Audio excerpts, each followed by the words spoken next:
Hello everybody and welcome back to my channel. My name is Rex, I'm a Western Tropical Astrologer, and today we are going to be talking about the astrology of April, your April horoscopes. And what a month April is going to be. I don't even know where to start. There is so much going on.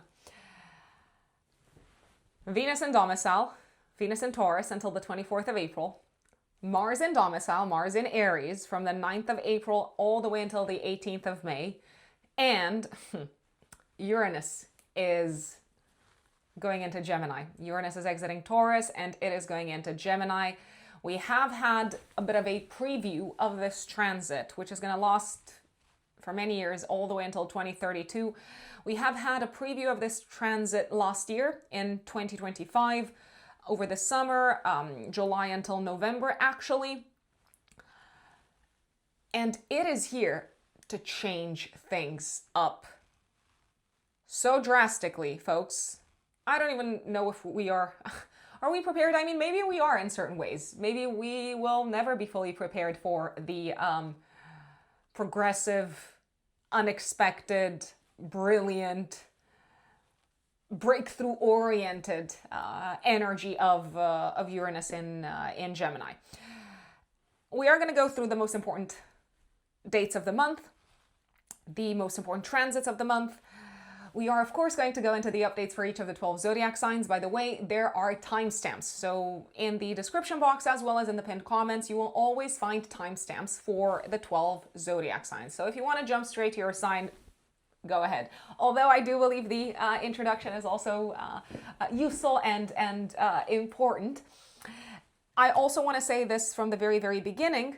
Please listen to the update for your rising sign. Why? Because these general horoscopes are built with the rising sign in mind. And if you don't know what your rising sign is, you need to know your date, time, and place of birth, and there are online natal chart generators. Please do not use AI because it makes mistakes with this part of astrology, and in general, when it comes to calculating things astrologically, it makes mistakes. So please use websites such as astro.com or astro-seek.com. You put in your date, time, and place of birth, and it will generate your natal chart, and that's where you're also going to see your rising sign, the sign of your ascendant.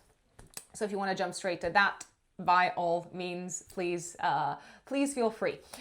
The timestamps are, I repeat, in the pinned comments as well as in the description box. Also, maybe a little bit of an extra piece of technical information for those of you who are astrology students, or maybe you are astrologers yourselves. I use in my practice the whole sign house system. So these horoscopes are built with the whole sign house system in mind. In my private practice, when I work with clients, I use the whole sign house system also. So if you're looking at your chart in a different house system, such as Placidus or equal houses, then that is completely up to you, but just know that this is what I use in my practice, because sometimes people ask, oh, Rux, I'm a Cancer rising, and you say this new moon in Aries is happening in my 10th house of career, but I actually see it happening in my 9th house or in my 8th house. That's because you are looking at your chart in a different house system. There are tens of house systems out there, just as an FYI. Now, let us go back to the astrology of April. 1st, 2nd of April, depending on where you're based in the world, we have a full moon in Libra. This is going to square Jupiter in Cancer. I do see this full moon as a time of agreements, as a time of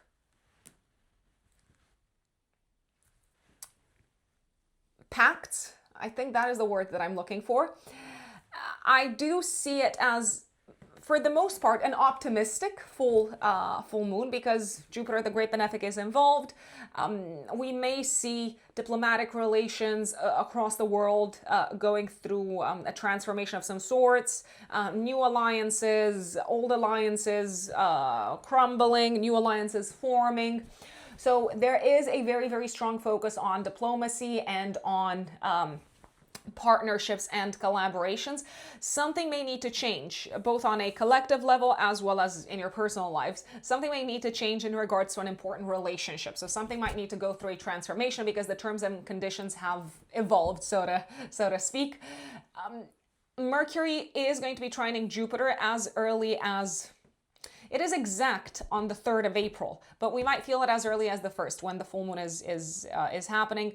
So I do believe that this is a great time for important conversations, conversations about the future, conversations about how things can grow and expand in our lives, conversations about hope, conversations about helping other people, conversations about healing. I'd say there is a great deal of empathy that this trine brings to the table. We also have a Venus square Pluto going on in the sky. It is exact on the 3rd of April, but we might feel it as early as the 1st. Venus squaring Pluto is saying that certain relationships are going through a drastic transformation. Venus is in Taurus and domicile, I repeat, so Venus is helping our relationships all the way until the 24th of April, but this transit is a little bit of a, so Venus square Pluto, this aspect in particular is a little bit more of a difficult one. Secrets might be revealed. It may feel like a relationship can never go back to the way that it was. We might also see some, what's the word, salacious stuff coming to the surface in regards to a particular relationship. Maybe it's not our own relationship with someone. Maybe it's kind of us watching things from afar and saying, oh my God, this is what these people got up to. Another very important aspect that Venus is making this month is the conjunction to Uranus on the 24th of April, but we might also feel it the day before and the day after. Disruption of an existing relationship, sudden developments on the partnership fronts, in general, with Venus coming together with Uranus, sudden, unpredictable behaviors when it comes to partners, when it comes to collaborations, but also sudden developments, unpredictable developments on the economic front. And since I mentioned the economy at a collective level, I do have to say that Venus in Taurus is generally a very supportive transit, so we may see some good news throughout the month. Maybe after the 4th of April, once Venus has stopped squaring Pluto, all the way until the 24th. And on the 24th, maybe even the 23rd, we may see this kind of like unpredictable, out of the blue, sudden development. But it could be a development for the better from the perspective of the financial markets, the economy, and so on. By the way, this is not financial advice. Please take it as pure entertainment only. I do want to say this. Since we've also touched upon money, I will say Uranus going into Gemini is probably going to be very helpful when it comes to, so this is going to happen 26th of April for the next few years, but it may be particularly helpful to the crypto markets, so to the price of cryptocurrencies. Last week of April, May, June, maybe even beginning of July, I gotta say. So are we likely to see things going up in price in terms of the value of cryptocurrencies? I gotta say yes, if you ask me. Why? Because Uranus is going to be making a harmonious aspect to Pluto in Aquarius. And we know planets in Aquarius generally, they actually seem to like the crypto market. So I said my part.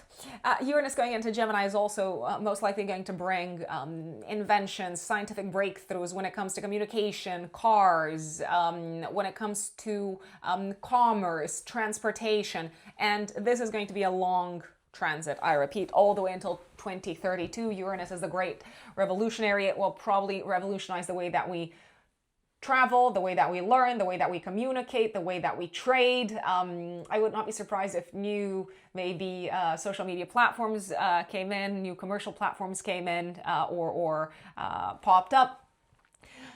I gotta say, it is quite an exciting transit. And from a symbolic perspective, Uranus in Gemini is going to dramatically shift the way that we think, and new ideas are coming into the kind of collective consciousness, let's say. Now I'm going to go back in time. Mars on the 9th of April is going into Aries until the 18th of May. Mars is in domicile, so it's kind of moving us along It wants to move us along at a very fast pace, but Mars will connect with Neptune and with Saturn in Aries. So, even though the aspect is exact, the conjunction between Mars and Saturn is exact 19th, 20th of April, depending on where you're based in the world. You might feel it as early as the 9th until the 20th, maybe even 21st of April. Mars, Saturn together are saying it is the time for us to take calculated risks. Sometimes it's better to delay action. Sometimes it's better to delay attacks. Sometimes it's better to hold off on being overly aggressive, overly assertive, overly action-oriented. Sometimes it's required when Mars conjunct Saturn to be courageous in the face of blocks, in the face, when dealing with authorities, when dealing with walls, when dealing with burdens and difficulties. So tests of courage in the face of authorities and external blocks and external rules. We may see at a collective level, I gotta tell you this, folks, from the 9th until the 20th, we may see authorities getting attacked in some shape or form. People might be the collective might be more aggressive and kind of like standing up against authority, protesting against authority. We might also see attacks being thwarted. So attacks not reaching their targets, attacks being blocked from the 9th until the 20th, especially around the 13th of April, but pretty much throughout the entire period, 9th until the 20th of April, we may see attacks at sea, attacks in the ocean. We may see accidents at sea or in the ocean. Neptune is connected with the ocean and Mars will come together with Neptune. There may be attacks via Neptunian means. So I'm thinking of something kind of like chemical or like spills. I am thinking of viruses possibly as well, but it is quite a short-lived thing. I do want to put it out there. Also at a collective level, especially from the 9th until the 21st of April, to me it looks like things will move quite fast when it comes to new leaders stepping up, new authority figures and new rules being established, let's say. Are things rushed? Yes. Is that most likely going to backfire further down the line? Probably. Do the new authority figures know what they're getting themselves into? Not fully. Not entirely. Is there a sense of confusion as to how things are actually going to work out in the long term? Is there this maybe feeling? I apologize, I'm making these sounds. Is there this feeling? I need to slow down. This is a very Mars thing. Is there this feeling that the new rules being implemented, the new authorities kind of stepping up, not necessarily having the tact, the experience, the ears under their belt to help them do a good job? Probably. We are seeing inexperienced leaders here. We are seeing kind of like swift changes when it comes to leadership at a collective level. The one thing that I can say though, especially from the 9th until the 20th, is Mars in Aries is also sextiling Pluto. The new leadership that's stepping up at a collective level is probably going to change the way things are unfolding for masses of people. And I do believe that wide kind of masses of people will benefit from these new leaders and new kind of rulers coming in, even though there will be, I repeat, problems further down the line, most likely because the foundation is quite shaky and not very, very stable. I want to give everyone a major recommendation from the 9th until the 20th of April. When you take risks, make sure that you think about your health and safety in general. And if you still decide to go ahead with some sort of a calculated risk, by all means, I salute your courage. Mercury also goes into Aries. And by the way, the post-Mercury retrograde shadow period, the post-retrograde shadow period ends second week of April, so things are kind of starting to get resolved. Mercury goes into Aries, and people's speech and our minds are likely to be much more action-oriented, and people's speech is likely to be more blunt and more kind of to the point. We are coming up with all sorts of new ideas for how things can work out, and I do believe that Mercury is going to benefit from Mars being in its domicile. I want to mention, though, that on the 17th of April, Mercury will conjunct Neptune, so facts are fuzzy, conversations, as much as they could be filled with ideals and enthusiasm and talking about these big aspirations, they could be filled with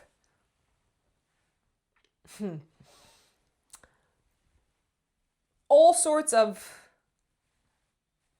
stats or numbers or facts that are not actually true. Is it a good time to talk about dreams and ideals and to maybe inspire someone through your speech around the 17th of April? Yes. Is it a good time to sign an important contract on the 17th of April? No. Is it a good time to believe entirely and fully what someone is saying? No. People might be lying. Or they might just be operating with the incomplete data, okay? Mercury will conjunct Saturn and Mars on the 20th of April. Heavy conversations, difficult mental tasks, but also necessary. Conversations that revolve around rules, around burdens, around responsibilities, around duties, but also around next steps are probably going to come up around the 20th of April, maybe also day before, day after. Taurus season begins on the 20th of April. The sun goes into Taurus. And 24th of April, right after Venus conjuncts Uranus, it goes into Gemini until roughly mid-May. So relationships are going to be much more communication-oriented as opposed to safety and security-oriented. Uranus goes into Gemini 26th of April, and 28th of April is probably one of my favorite days. Venus trines Pluto. Venus in Gemini trines Pluto. This is a day, and also the 27th, I gotta say, both of these days are 27th, 28th, are days filled with ideas as to how things could work better for groups of people, for communities, and people are very receptive and open. Conversations are likely to gain this sort of like transformative element and energy to them. And sometimes just talking to someone makes a world of difference, and opening up to someone makes a world of difference, and welcoming new ideas in makes a world of difference, because we are likely to experience, I repeat, now that Uranus is in Gemini from the 26th of April, actually, we are likely to open up to radically different ways of thinking. And everything begins in the mind. Everything starts with an idea. So change has to start with an idea, I gotta say. So speak up, ask questions, be open to new ideas, especially around the 28th of April, folks. Now, before we go into the update for each of the 12 zodiac signs, I do want to remind you that if you want to work with me, you can find me on my website, writtenthestars-astrology.com. I'm a full-time consulting astrologer. I work with clients on a day-to-day basis, and you can book via my website. And once you do that, please use the contact form to send me your date, time, and place of birth, and your current city of residence, so that I can send you timing options and we can arrange a time for us to meet, taking into account your time zone. When is a good time to consult an astrologer? If you are at a crossroads, if you need to make big decisions, if you're, I wanted to say tormented, if you are at a point where you're asking yourself, what is my purpose? Where should I channel my energy? Where should I channel my energy in the year ahead? What life sector should I focus my attention on at this specific moment in time? When is it a good time to make a big shift? Maybe make a career change, or sell the house, or when is it likely for a new relationship to come into my life? What do I need to be aware of when it comes to my karmic lessons, relationship-wise, career-wise, financially? what is the meaning of what I'm going through? So these are all very, very valid questions when it comes to an astrological reading, and this is where astrology can help. This is where astrology can bring in perspective, insights. Astrology is meant to help us make better informed choices. I repeat, it doesn't take away our free will. It gives us additional insights, and with the help of those insights, we can apply them and create a better life and a better future for ourselves and fulfill our mission and purpose. Also, if you're interested in more practical applications of astrology, such as, is this country a good place for me to live in? Or how can I improve my communication with my partner? Or why am I dealing with the same kind of issue on the work front? How can I better utilize my talents work-wise? Once again, these are also areas in which astrology can help. So written in the stars-astrology.com, that is my website. It's in the pinned comments, it's in the description box. Also keep in mind that you have the regular consultation option that you can go for, and there is a little bit of waiting time from the moment that you book until we actually meet. It can vary from a few weeks time to a month and a half, maybe sometimes even more, depending on how far ahead I'm booked. There is also an emergency reading option that you can go for. You will find the link to that again in the description box and in the pinned comments. Before we go into the update for each of the 12 zodiac signs, I want to remind you, I have teamed up with Astro in Calendar. So Astro in Calendar is this website, this app that essentially adds the information from this forecast, the monthly forecast that I do, the monthly horoscopes that I do. It adds it, it extracts it in written format, and it adds it to your own calendar. So whether you're using Google Calendar or Outlook or whatever it is that you're using, it doesn't matter. Basically, if you sign up for Astro in Calendar, it is a paid subscription. You will get a 30-day free trial, and after that, it's a paid subscription. You put in your rising sign, and it essentially extracts the information from these general horoscopes that I do, and you can find them slotted into your calendar like events, and it's super easy to just click on a day and see, oh, what is going on this day? So let me just read from my Astro in Calendar. So I'm looking at the 3rd of March. I'm a Cancer rising, so lunar eclipse in Virgo, 3rd of March. This is where it's telling me. Let's go back in time. 3rd of March, the beginning of this month, active week before, week after, we have a lunar eclipse. This one activates your axis of traveling, your axis of communication, of knowledge. So you have the information in written format. Now, clearly you can do that yourselves, folks, if you have the time, but this website, this app, astroincalendar.com, is meant to simplify the task for you if you do not want to write down the dates with the events, with the description manually. And now, let us go into the updates for each of the 12 zodiac signs. My dear Aries, Aries suns and Aries risings, what does April have in store for you, my lovely Aries? Well, I will start off by saying this. Until the 9th of April, Mars, your chart ruler, is still in Pisces. And for Aries risings, that means that it will be transiting your 12th house. So you might still be doing quite a bit behind the scenes and potentially feeling, I gotta say, a little bit low maybe in terms of energy. Maybe you're not feeling in tip-top shape just yet. You might also be putting still quite a bit of energy, time, resources into your mental health and possibly into clearing things out of your life. Now, on the 9th of April, though, on the 9th of April, Mars goes into Aries, and I am super excited for you. This transit is going to last until the 18th of May. Why is it so significant? Because Aries, Mars is your chart ruler, and it is coming home.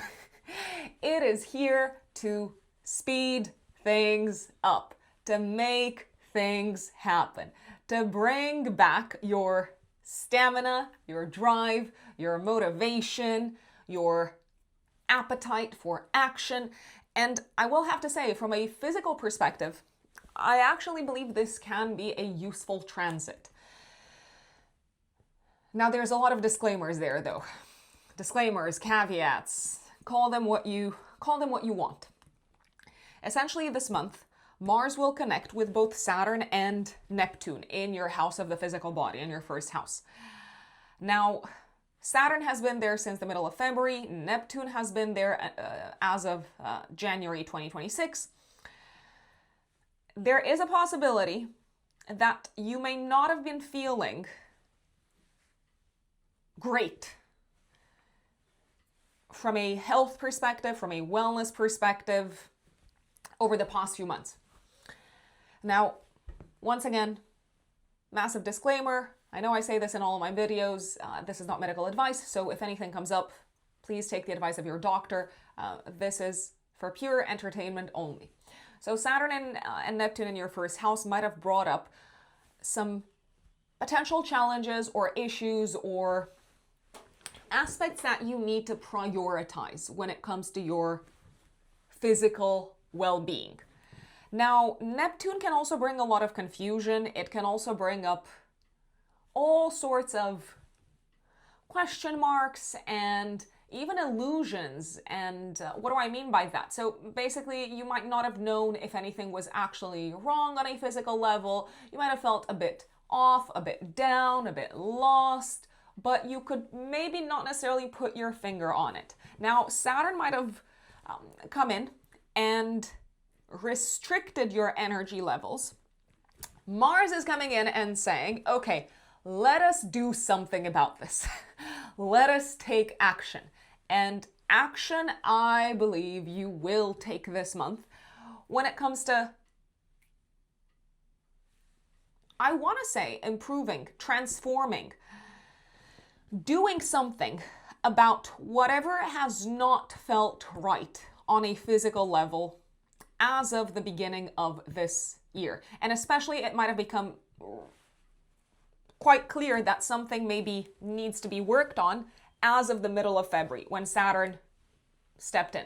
Now Mars is going to be connecting with Saturn and Neptune. Pretty much the aspect will be active from the 9th until the 20th of April, but it will be connecting exactly with Neptune on the 13th of April, and it will be connecting exactly with Saturn on the 19th of April. But I repeat, you're probably going to feel the Mars, Neptune, Saturn conjunction pretty much from the 9th until the 20th, maybe even the 21st of April. One thing that I do want to make you aware of is the following. You might have heard, I don't know if it's a saying, it's just something that people put out there. Sometimes things have to get worse before they get better. Well, Mars is going to bring you the appetite for action. It will pinpoint exactly what needs to get done and how quickly it needs to be actioned when it comes to your physical body. But initially, it may bring up inflammation. It may bring up fevers. Mars can also be a little bit accident prone. And on an already sort of shaky foundation, that's not ideal. Now, Mars and Saturn sometimes together can bring challenges when it comes to teeth and bones, maybe also skin. Aries in general is connected with the head, so I would kind of pinpoint the head as a possible, I don't want to call it problematic area, but there could be migraines for some Aries risings this month, or there could be a sense of things going on health-wise at the level of the head, essentially. You might be thinking, oh no, nothing was wrong until Mars came in, until maybe like the 13th of April, and it connected with Neptune. But the reality is that there was probably something underneath the surface, or something sort of waiting to be activated from a health perspective. And I'm especially talking to those of you, Aries risings in particular. I really want to stress this out, Aries risings, okay? I'm especially talking to those who maybe are watching this and they're thinking, oh, I'm feeling great, I'm feeling fantastic. There is nothing that needs to be, done. I'm feeling in absolute tip-top shape. So Mars, Saturn, from the 9th until the 21st of April, but especially around the 20th of April, give or take a few days before, a few days after, since that's when the aspect is exact, can bring health challenges in connection with teeth, bones, skin, possibly. Mars-Neptune can activate, let's call them latent viruses maybe, or sort of like things doing their, whatever they're doing, which is not great, on the body underneath the surface. And initially maybe they were not very obvious. So around the 13th of April, maybe there is a possibility of an activation of, I don't know, like a cold or a flu or something along those lines. And around the 20th, something in connection with Saturn, which I have already mentioned. So in a nutshell, my dear Aries, this is your month to really do things the right way, the correct way, and to move forward with whatever you know must be addressed from a physical perspective. Now, I've said that over and over again. I won't say it once more. Now, is there a 100% chance that you will experience health issues this month? Absolutely not. Absolutely not, Aries. I really want to point that out. If you've been taking good care of yourselves, if you've been slowing down a little bit as of February, if you've been paying attention to maybe the things that need to be strengthened or improved from a health perspective, then you might just feel like everything is working. Mars comes in and it says, oh yeah, fantastic. So let's do more of this. Let's do more of what's working. Let's do more of what makes my body feel good. Okay. Mars is also the part of the body that fights off problems, infections, etc. So the Mars energy can also be very useful, I repeat. Now, are you likely to potentially feel driven and motivated to put more energy into physical activities? Yes, I will say so. And Mars in Aries absolutely supports that. Aries loves movement. Mars is all about go, go, go, go, go. But I will remind you to make sure that you do this not at 300 miles an hour, not at the usual Aries pace, but at a more Saturnian pace. So start off slow and steady so that you do not injure yourselves, my lovely Aries, especially around the 13th and around the 20th of April, give or take a few days before, a few days after. Now you might be thinking, why did I go through this transit for like so long? Because it is important. Because it's probably going to color your month a great, great, great deal. Now, are there other things happening this month when Mars is connecting with Saturn? Yes, yes, yes, yes, yes, yes. And I think you'll like this. If you've been sensing that something is about to shift from a professional perspective as of maybe February, if you've been meaning to kick off something new on the professional side of things, if you've been meaning to take action when it comes to your goals, but maybe up until this point, you did not have the clarity or the drive or the energy to do so, well, Mars is coming in. So I believe you can move forward with whatever it is that you want to build. You're going to have the courage. You will, I repeat, have the resources, and it is time. It might feel like, come on, let's do this. We've got this. Now I'm going to go back in time. I know this annoys some people, but alas, it is what it is. We do that sometimes. We annoy people. I mean, we, the collective we. So at the beginning of the month, 1st, 2nd of April, depending on where you are based in the world, active 3 days before, 3 days after, we've got a full moon in Libra. So the month actually kicks off with a very, very strong focus on your partnership sector, your collaboration sector, your relationship sector.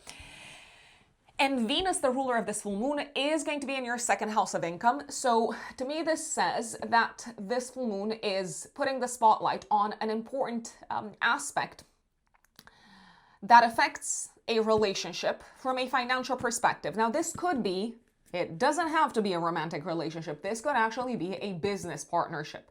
So maybe this is a time when you reach an agreement with someone, someone that you've been working with, or someone that you want to work with, or someone that you've been trying to work with. And to me, it looks like you are talking money. Money is the main sort of issue here. I don't necessarily want to call it an issue because I do believe you're going to reach an agreement. Mercury, at the time of the full moon, is going to be in a harmonious aspect to Jupiter. So conversations can actually go quite smoothly, including conversations about topics that maybe historically have been difficult to handle, difficult to deal with. Now, Venus is going to be squaring Pluto, though, at this time. So it looks like something needs to shift, something needs to transform within one of your relationships, especially as it relates to money and finances. So let's say, I'm going to give you an example. Let's say you've had a client for a long time and you're a coach and you've been charging them a certain amount of money. Over the years, your prices have increased, but because you have a historic relationship with this client, you did not put up your prices. But now you might say, hey, long time client, I think it's time for us to revisit the terms and conditions of our agreement from a financial perspective. Maybe it is time to rediscuss how much I charge. And I actually believe you're going to be able to put this forward in a manner that feels, I don't even know if acceptable is the right word, but in a manner that feels very welcome by the other person. I believe you're actually the one who is more stressed than they are. The other possibility is that if someone's been working with you, but their financial situation has changed, their financial priorities have changed, maybe their family is growing, maybe they're moving homes, maybe they're buying a house, whatever it is that they're doing, it looks like they're doing something big on the personal front. They may no longer have the resources to allocate to your services. So there is a possibility you might stop working with someone, or they might stop working with you. This is also the time when I believe you're going to have a maybe heart-to-heart with a friend. It does seem like the relationship between you and a friend is going through a major transformation. And this is probably going to be very obvious also in the days after the full moon. So the next maybe couple of days, Venus will be squaring Pluto exactly on the 3rd of April. So the next day after the lunation. A relationship is transforming. Your values are shifting. Your goals for the future are changing. And in a sense, it's okay to acknowledge that. It's okay to acknowledge that you're going down your separate ways. Now, another relationship that could be transforming is a relationship with a significant other, with a romantic partner. Yes, this full moon can also put the spotlight on romantic relationships. To me, it looks like someone really appreciates you. They really, really, really value you. But at the same time, they're dealing with maybe other people or duties or obligations that potentially make you feel like you're a little bit undervalued. And I think it's a good time to open up about that. I think it's a good time to flag that to this person. If you want the dynamic to change, or if the other person comes in and says, I want the dynamic of our relationship to change, I think it's really important to not take things personally. And I do believe that this person, I repeat, they value you. They see you as important. They see you as a very significant person in their life. But things are in flux. Now, if you're married, if you're in a long-term relationship, things could be in flux for your partner from a career perspective. Last but not least, together with a significant other, especially for those of you who are in a long-term relationship, you might decide to pour quite a bit of money into a home and family related matter. So you might decide, okay, we are moving, or we are buying new furniture. On the 3rd of April, Mercury trines Jupiter exactly. I did mention that this energy is active also around the time of the full moon. So you're probably going to feel it day before, day after as well. Conversations are flowing. You're getting along really well with someone. It's very likely a family member. I believe you can open up to someone. I believe they might be opening up to you. And I believe you're feeling heard and they're feeling heard at the same time, which is truly a beautiful thing. 9th of April, Mars goes into Aries. I'm not going to go there again. Now, on the 13th of April, when Mars is conjuncting Neptune, Venus is also exactly sextiling Jupiter. 13th of April is actually a really nice day when it comes to channeling some of your money and resources into the home or into kind of expanding things on the home front, family front, into maybe achieving some sort of a dream, a goal connected with your personal life. Now, I do have to say this, Aries, this whole month you're doing quite well from a financial perspective. You're attracting money, your resources can sort of go up, even though there may be potentially a bit of an unexpected expense or a higher expense than you expected sometime between the 1st until the 3rd. But generally you seem to be doing very, very well financially all the way until the 24th of April. Venus is going to be in Taurus in your 2nd house of income. So you're attracting clients, money, all of that good stuff. People really dig what you have to offer. People are very much into what you have to offer. So you're feeling appreciated and valued.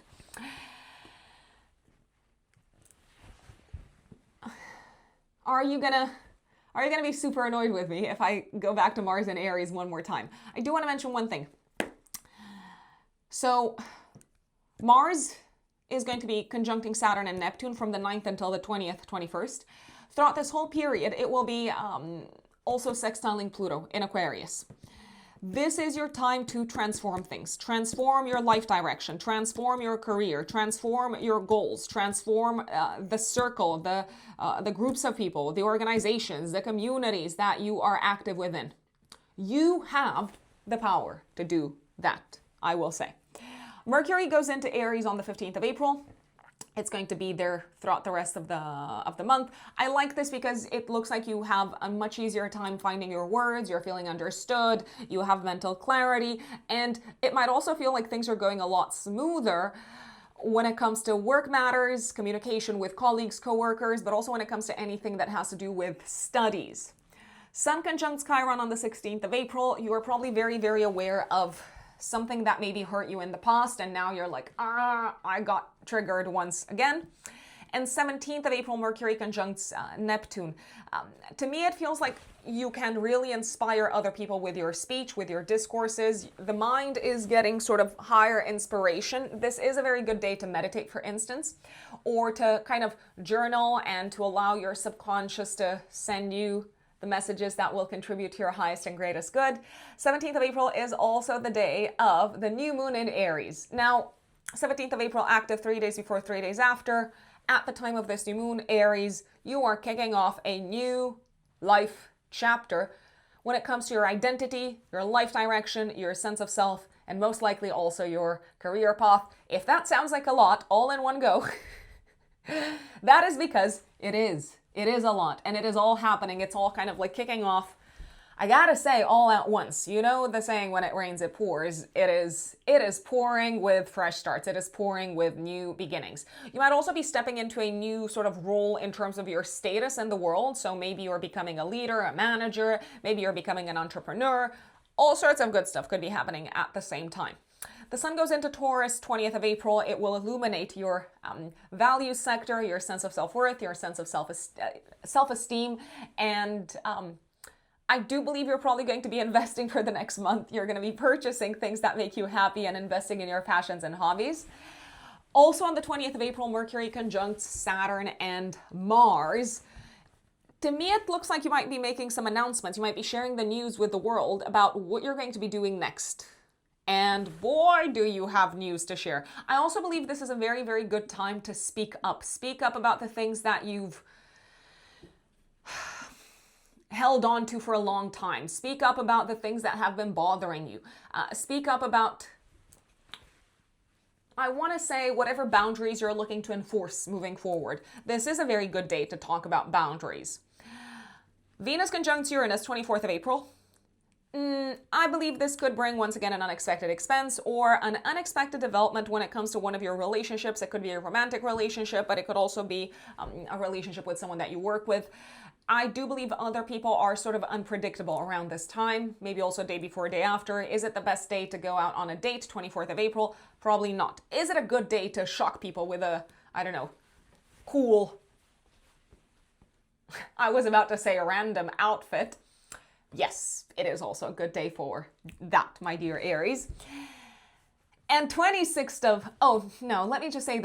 of April, right after Venus conjuncts Uranus, it goes into Gemini in your 3rd house until the, let's see. think I said until the 18th of May, but let me double check. Let me double check, my dear Aries. Yes, that is correct, until the 18th of May. So over the next, 3 weeks, it's a good time to take short distance trips, maybe to buy a car, maybe to take exams. And generally, you do seem to be very persuasive when you're talking to people, especially if you're buying or selling anything. I think you can strike some really, really good deals. And also relationships with colleagues, neighbors, siblings, you're probably going to see an improvement. Uranus goes into Gemini 26th of April. Dun, dun, dun, dun. This is a long transit, my dear Aries. I did actually talk about it in the 2026 General Horoscope for All Signs webinar that I did with Anastasia at the end of 2025. This is available to purchase as a recording on my website, so you can get that. And I talked about all of these big transits, so Uranus and Gemini, Saturn and Aries, etc. But I will say this, new ideas are coming into your awareness. You're probably going to experience over the next few years some dramatic shifts in terms of views and opinions. And I would not be surprised if you had to learn all sorts of new things that you had no clue you would be learning over the next few years. And there will be a strong activation of this transit when Mars goes into Gemini. So that's going to be end of June, throughout July, throughout the first bit of August, but especially this is going to be super, super active end of June, beginning of July. And one more thing that I wanted to make you aware of. Some of my favorite days this month are the 26th of April, indeed. Venus will sextile Neptune. I feel like you're really kind of making sense of the new you somehow. And it's happening through conversations with others. You're feeling understood, you're getting clarity, and you're also feeling much more hopeful about the direction in which you're headed, Aries. And 28th of April, Venus trines Pluto. I love this. So this is giving you some really cool ideas about how to make things happen when it comes to your goals for the future. Great day for socialization, for going out, for connecting with your peers. I am going to say even great day for a date. Now, you might be very intellectually, oh God, what a word, intellectually stimulated by your date. And I believe, but hey, I've got a lot of air in my chart. I believe that those are some of the most awesome dates that you can go on. You also seem to be very sort of like inspiring in your speeches to other people. And I believe you're using your kind of ability to read people at a deeper psychological level to present information and to say the things that you know are going to sway them in your favor. So I like this time. My dear Taurus suns and Taurus risings. April of 2026. What does it look like for you, my dear Taurians? Well, I will say this. Venus is still in your corner all the way until the 24th of April, Taurians. So whatever's going on, I believe you're feeling good. I believe you've got a grip on things. I believe you're feeling grounded. I believe you're feeling pretty good about yourselves. Ain't gonna lie, and I think that is fantastic. But I do have to say, there is quite a bit indeed going on this month, and a lot of it does seem to be going on behind the scenes. As much as you're keeping it together, as much as you're kind of staying centered in your body, and I would generally recommend that you do put energy into connecting with your body, looking after it, take care of it, listen to it. Self-care is going to go a long way. Invest in it, buy yourselves nice things if it makes you feel better. Enjoy whatever the senses have to offer. I repeat, there is a lot of action though going on behind the scenes. So we are going to address that. Now, one particular day that I want to bring to your attention when it comes to this Venus and Taurus transit is 24th of April. maybe also the day before and the day after, especially the day before, 23rd, 24th. That is when Venus will conjunct Uranus. I feel like you're having a major aha moment, a major revelation. A major revelation in terms of how you want to change things in your life, who you no longer want to be, how you want to disrupt the status quo of your lives, how you might want to disrupt the status quo of your day-to-day work, of your job, of your daily habits, of your daily routines. This might also be a day when you are integrating and accepting, and I repeat, the day before as well, you're integrating and accepting the parts of yourselves that maybe up until this point, I don't necessarily want to say you've rejected them, but maybe you are not as comfortable with them as you are now because they go against, to an extent, what you value, your sort of, I want to call it overwhelming stoicism and realism and pragmatism. And you're like, yeah, you know what? But actually, I can also be a little bit of a rebel. And I believe you will be a little bit of a rebel around this time. And I believe you will most likely shock some people around this time, 23rd, 24th. And I think that is okay. You don't have to be the Rock always. Like, honestly, pun intended. You do not have to be the unshakable, unchangeable, always reliable one. You can change your life if you want to.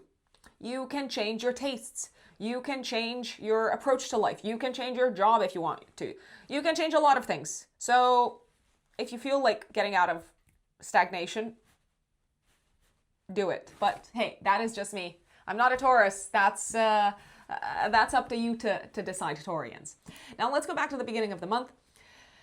1st, 2nd of April, depending on where you're based in the world. Also active 3 days before, 3 days after, we've got a full moon in Libra, activating your axis of work and health. Something is coming to a close work-wise. Maybe you're finalizing a project. I believe overall it's a good result. So maybe it's a result that you are quite happy with. You could also be finalizing something from a health perspective, maybe like a health-related treatment of some sorts, or maybe you are, I don't know, wrapping up a 2 months, 3 months, 6 months long challenge from a physical kind of fitness perspective. Let's say you've been trying to, I don't know, get in better shape or be more consistent with a healthy diet and so on. And you might be thinking, okay, I've reached the results that I wanted to reach. This could also be the time when something is coming to a close in the work sector, especially as it relates to other people. So maybe you're no longer going to be working with certain clients. Maybe some colleagues are leaving.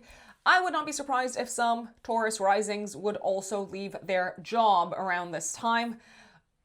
You're probably doing it because you want to do so, if that is the case. Maybe because there's something better on the horizon. Maybe because you are ready to enter a new chapter of your life. Maybe because you no longer feel valued and appreciated in the existing workspace. Is it likely to cause a little bit of a commotion? People are going to be like, oh no, we are so disappointed. Why are you leaving us? Yes, because the full moon is in a tense aspect to Jupiter. I also believe this is a very, very busy time. So if you are wrapping something up work-wise, and even if you're saying goodbye to a job, you are probably not leaving at a time when it's quiet. On the contrary, I see you maybe delivering against deadlines all the way until the very end of the job. Mercury is going to be in a harmonious aspect to Jupiter at the time of this full moon. Ultimately, whatever is coming to a close, I believe it's coming to a close on good terms. And if indeed you are wrapping up a job, it's very likely that you might be going somewhere where you're better paid, because Mercury is also the ruler of your 2nd house of income, and it is in a harmonious aspect to Jupiter, the ruler of your 11th house of long-term goals, plans, and dreams. Last but not least, this could be the time when you pay for something health-related, and you're thinking, okay, I did this for myself. It's good. It's great actually that I did this, but now I get to sort of allocate my resources someplace else. I get to make plans for the future, maybe plans to travel, whatever it is that you wanna do, my lovely Taurians. I will say though, Venus, the ruler of the full moon, it's in Taurus, so Venus loves to be in Taurus, but it is going to be squaring Pluto. It's exact on the 3rd of April, but you might also feel it around the time of the full moon, so around the 2nd, even the 1st of April. Venus squaring Pluto is saying you are ready for a major transformation. You're ready for a transformation identity-wise, you're ready for a transformation career-wise, you're maybe ready for a transformation status-wise when it comes to your status in the world. Maybe you're also looking to transform your reputation, how the world thinks about you. So that could have something to do with your job, your business, but it could also have something to do, I don't know, with your style of presenting yourselves in the world, Taurians. You might also be feeling ready for a physical transformation, so maybe for like a change of looks somehow. Is it a good time to do that? I think so, but I will give you a little bit of a heads up. I don't want to say it's irreversible because it depends on the transformation. And clearly, if you're just cutting your hair, I mean, yes, it's maybe going to take like a couple of years to grow back, but it will grow back. But if you're deciding to go for something more radical, just keep in mind that it's possibly irreversible. Just saying. Now, Mars is going to go into Aries from the 9th of April until the 18th of May.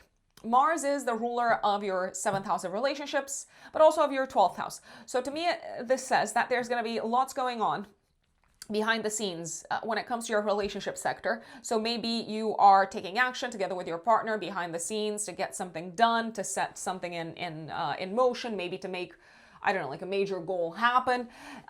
There is also a possibility that, I do want to give you a heads up, that some people could be acting behind your back. It doesn't have to be your partner, it could be someone else. The 12th house is also the house of hidden enemies. I know that sounds super dramatic, but it is the house of the things that we do not see coming. So there may be things going on behind the scenes that you are not fully aware of, but that you might become aware of, and how they're maybe, I don't know, like sabotaging your relationship or sabotaging some of your collaborations until maybe the 13th or the 20th, maybe also a few days before, a few days after.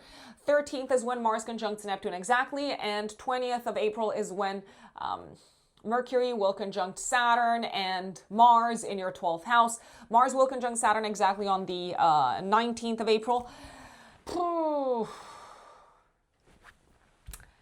Can I just say, I will say it. If you have hidden enemies, they are really looking to topple you, to kind of take you off your pedestal.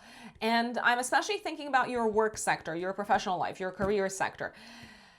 There may be some people trying to sabotage you. There may be some people in positions of power kind of looking to pull you down a notch. There could also be people who don't necessarily have your best interests at heart, taking action behind the scenes to impact your reputation. Are you going to find out? Yes, I believe you are. You're going to find out. It's not going to be long until it all comes to the surface. Are you going to be annoyed? Are you going to be frustrated? Yes. What can you do? What can you do to prevent things from affecting you really kind of badly? Okay, so I would think about anyone who maybe you have upset from a professional perspective, especially anyone within a position of power, because they may take action behind the scenes, I repeat, to sabotage your role or your status. I would also make sure that on your, I don't know, LinkedIn profile, if you have a website, on your social media, there are strong security kind of like safeguards in place so that if anyone, for instance, tries to hack into your LinkedIn profile, just to give an example, they are not able to do that. So I would strengthen your passwords. I would, just make sure that you have something like two-factor authentication turned on. There's also a possibility, I will put it out there, that your partner might be very active, so it might not be hidden enemies. It could be a partner, it could be a business partner, business collaborator, or your life partner being very active behind the scenes. And when you find out what they've been doing without them necessarily telling you, I believe you're going to have some mixed feelings. I believe you may be a little bit angry if you find this out, especially around the, let's say, 20th of April, maybe a few days before, a few days after, a couple of days before, a couple of days after. Before you get upset, I would maybe ask, why? Why didn't you tell me? Why did you feel like you had to go behind my back? Or why wasn't I made aware of this? Or maybe I would have supported you. Maybe I would not have supported you. In any case, I repeat, I feel like you're going to have some mixed feelings. There is a possibility that you may have possibly an argument with a loved one.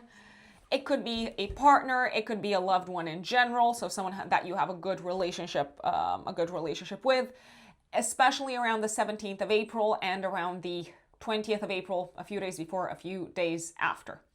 Now, the one thing that you can do with Mars transiting this part of your house, because this part of your chart, because I feel like I've given you the less kind of palatable scenarios of the 12th house, you can take a lot of action to get things done when it comes to your spiritual life, your mental health, and anything that needs to be cleared out of your life. Career-wise, I want to say people-wise, but also in terms of your home, your space. I would generally be cautious also to not sabotage yourselves, my lovely Taurians, by jumping into things without thinking, by acting impulsively, especially when it comes to career-related matters and relationship matters, collaborations, including professional, and also when it comes to traveling, and maybe also your academic path. I know that's a lot of stuff, but basically I would take my time to think things through, not just like jump in, even though it may feel like someone is kind of pressuring you to move fast, to take action now, immediately.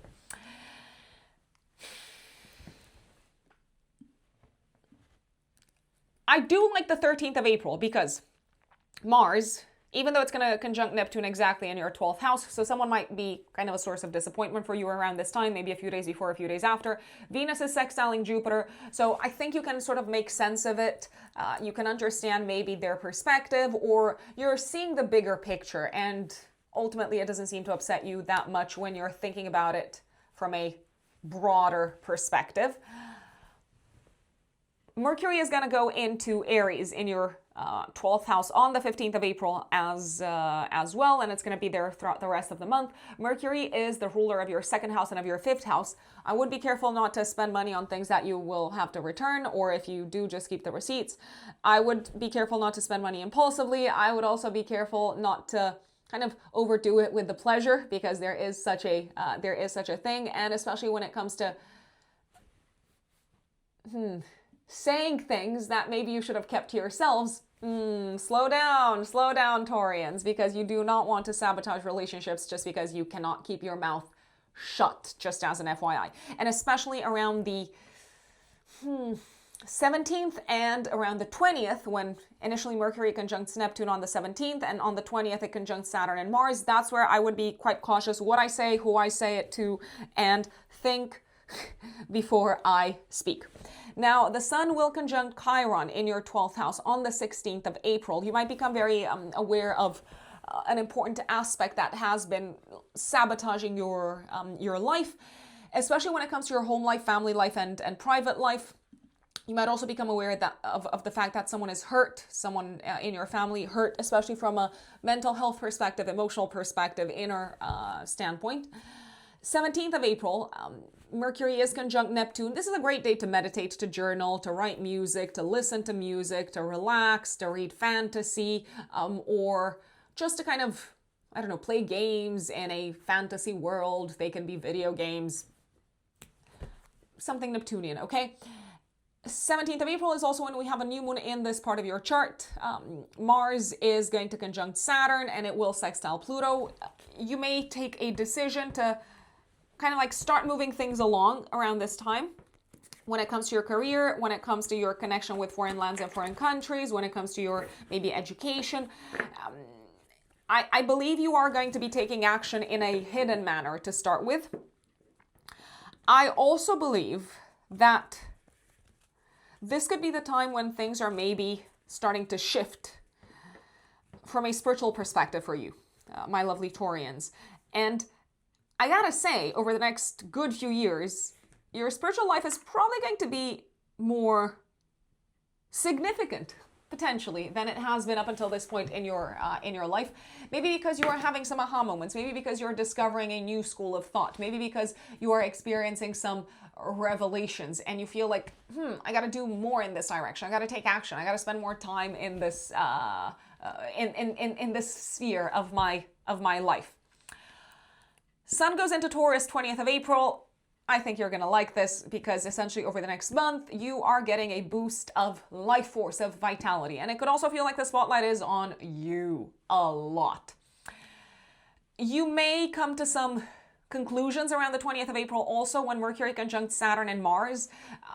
I believe that the conclusions that you're reaching may have something to do with your career, your money, your finances, but also your romantic life. So a lot of stuff. Some of these conclusions that you're reaching are not necessarily happy conclusions. So you might realize, I don't know, for example, if you've been dating someone, you might realize that they are not that into you. It is a slap in the face at any, like, it may feel like a slap in the face. It doesn't matter what kind of like age you are. So that's just an example. It doesn't mean that that's happening. But essentially you're coming to terms with an uncomfortable truth, and you're not pretending that you're not seeing it. And that is a very powerful point, because when we see reality for what it is, we can finally accept it. Accept it doesn't mean we have to, cross our kind of arms and say, that's it. I'm not going to do anything about it. But just kind of accept the situation as it is and maybe shift gears and focus your attention on something else. There can be hidden information also coming to the surface connected with children. Maybe they've been hiding something from you. I don't know, I'm just going to give an example. Let's say you find a pack of cigarettes in your child's backpack and you're like, what are you doing? What is going on? 24th of April, Venus goes into Gemini until the 18th of May. This is a lovely transit also for you, my dear Taurians, because you might be feeling very valued, very appreciated. I do believe you could be spending money on yourselves, your body, your health, maybe on wellness in general, but I also believe you might be very invested in increasing your income and possibly very invested in expanding your skill set so that you have the possibility to attract more clients, for example, or apply to better paid jobs. Uranus goes into Gemini on the 26th of April, and we have actually talked about this in the 2026 All Signs General Horoscopes webinar that I did with Anastasia last year at the end of 2025. We talked about these big transits, Uranus going into Gemini, Neptune and Aries, etc. So I'm not going to spend too much time on this, but essentially over the next few years, until 2032 actually, you can expect a dramatic shift when it comes to your value system and when it comes to your sources of income. Venus is sextiling Neptune, 26th of April. I feel like you're making peace with the things that you need to let go of, that are no longer aligned with your changing values. And 28th of April, Venus trines Pluto, a superb day to ask for a raise, to have an important conversation with a client, a boss, a business partner, someone with a lot of power, a lot of influence. This could also be the time when you have a lot of clarity in regards to what you want to do next from a career perspective. Is it a good time to communicate to the world that you have switched career paths, that you are opening your own business, that you are switching industries? Is it a good day for a presentation? Basically all of the above. Great day for an interview as well. And I feel like you're really coming to terms with the fact that you are turning into a new person. I keep on saying this, but essentially you've changed a lot over the past few years with Uranus transiting your first house, especially Taurus risings is who I'm talking to. So now you seem to be more comfortable with kind of having integrated that change and communicating it to the world. That is Taurus. Give me 1 second, Geminis. My lovely Geminis. Gemini suns, and Gemini risings. Can I start off by saying, Geminis, Venus will be transiting your 12th house until the 24th of April. Take advantage of this transit, if you will, and take some time off. I know. You're busy. You got big plans. You got big goals. There's things happening.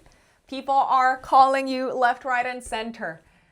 You've got this exciting vision for the future.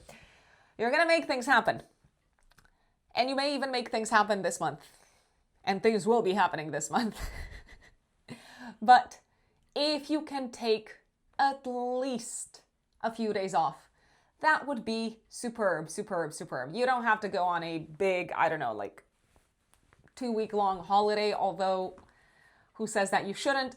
But I would especially love it for you if you were to take some days off around the 13th of April. That's when Venus is sextiling Jupiter.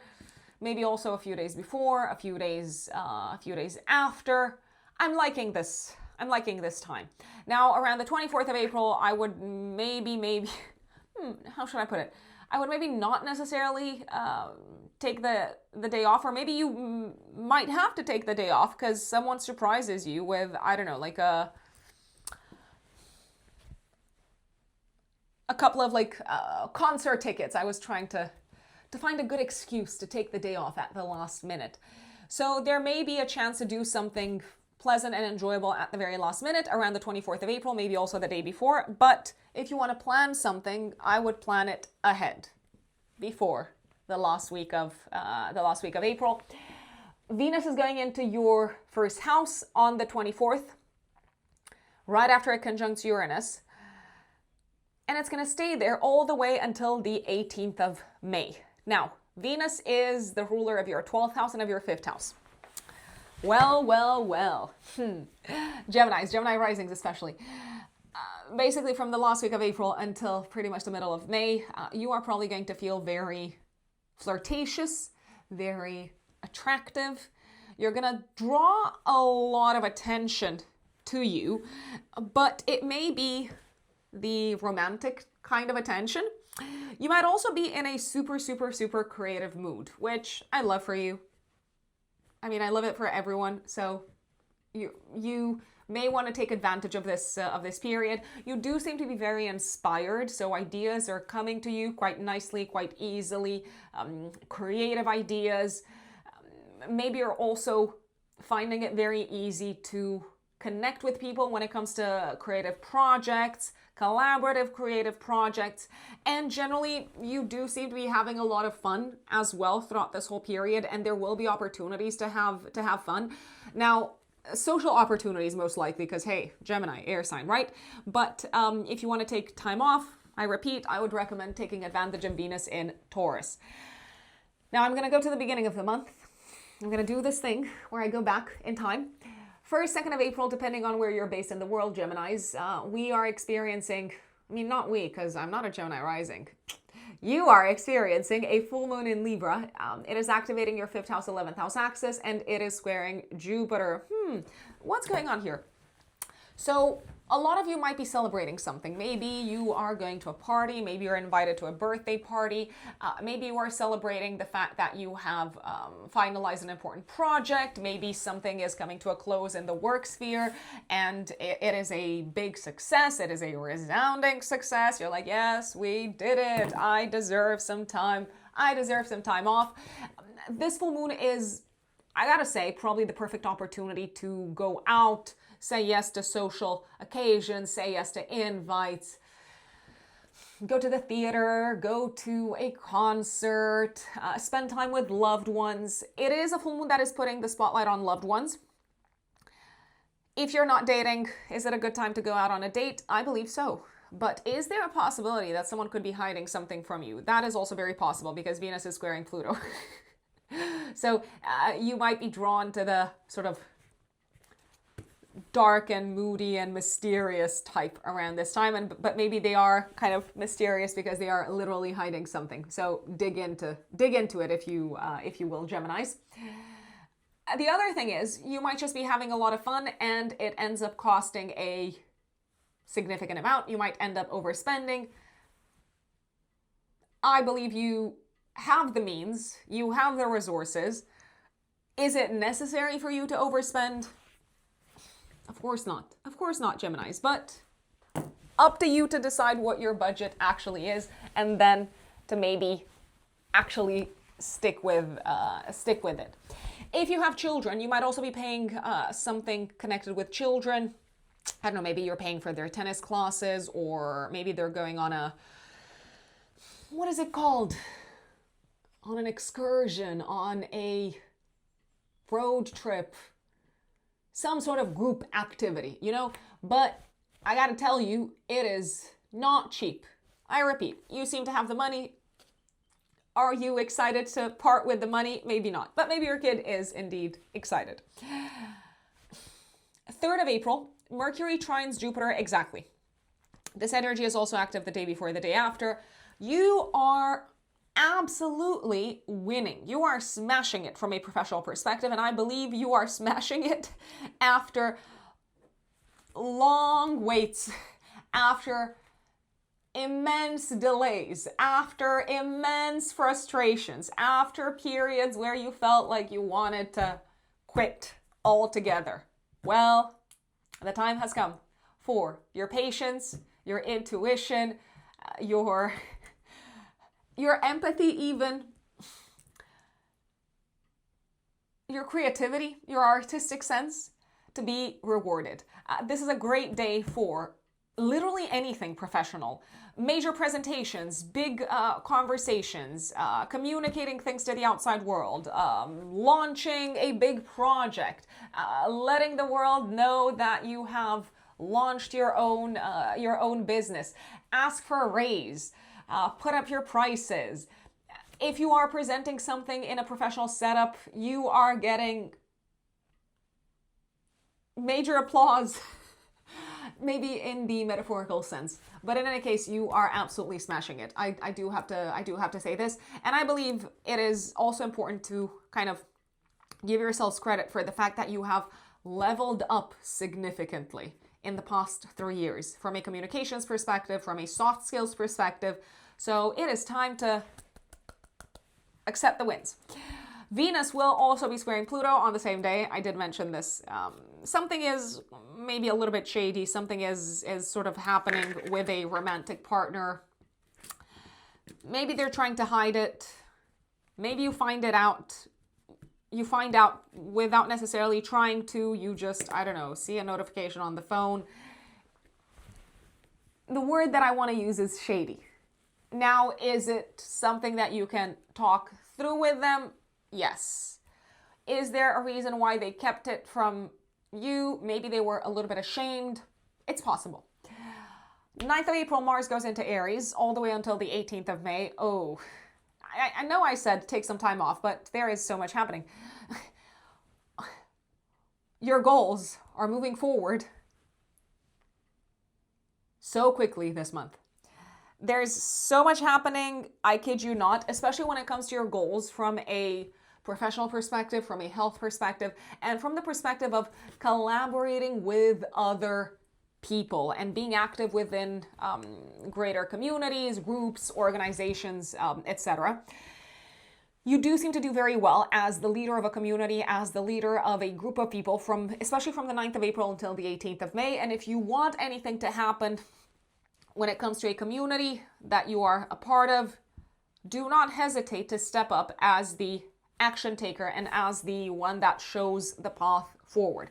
Yes, will that bring responsibility? Yes, absolutely. But that's pretty much the theme with Saturn there in this part of your chart all the way until 2028.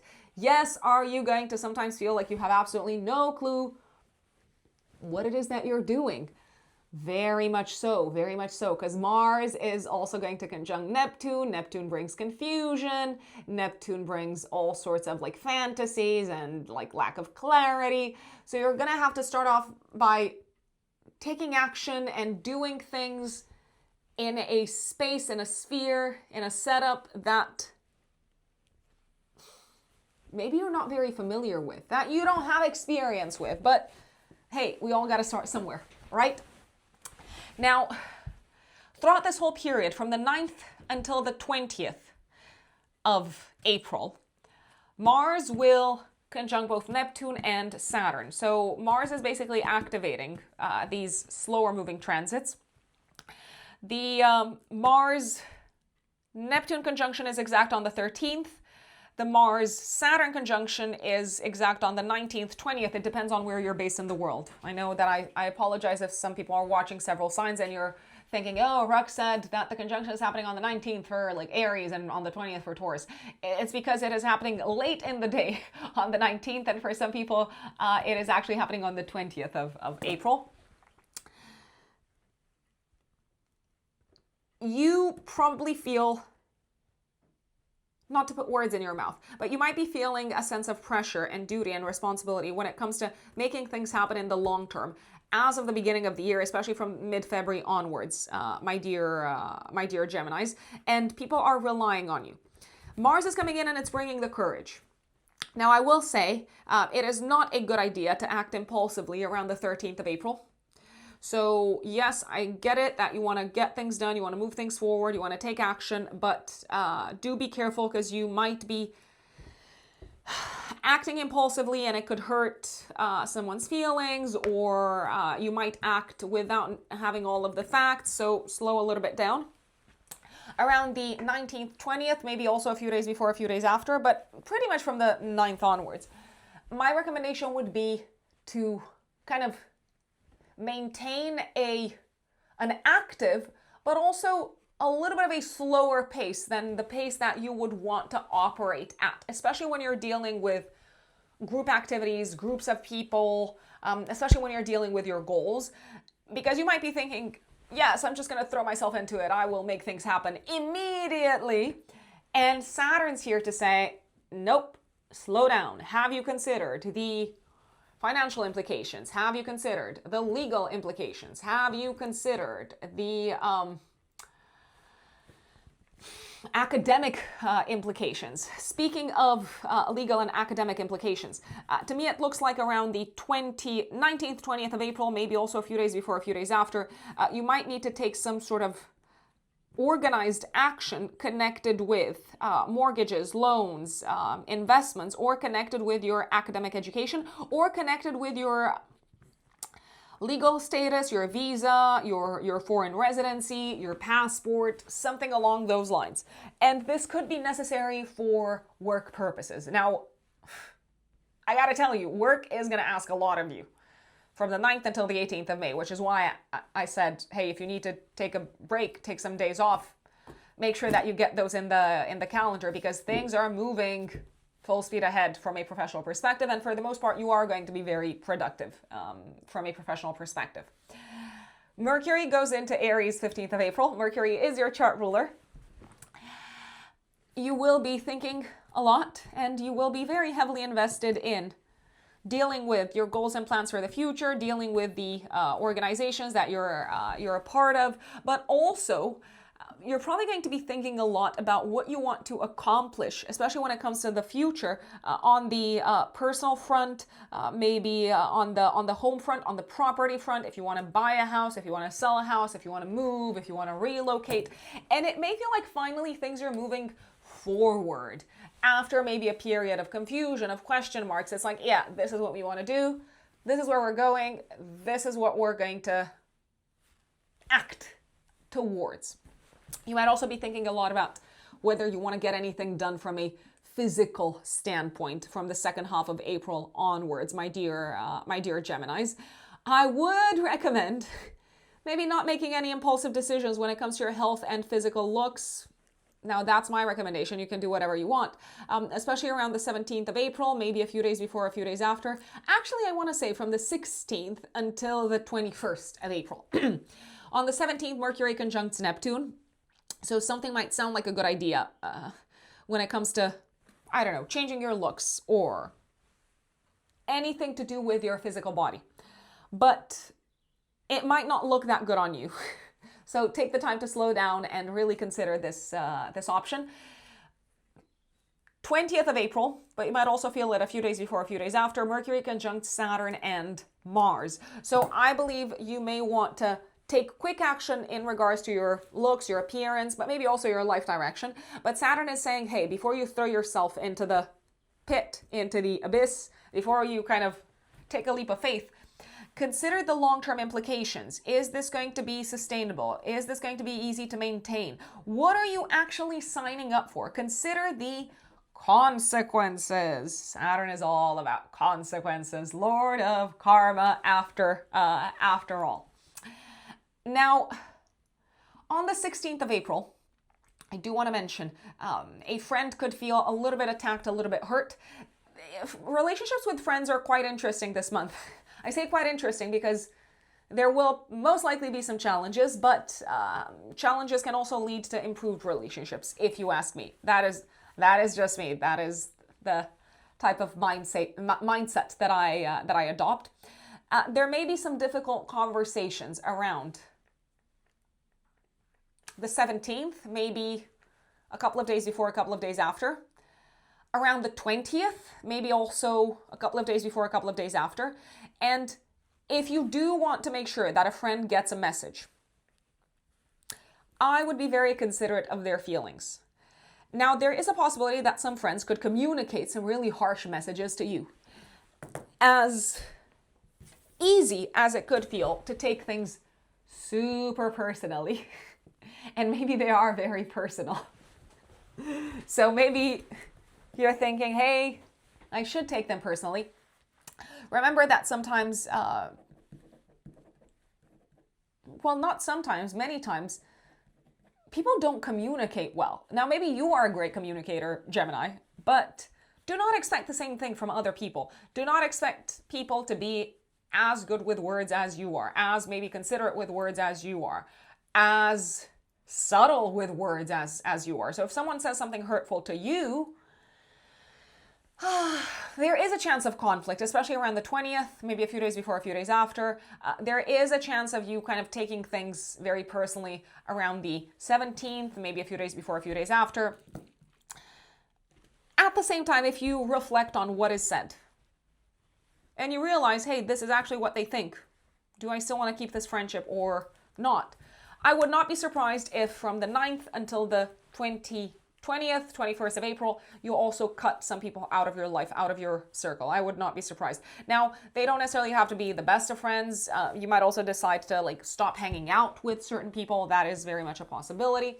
I believe some of the most important decisions that you're taking on this front are happening around the 17th of April, maybe also a few days before, a few days after, when you have a new moon in your 11th house. Now, this new moon is also the perfect time to set new goals and intentions for the future, and goals you shall set by the looks of it, especially when it comes to your health, your work, your day-to-day work, fresh starts when it comes to work. Maybe you are starting work within a new team. Maybe new team members are joining your team.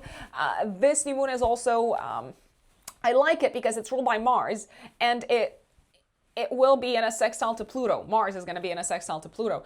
So maybe this new set of goals also involves dealing with people who are based abroad, or traveling more, or just kind of operating outside your existing, how should we call it? Belief system? Let's call it belief system, my dear Geminis. I think you are challenged to look differently at the world, but I also think you are ready for it, and you're probably also excited about it, dare I say. Sun enters Taurus, 20th of April, your 12th house. For the next month, to me, it looks like the spotlight will also be placed on your mental health and on the things that are going on behind the scenes. The sun is also the ruler of your 3rd house, so maybe you're reading a lot behind the scenes, or you're studying a lot behind the scenes. I would be careful to maybe not burn the candle at both ends, and also to get some sleep whilst you're at it. Mercury conjunct Saturn and Mars, 20th of April, some important messages that you're kind of sending across to the world, maybe big announcements that you're making to the world around this time, maybe also a few days before, a few days after. It's a very important moment in your month, and you're probably also standing up for yourselves and communicating with a great deal of confidence. Uranus comes into Gemini, 26th of April. This is going to be a long transit, Geminis. What I can tell you is that until 2032, you will undergo drastic changes. Now, in what respect? In terms of how you see yourselves, in terms of your life direction, in terms of how you think, in terms of wanting to break free from whatever is stale and outdated and no longer aligned with where you're headed, Geminis. You're stepping into the future. 28th of April, Venus trines Pluto. I love this day. I feel like you are maybe having some important aha moments in terms of what matters the most to you, in terms of what is truly meaningful in your life. This is a very good day to travel, to book plane tickets, to go out into the world and to be inspired maybe by people who kind of like look at the world differently, or people who have gone through things, maybe difficult things, maybe challenging chapters. And you're like, oh, I'm talking to this person and they've survived some major kind of like disaster, and I'm learning so much from them. So I feel like you're getting inspiration. I also feel like you're getting some sort of, let's call it divine inspiration, cosmic inspiration, maybe astrological inspiration, that supports your decision to change your life, to change your relationship with yourselves. And I feel like your appetite for personal transformation is only going to increase after this harmonious kind of trine between Venus and Pluto. Is there also a chance that a romantic connection, a romantic relationship might reach a deeper, more intense, more profound level? Yes, very possibly. Does that scare you? I don't know. I don't think so. I think you're ready for it. My fellow Cancerians, Cancer suns and Cancer risings. April of 2026. Oh, what a month. What a month, Cancerians. It is an action-packed month. I ain't gonna lie. And the action is mostly happening in your career sector, in our career sector. So much going on in our 10th house, especially for Cancer risings. But before I go there, let's start off with the beginning of the month. 1st, 2nd of April, depending on where you're based in the world, we're going to have a full moon activating your 4th house of home and your 10th house of career. But the moon is going to be in the 4th house in Libra, and it will be squaring Jupiter in Cancer. This is interesting. So I feel like something is coming to a close at home as you know it. Maybe a chapter as you know it. Maybe you are preparing for things to grow somehow. Maybe you are preparing for a new adventure. Maybe you're preparing for an expansion on the home front. I don't know. Maybe you're getting ready to start work on the extension to your house. Maybe some Cancer risings are potentially waiting for a new family member to join the fold. Now, that could be a child, but it doesn't necessarily have to be a child. That could also happen through, let's say, a sibling, a cousin, getting married, something along those lines. So it feels like things are kind of shifting on the home front. Now, I would not be surprised if some Cancer risings were actively planning a move around this time. Even if you're not physically moving into a new home, maybe you are taking some big step forward in this direction. I believe you're trying to also manage the relationship with someone, with a family member. Maybe they're going through a major transformation themselves, and you are trying to bring in a heavy dose of positivity and optimism and make them feel excited and enthusiastic about this new chapter on the horizon. But I believe they might be a little bit scared. Scared because there is a big transformation waiting to unfold. So I don't know, it could be a cousin or a sibling about to become a parent, and they're like equal parts excited and terrified. Is there a possibility you could be celebrating something with family members though around this time? Yes, that is very much also a possibility. I also believe something could be coming to a close when it comes to a major payment that has to do with home property, living situation. Maybe you are getting approved for buying a house. Maybe you're getting the green light on your mortgage. Maybe you're making a big payment towards a house deposit. Maybe you are paying, or maybe you're getting paid back your deposit if you're changing houses and the landlord has to pay you back. This could be the time when that is coming your way. I also believe that this could be the time when you're maybe hosting people in your home. Maybe you're hosting a friend, maybe you're hosting several friends. Again, it feels like there's an energy of celebration. And for the most part, you seem to have all of these positive, uplifting, inspiring words for everyone. You are like this beacon of optimism. Let's not forget, you've got Jupiter on your side, okay? The great benefic. There is a chance also around this time that maybe a family member or a friend or both, they might be going through a massive, massive, massive shift in their lives. As much as I actually believe this is an auspicious thing, this is a constructive thing, this makes a lot of sense. This is going to create more stability, more security in their lives. This is going to make them feel more valued, more appreciated. It is something to look forward to. I repeat, it could be a friend, it could be a family member. They are frightened. Why are they frightened? Because maybe they're feeling like they are losing control or they cannot control the way things play out. I think this is actually a very good time to talk about faith and trust, to talk to them about faith and trust, to kind of help them see the bigger picture and help them see how this is most likely a good thing for them. Is this a good time to visit family members? Yes, absolutely. Is it a good time to help them maybe also financially? Yes, absolutely. Now, on the 3rd of April, this is probably one of my favorite days for you Cancerians in general, but also Cancer risings in particular.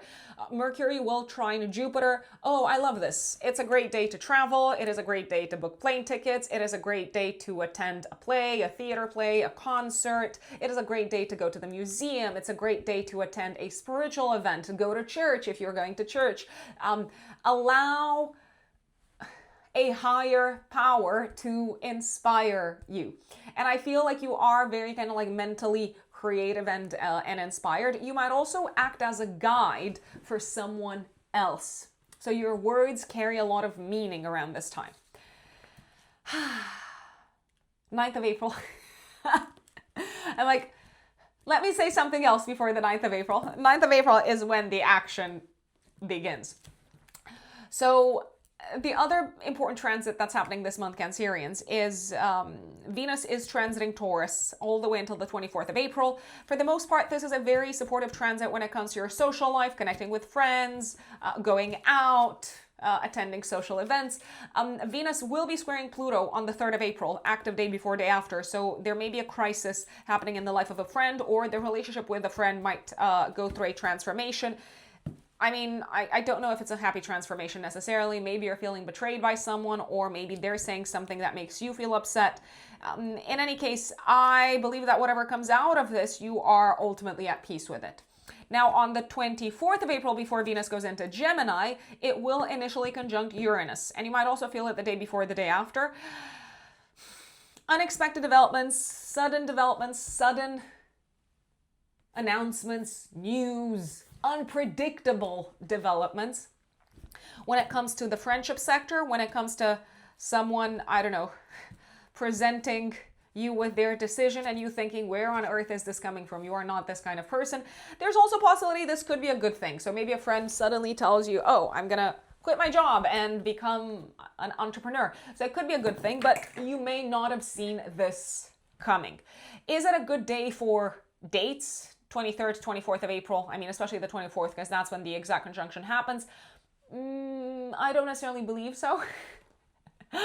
But you can take your chances if you want to, but things might not turn out as expected. The 3rd of April, day before, day after, also not necessarily my favorite time for dates, especially if you're seeing someone for the first time, because they might not look the way that they look in their photos on, I don't know, like these dating apps or something along those lines, or they might be way more intense than you thought they were. And you can do intense, but this is a little bit creepy. It could be creepy. I'm not saying that lightly. I mean, sarcasm, laughing, sarcasm, humor. We have to laugh at the seriousness of life because otherwise we are going to cry every single day. And we are Cancerians and we already cry too much. So forgive me for sometimes choosing laughter. Oh my God, back in the day, I feel like I'm talking to like good friends here. Back in the day, there were some comments on some of my YouTube videos saying, why do you laugh when you talk about sad things and sad matters? And first of all, this is a forecast. So everything that I'm talking about is hypothetical. It's a possibility. It hasn't even happened, or it hasn't actually happened. And it might play out in a totally different manner than the manner that I'm describing, because astrology does not predict exact material manifestation. It is only symbolically and archetypally predictive. So things could play out in a totally different way. And secondly, what are we going to do in the face of life? Cry? Feel sorry for ourselves? I mean, I suppose there is a time and place for that as well. And we should absolutely accept and embrace our pain and our vulnerability and hold space for it. But we have to find a way to move on, and we have to find a way to keep going. And I personally believe, oh my God, like I'm like, am I going to start to cry here? Am I going to get emotional? I might. I sometimes do that very randomly. I believe that humor is a very good way to move forward in life. And I'm going to leave it at that because I will inevitably start crying. Humor has carried me through some very tough times in my life. And now I can look back and I can laugh, and maybe it is a bittersweet laugh, but it is a laugh. Nevertheless, let's embrace the laugh. So I did mention Venus and Taurus. Take advantage of it, but yeah, do be aware of the fact that there may be some sudden changes on the friendship front, but also when it comes to romantic interactions. Also, both around the 3rd of April, day before, day after, and around the 24th, day before, day after, if you're making any social plans, if you're planning to go to concerts, events, go out, go to a birthday party, I would be prepared for things to not necessarily turn out as you thought they would turn out. Someone could cancel at the last minute at either of these times, or you might get there and you might find a totally different setup than the setup that you thought you would find. Now, 9th of April, Mars is coming into play in your 10th house all the way until the 18th of May. Now, Mars in Aries is at home. It's in domicile. So Mars in Aries is going to help you get things done, get things going, move things along from a professional perspective, move things along when it comes to your public life, your status, your reputation, your interaction with the wider world, your contribution to the wider world. So Mars is the powerhouse. Mars is also the leader. This is the time to take action and to step up, to channel your inner leader, to channel your inner pioneer from a career perspective, from a professional perspective, and from a public status perspective. You are probably going to go into warrior mode from a public status perspective, and sometimes you might feel like you really have to stand up and defend certain things, or defend certain stances and positions, and maybe even defend some loved ones in the public sphere. You might also feel like you have to channel your inner warrior and leader in the career sector. And I believe that for the most part, that is a fantastic idea. With some caveats, with some disclaimers, major disclaimers. So, from the 9th until the 20th, Mars will conjunct Neptune and Saturn. The Mars-Neptune conjunction is exact on the 13th. The Mars-Saturn conjunction is exact on the 19th, 20th, depending on where you're based in the world. I'll just say it. Around the 13th, maybe a few days before, a few days after, before you go out there and kind of turn into this big vocal leader and take resounding action, make sure that you are operating based off of the facts. Make sure that you are not taking unnecessary risks. Make sure that, I repeat, you have the facts straight, because Neptune can create all of these illusions. Mars Neptune can also lose big. So I would even, if possible, I would recommend before you take some dramatic, drastic action from the professional perspective and maybe from the public status perspective, I would maybe wait to kind of check in with someone, check in with people, maybe ask for the advice of a very kind of like conservative, more kind of, yes, a more conservative, a more kind of like traditional mindset type of person before you go full speed ahead. There is a possibility you might make an announcement of the fact that something big is dissolving for you around the 13th of April. Maybe you're dissolving an existing career path. Maybe you're dissolving your current company and you're going down a totally different path and you're setting up a new company, a new foundation, whatever it is that you're doing. I also believe that generally, if you're working for someone else, leaders, managers might have some dramatic announcements to make, both around the 13th as well as around the 17th and around the 19th, 20th of April. I know that's a lot of days. Pretty much from the, I'm going to say the 9th until the 20th. I'll just put it out there. Now, around the 13th, there could be news of a big dissolution. So maybe if you're working for another company, an entire branch, an entire, I don't know, like office could be dissolved, made redundant, something along those lines. There could also be announcements of some really unrealistic goals. And around the 19th, maybe a few days before, a few days after, when Mars conjunct Saturn, if you're working for yourselves, this would be the time when I would recommend sort of taking calculated risks. And if you are making some big announcements, do check in with a legal advisor, do check in with a lawyer if there are any legal implications. If you are parting ways with a big sort of partner, someone that you've done business with up until this point, which you might be doing from the 9th until the 20th this month, I would make sure that the way in which you communicate this is a little bit more reserved, a little bit more calculated, a little bit more cautious, because you might want to say, I'm not going to use nasty words, but you might want to shout it out from the rooftops and say, we are done with this person. We are no longer working with them. And it might not be the best thing to do. Now, if you're working for someone else, this could be the time when major announcements of kind of big restructurings are coming into play. There is a chance that your boss could be going through a change themselves, or that your boss could change altogether this month. I would not be surprised. I would also not be surprised, my dear Cancerians, if you're working for someone else, maybe the company that you're working for is getting acquired by another entity, and that could happen at any point from the 9th until the 20th.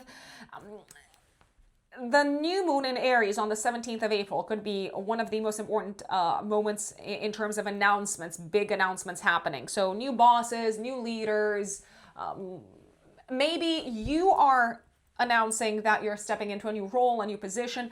If you are getting promoted, which is actually a possibility, you could be stepping up as a leader. If you're getting promoted, you could be kind of in the eyes of the world.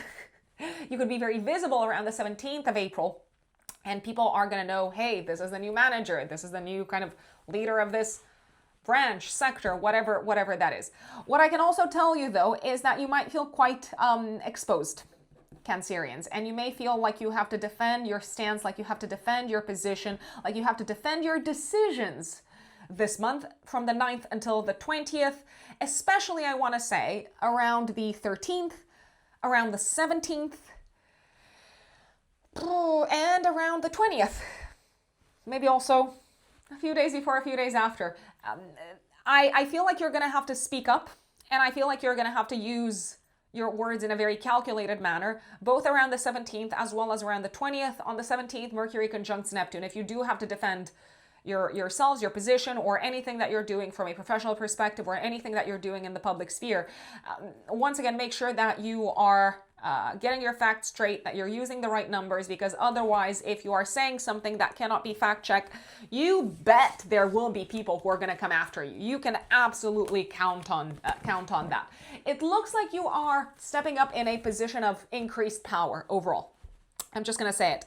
And I think there's even a book, or maybe there isn't. Maybe I'm just imagining it. It's lonely at the top. There's only one leader, or it gets lonely at the top. Not only can it get lonely at the top, you might also need to really become more assertive at the top, Cancerians, I will say. Mercury conjunct Neptune around the 17th of April is actually a very, very good time to maybe like speak publicly about your disillusionments, your disappointments, but also about your ideals, especially from a professional perspective. Mercury is going to conjunct Saturn and Mars on the 20th of April. It's also going to be active day before, day after. This could be the time to communicate in a very calculated, but also very kind of blunt manner. You are very strongly supported in communicating your decisions to the outside world, maybe holding important speeches. This is not the time to mince your words, but this is also the time to speak from experience and from reality, not from dreams, illusions, imagination, fantasy, etc. The time to talk about your visions and your imagination, if that is in any shape or form kind of relevant to your career, your public status, your public reputation, is actually the 17th of April. Mars will sextile Pluto from pretty much the 9th until the 20th. You have the backing of some really important people behind the scenes. And I repeat, you seem to have increased access to power, career-wise, public status-wise, public reputation-wise. And at a macro level, you also seem to be going through a major transformation from a public status perspective. But boy, is this kind of helping you step up. Now, on the 20th of April, the sun goes into Taurus, so it's going to illuminate your social sector, your friendship sector. 24th of April, I did mention that Venus conjuncts Uranus, and then it goes into Gemini. Venus will go into Gemini in your 12th house until the 18th of May. You've had a very active month. Maybe it is time to take a few days off. Sometime from the 24th of April until the 18th of May. You might really enjoy maybe like traveling or getting away from the world together with family members, or just retreating to, I don't know, your mom's house and just kind of chatting with people close to you and spending some time maybe secluded from the world or in your own bubble, in your own cocoon, maybe reading or kind of doing some courses, some classes in your own time. Uranus goes into Gemini 26th of April. I did talk about this in the 2026 All Signs Year Ahead webinar that I did with Anastasia at the end of 2025. It is available to purchase on my website. By the way, the recording is available to purchase on my website. It's a general year ahead horoscope for all signs.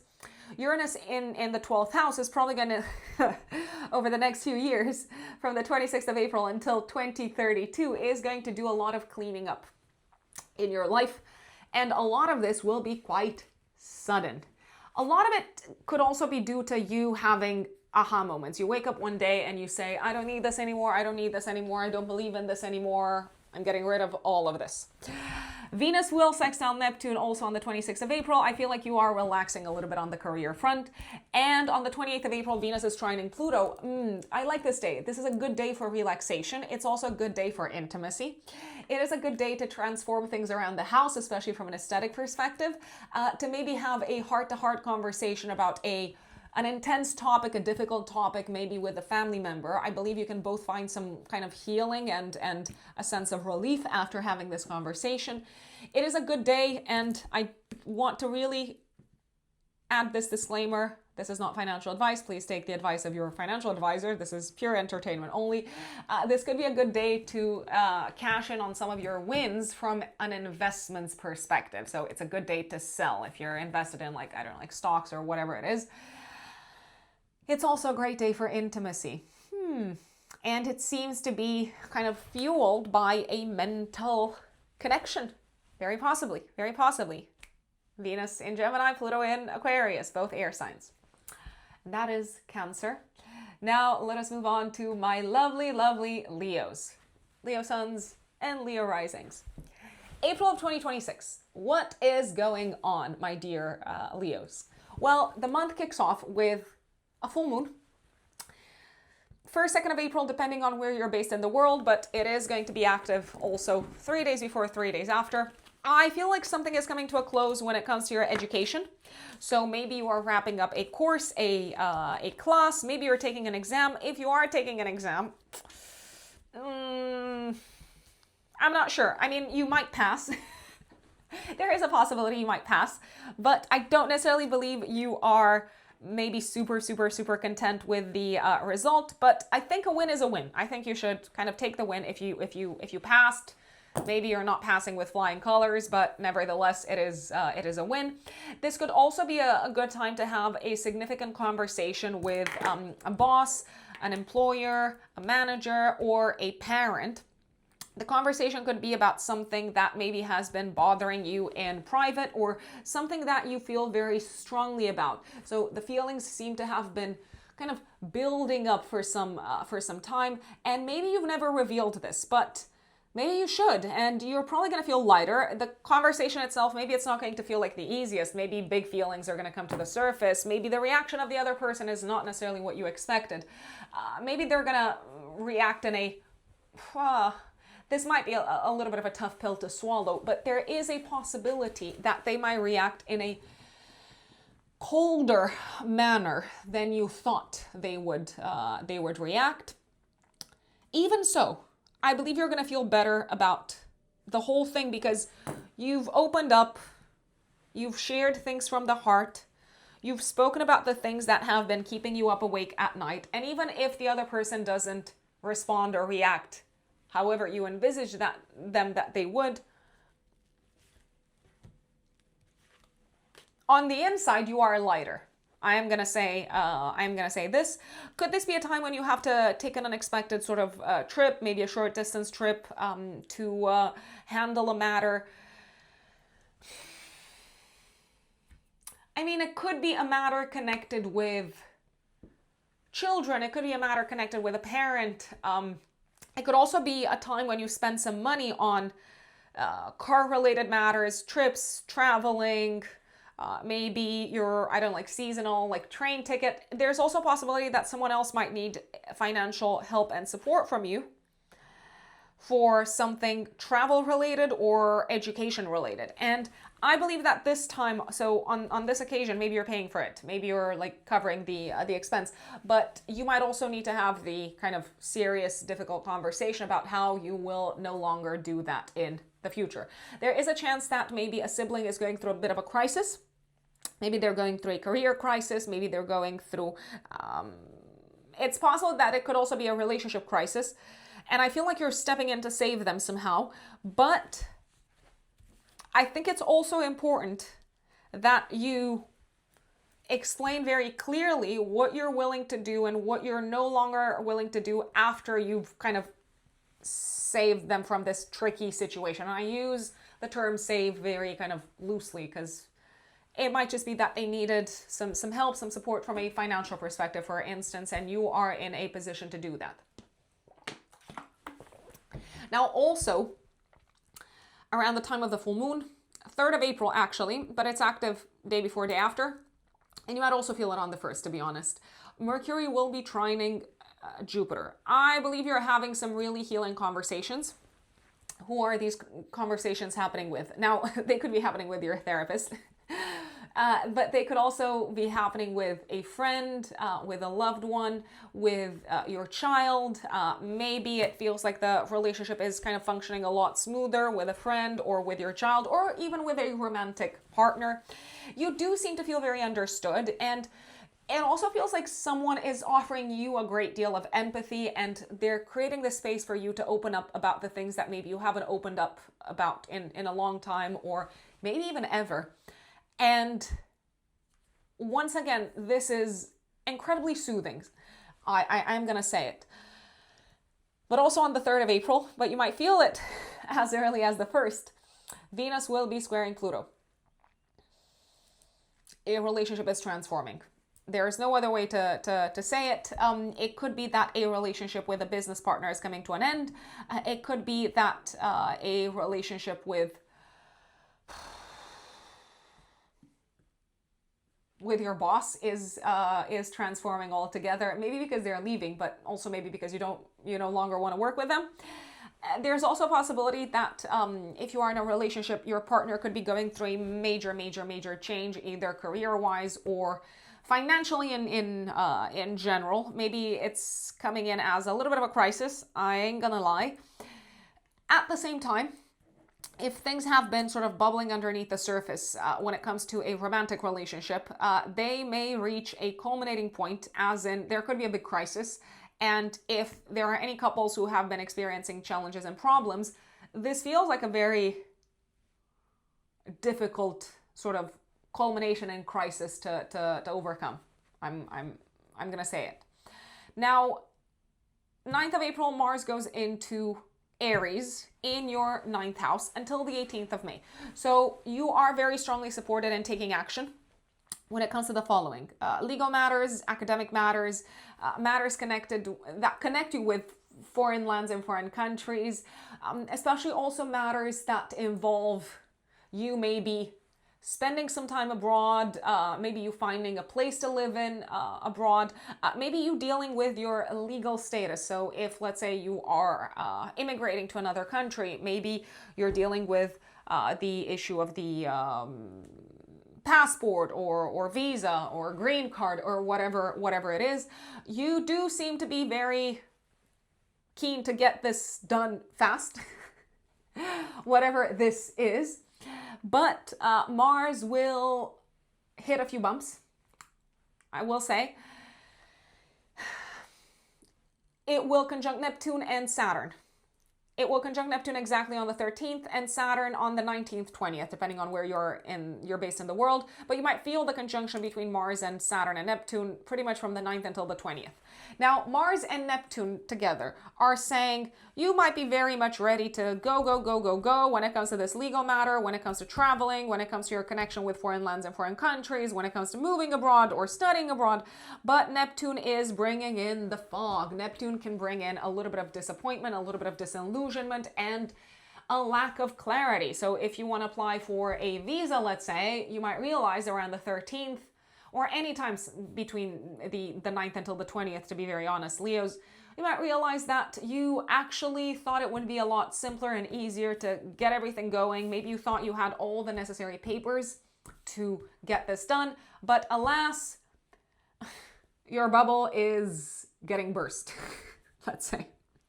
I will also say this, Leos, if you have any important mentors in your life, there is a chance that they might be going through a little bit of a tough time between the 9th until the 20th.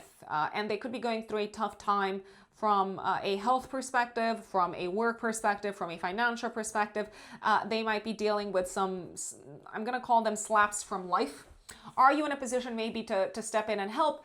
It's possible. It's possible. But nevertheless, you're probably not going to be really keen to see them deal with these more challenging chapters of their life.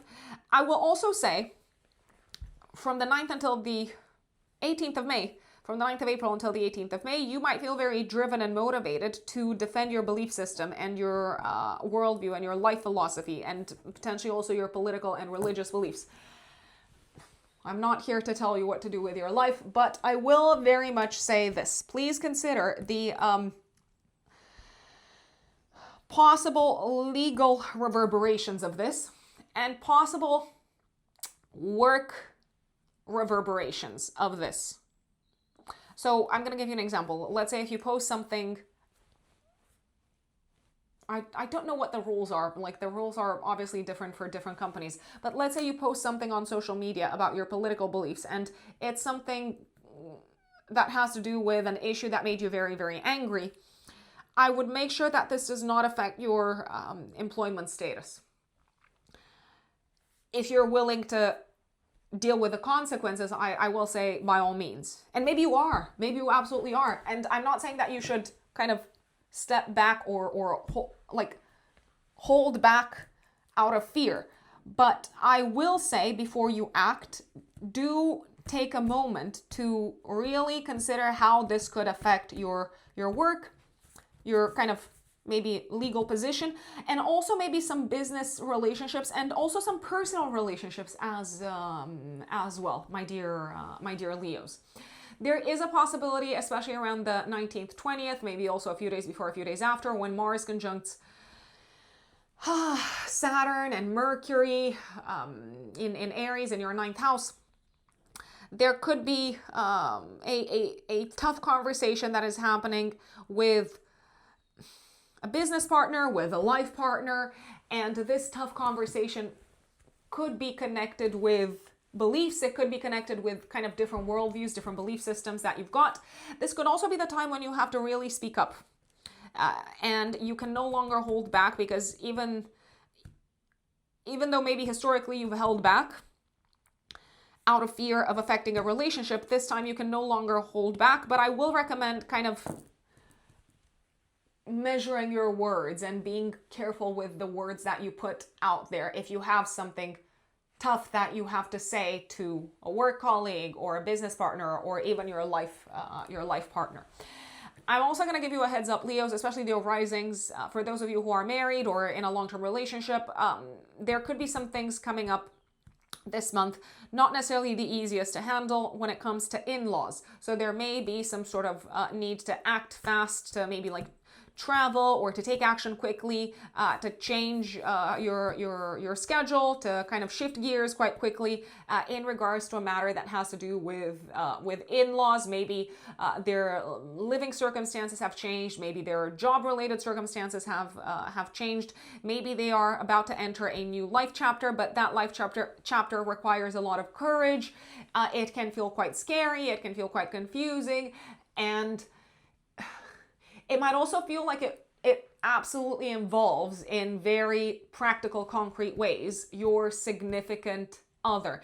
And especially from the 16th until the 21st of April, Leos, you might really need to talk to your partner about how the changing circumstances of your in-laws' lives are affecting the relationship, are affecting them, and what are the next practical steps, let's say. I will say, though, throughout this whole thing, Mars is going to be from the 9th until the 20th in a harmonious aspect to Pluto. I believe that for the most part, you have strong support. You have strong support in terms of anything that you're planning to do on the legal front. If you're planning to sue someone, for instance, you may have like a really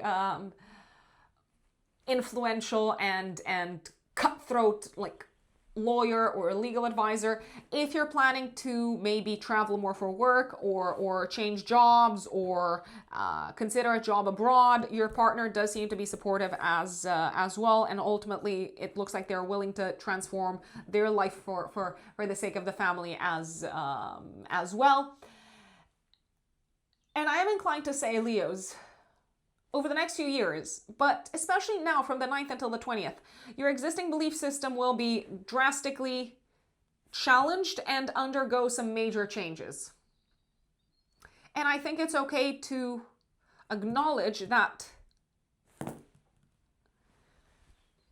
you can stand up for yourselves, you can be bold, you can be courageous, you can be assertive, you can be confident, you can be cutthroat when the situation asks for it. Now, Mercury will also transit your 9th house in Aries from the 15th of April. It's going to be there throughout the rest of the month. Mercury is the ruler of your 2nd house of income. It is also the ruler of your 11th house. So I believe that you're probably going to be spending money on legal matters, traveling, connections with foreign lands, foreign countries, your academic path. Speaking of your academic path, this month is actually, especially around the 17th of April when we have a new moon in your 9th house, this month is a great time to embark upon a long-term journey on the academic front. So sign up for university or for your PhD or for your master's, or maybe you're getting accepted into an academic program. You may hear news of that and you might need to get things going through, I don't know, like relocation or things of that nature.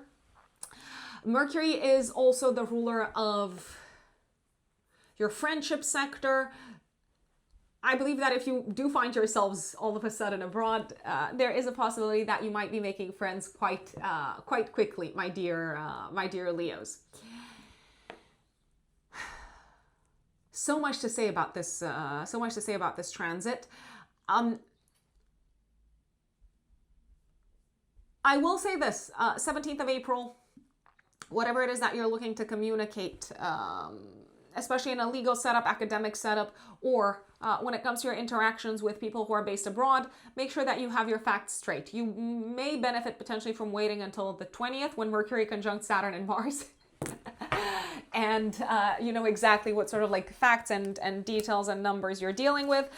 But the 17th is also a very, very good time to allow inspiration and insight to come through a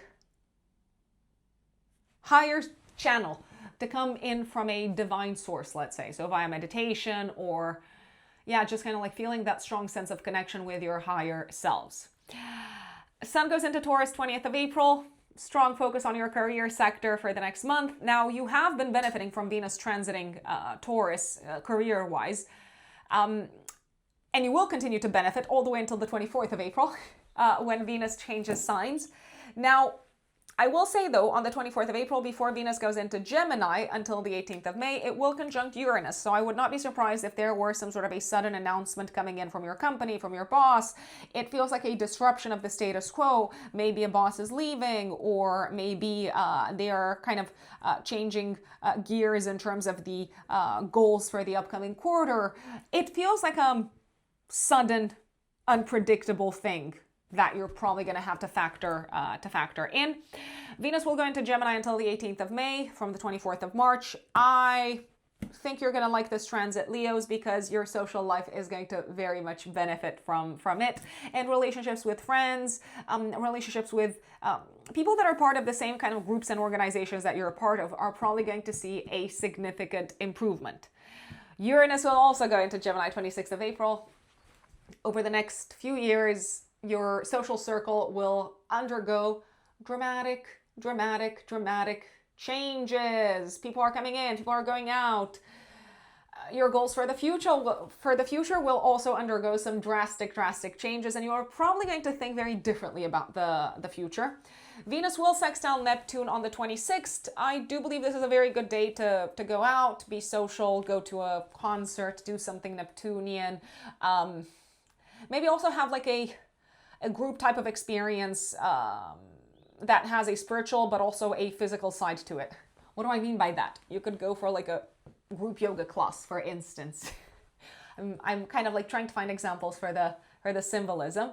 And 27th of April, Venus trines Pluto, a superb day for romantic matters. Also day before, day after, the energy is active. Probably the perfect day to go out on a date, probably the perfect day to improve the relationship with your significant other if you are already in a relationship. Also the perfect day to talk about the future, to maybe become more aligned when it comes to goals and plans for the future, to talk about how your plans for the future are changing together with someone else. It's also a great day to enter a contract, to enter a long-term agreement, and to go out with friends. I mean, all sorts of like social things are very strongly supported. A relationship with a friend is probably improving. It's kind of taking a turn for the better.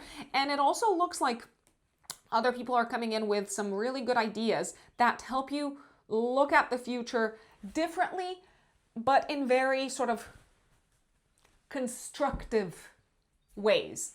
Last but not least, I mean, especially if you're single, there could be some kind of sparks under the surface with someone, maybe in a group setup. So maybe you're going to a birthday party and all of a sudden you realize that there's chemistry between you and someone that you haven't noticed that much so far from a romantic perspective, who has been hanging out with your friends.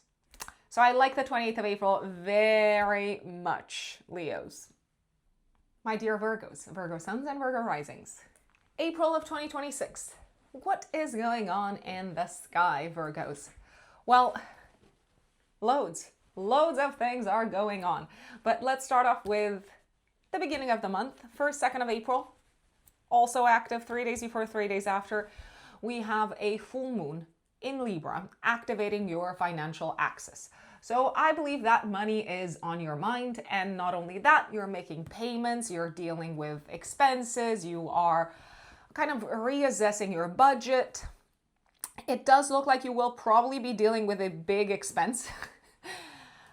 Why do I say that? Because the full moon is going to be an aspect to Jupiter. So to me, it looks like something is costing you quite a bit, but it is probably something that you want to pay for, something that is aligned with your goals, something that is part of your vision for the future. It could be a joint expense as well, so you might not be dealing with all of it on your own. It could be something that maybe your partner also pays for, or you've kind of pooled resources with someone else and you are channeling this money. This could also be a big expense that you're handling in regards to your living situation, in regards to your home life. So maybe you are making a big purchase for the home. In any case, to me, it feels like it's something that you want to direct your money towards. Now, I would not be surprised if some of you would also be paying for something that's got to do with traveling or education. Maybe you're paying for your children's education or for their travels, for their trips. You could also be paying for something connected with a visa, maybe your legal status. I do believe that if you are paying for something connected with your legal status or traveling, there is a chance, how should I put it? To me, it looks like there's a chance there may be some sort of a mistake in one of the documents or in one of the papers that are submitted. So it would potentially help to revisit the paperwork just to be sure, just to be on the safe side. Venus will be squaring Pluto. This is exact on the 3rd of April, but you might feel it as early as the 1st, 2nd of April. What's going on here? So, a few things. First and foremost, Virgos. I believe that maybe something is shifting in your work sector. Maybe the relationship with a colleague is shifting. Maybe a project is going through a big transformation, a big change. Maybe you are also ready to change your job, and you have that sense of awakening, that revelation, where you realize that whatever job you're currently doing is maybe not aligned with your values anymore. I do also believe that there could be developments happening on the legal side of things. And this is, ultimately, it's not necessarily something that you may necessarily have power over. There could be new laws that are getting passed that will affect in some shape or form the way that you do your job on a day-to-day basis. Maybe the way that you present your services, maybe the way that you market your services, and so on. For those of you who have in-laws, there is a possibility that an in-law around the 3rd of April, maybe 1 or 2 days before and 1 day after, an in-law might go through a health-related challenge or a work-related challenge, a work-related crisis, or I even want to call it a transformation of some sorts. Can it be fixed or repaired? I believe so, but a crisis is a crisis. So just something to be aware of, because it may actually impact what your daily schedule looks like from the 1st until the 4th of April. Now, also on the 3rd, but you might feel it as early as the 2nd of April, Mercury will trine Jupiter. I love this. I love it, Virgos. Why do I love it? I love it because you seem to receive tremendous support from a partner, an advisor, a consultant, a collaborator, your romantic partner, or your therapist, or a coach, basically someone who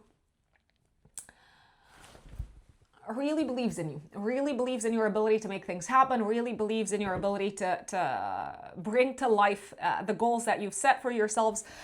Conversations with all of the aforementioned people, but I'm going to add to that someone else. I'm going to add friends to that, are going beautifully.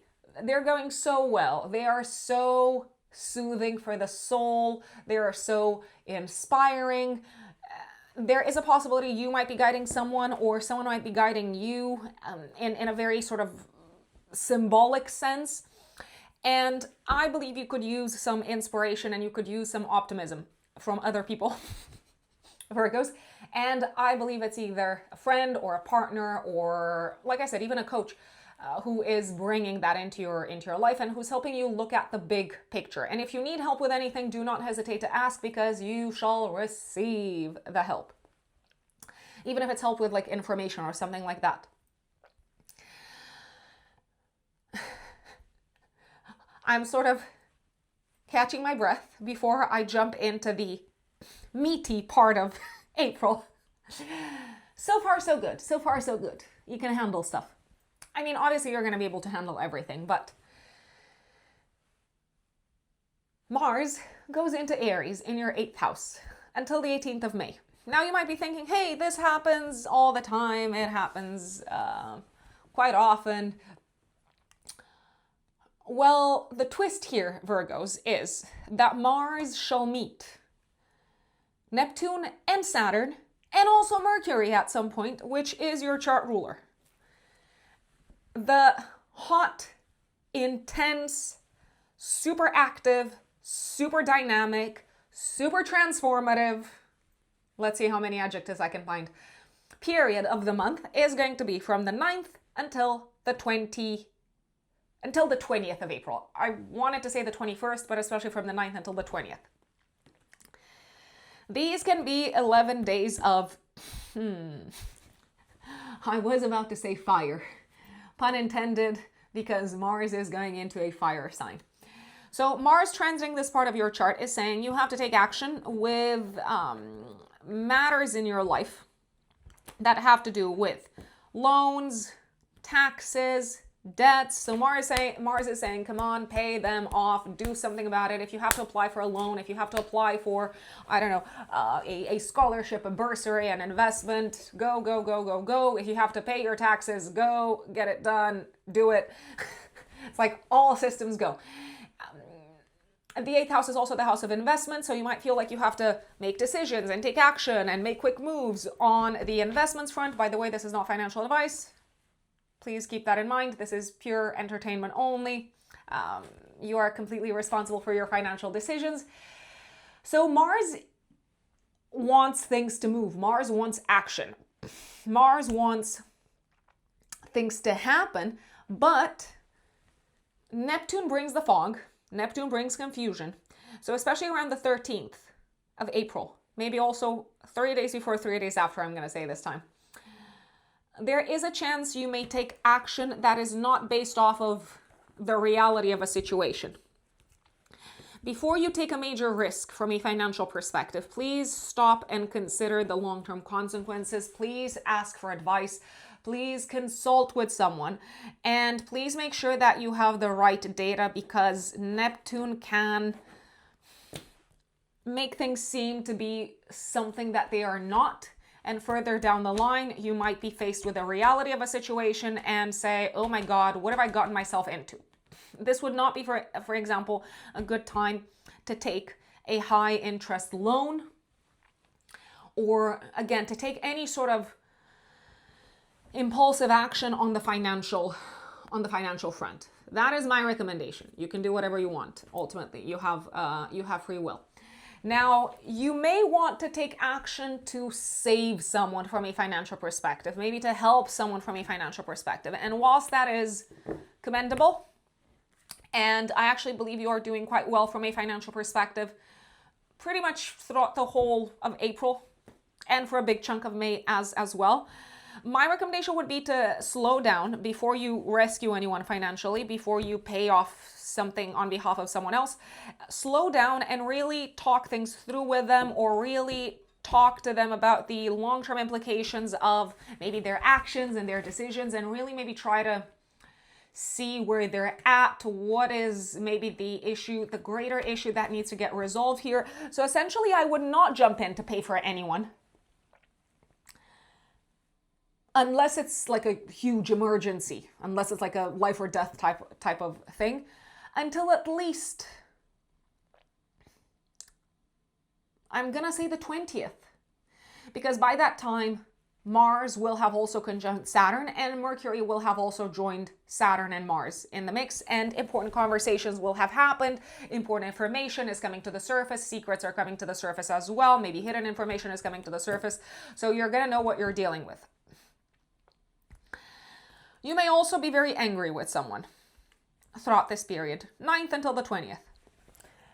You may be very angry, especially around the 13th, because maybe someone has done something that has caused them a tremendous loss. It could be a financial loss, but it's not mandatory. You may also be upset with them because they haven't said that they needed help sooner, because you could have helped sooner. You might feel like you want to defend someone who is vulnerable or powerless, especially around the 13th, a few days before, a few days after, around the 17th, a few days before, a few days after, and around the 19th, a few days before, a few days after. So basically throughout this whole period, okay? If you do speak up, and I believe you're very inclined to speak up, especially between the, I'm going to say the 17th until the 20th. If you do speak up on behalf of someone else, make sure that you are aware of the implications. For you, especially on a work level, let's say a colleague has been, oh gosh, this is going to be a dark example. I apologize, but it looks like someone might be going through a dark situation, a very challenging situation, and it may be someone that you feel very strongly about. It could be someone that you want to protect, someone that you want to defend, someone that you want to stand up for. So let's say a colleague has been bullied and they share that with you, and you feel like stepping into warrior mode and confronting the person who's been bullying them and like going straight to HR and doing all of these things that are kind of rapid fire. But because Saturn is also in the 8th house, and Saturn is the ruler also of your 6th house of day-to-day work, before you jump into action, my recommendation would be to slow down, maintain your composure, act in a little bit more of a reserved manner. That doesn't mean that you won't act. I actually believe that you will act, but work on a strategy. Talk to the other person. Cover your backs so that this does not backfire. Make sure that you have factual proof. Gather evidence. Maybe in a bit of a stealthy manner, talk to other people. I do believe something possibly challenging is going in the workplace. I'm going to say it, Virgos. Now, as much as this may not be affecting you directly, as in, I don't see your job getting affected, it looks like your day-to-day work sector is going through a transformation either way. Your career actually seems to benefit in some shape or form from what's going on the work front, but other people are maybe not having the easiest of times. I would not be surprised if this month there would be news of redundancies, there would be news of major restructurings, and all of this could happen sometime between the 9th until the 20th. Now, if you find out anything and you want to give someone a heads up, maybe you hear that there's a possibility that someone might be made redundant, and you want to give them a heads up because they're your colleague, they're your friend, you want to let them know. I would once again stop and consider whether this is the best course of action for your work moving forward. This is not the time, even though you may feel this prompt to kind of attack a situation. Saturn is also there. And it might take you until the 19th, 20th to be aware of the possible consequences or restrictions that you need to consider before you attack a matter. Now, I will say though, you could also be very frustrated by the way things have been developing in the workspace, especially as of, I'm going to say mid-February, Virgos. And if you're thinking, you know what, I'm going to go look for another job. I'm going to take action. I'm going to do something. I'm not just going to sit here and watch how things burn to a crisp in the workspace, metaphorically speaking, obviously. So maybe you're noticing that there are big transformations in the workspace and you're thinking, oh, maybe my job is in danger as well. Or maybe I just don't want to be here because I do not agree with the direction in which things are headed. Act stealthily is my recommendation. Act stealthily, because if you I would think like a poker player. If you show your hand too early, it could spell disaster. I'm just gonna say it. So let's say you're having interviews. Let's say, I don't know, you're calling in sick so that you can attend like a job interview. I'm like, tread very, very carefully, and do be very careful who you say anything to. There is a possibility that people might betray your trust this month, especially around the 13th, around the 17th, and around the 19th, 20th. There's also a possibility that you may hear that some people have been hiding things from you around these times. They could be colleagues, they could be siblings, they could be friends. Are you going to confront them? I believe you will. Will that lead to the relationship going through a transformation? I believe it will. Should you speak as soon as you have a hunch? I don't believe so. I believe maybe it's best to kind of like gather, once again, evidence, gather facts, and make sure that you have your facts straight, because initially you might not. It's a complicated energy. It's an interesting energy. What I can tell you is that you're very strongly supported this month, Virgos, to transform your life in a very significant way, especially when it comes to your day-to-day work sector. Also to take action on the financial front, to tackle something that feels like a big issue, but you've got the energy to attack it, and you've got the energy to turn it from a source of crisis into a win, into a victory. This is also a very good month to attack a situation that has been plaguing you from a health perspective. Maybe an unhealthy habit, or something that you know you want to implement in your day-to-day life, but you just did not have the energy, or it just felt like too big a task. I believe you're going to have the energy to do that this month, especially from the 9th until the 20th. I also believe you might do that as a result of some sort of suffering, or as a result of a crisis that makes you aware. It's like, hey, this is not something to joke around with. This is something to really take very seriously and to take action on. And especially around the 17th of April, we have a new moon in your 8th house. This can be a new moon that emphasizes transformation, that emphasizes, well, new beginnings when it comes to your work sector, when it comes to your health sector, when it comes to your way of thinking also, and when it comes to the things that hold power over you. For example, that could be an addiction, that could be intrusive thoughts, that could be a debt. Debts do hold generally power over people. I feel like this new moon is the first step forward in terms of you shifting the kind of like the tide in your favor. Oh my God, I know it's a heavy energy. Mercury is also going to go into your 8th house in Aries from the 15th of April. It's going to be there for the rest of April. So you're probably going to feel very invested in this kind of issue, whether it's financial, whether it's an issue of like transforming some part of your life, whether it is a professional transformation that you're going through. The sun will go into Taurus on the 20th of April. It will illuminate your 9th house. By the way, Venus has also been in that part of your chart until the 24th, essentially supporting you with travel, education, academic matters, and also supporting you in terms of getting that sense of inner groundedness and stability because of your connection with a higher power. And it's also probably been supporting you from an academic perspective. I really want to emphasize that. Now the sun is coming in and it's saying, okay, this sector is illuminated. This is going to be in the spotlight for the next month. Mercury will conjunct Saturn and Mars also on the 20th of April, a day of big, serious, heavy, difficult conversations, but a day to speak your truth. 24th of April, Venus conjuncts Uranus. Someone might surprise you. It could be a teacher, a professor, a guide, an in-law, but there could also be an unexpected surprise, an unexpected development on the travel front, maybe an unexpected opportunity to travel, or a last-minute change of schedule or a last-minute delay. Venus will go into Gemini 24th of April until the 18th of May, so right after it conjuncts Uranus, and it will support you career-wise.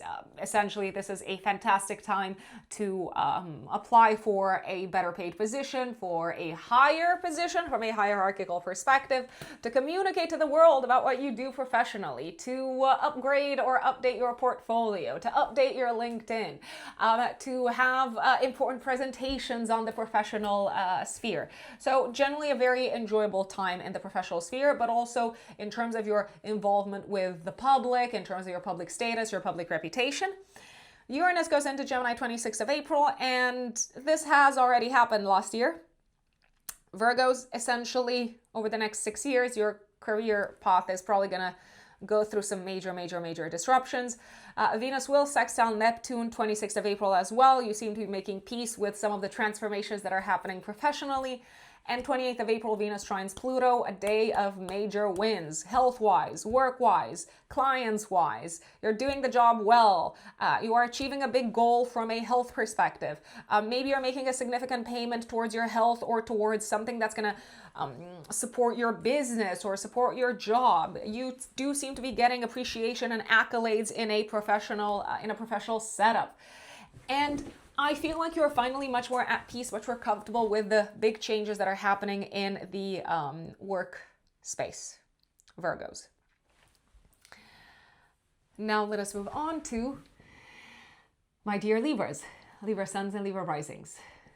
April of 2026, what does it have in store for you, my lovely Libras? Lots of action this month on the relationship front. And I don't mean just romantic relationships, I mean business relationships, professional relationships, relationships with family members, but we're going to get to that in a second. I apologize. Let's start off with the beginning. 1st, 2nd of April, give or take a few days before, a few days after in terms of you feeling the energy. We have a full moon in Libra squaring Jupiter in your 10th house. This is interesting. So I feel like you're ready for something bigger, something greater, a new adventure from a professional perspective. Maybe you are ready to step up. Maybe you are ready to take on more responsibility. Maybe you are ready to launch something big, to launch a new service. Maybe you are ready to grow from a knowledge perspective. I do believe that you being ready to do this involves some sort of a transformation. It could be a transformation career-wise. It could be a transformation in terms of what your day-to-day looks like. It could also be a transformation on a more symbolic level in terms of how you see yourselves. Now, is there a possibility that you could also transform your focus from a professional perspective? Yes. And maybe this is taking you a little bit outside of your comfort zone, but ultimately I believe you are very invested in this from a moral perspective, from a philosophical perspective. You believe in this change, and it will probably serve you in the best way possible. This full moon also puts the spotlight on your relationship status. I'm gonna say it. It does look like your relationship status is going through a shift. For the most part, I believe you're happy, but maybe there's this sense of something coming to the surface, like a secret coming to the surface, a secret being revealed in the eyes of the world when it comes to your relationship. So maybe you've had like a secret relationship, or maybe you've kept some things to yourselves, you and your significant other. There's also a possibility you might be revealing something big to the outside world, such as, oh, we are expecting a baby, or something along those lines. So it could feel like a hidden element is coming to the surface, and it also involves your partner. Now, could a business relationship go through a shift around this time? Yes, very possibly. But I believe that this is helping your career. Maybe you're deciding to revisit the way that you work with someone financially, how much money you charge them, or how much they're paying you for your services. I wouldn't be surprised if some Libra risings especially put up their prices around this time.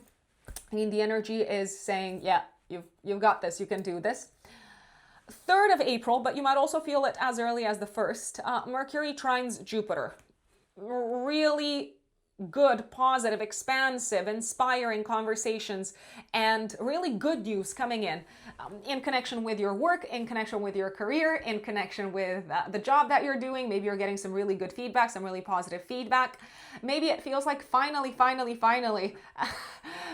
the gods of good luck, aka Jupiter, are smiling upon you professionally, and things are starting to move forward in the right direction after a lot of delays, after a lot of frustrations, after a feeling of, oh my God, like another challenge, another obstacle. No more, no more. So good news is coming, and you do seem to be doing a fantastic job, especially when it comes to speaking, communicating, writing, presenting things in the professional sphere.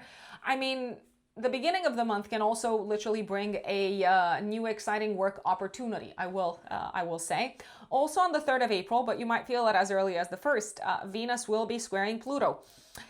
I repeat, secrets are coming to the surface in regards to a romantic relationship, but also secrets could be coming to the surface when it comes to your children. If you have a child, you might find out something about them that they maybe kept hidden. I don't know, that they have like a secret girlfriend, for instance.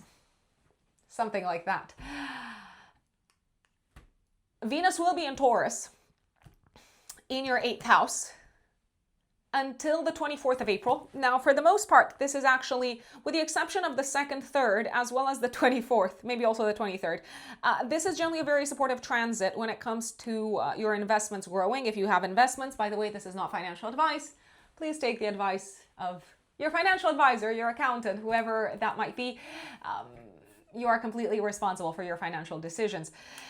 So generally, Venus transiting the 8th house is very supportive when it comes to investments, because you might see the value of your investments growing. It can be a good time for accumulation, but I would kind of be more mindful, be more aware of 2nd, 3rd of April, as well as 23rd to 24th, because things might not necessarily be what they appear to be.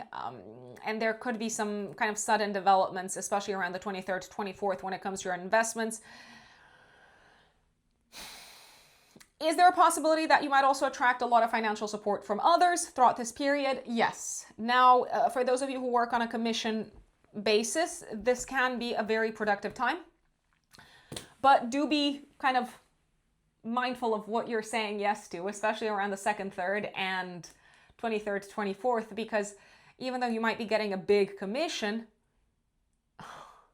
I feel like you're going to be giving a lot in return as well.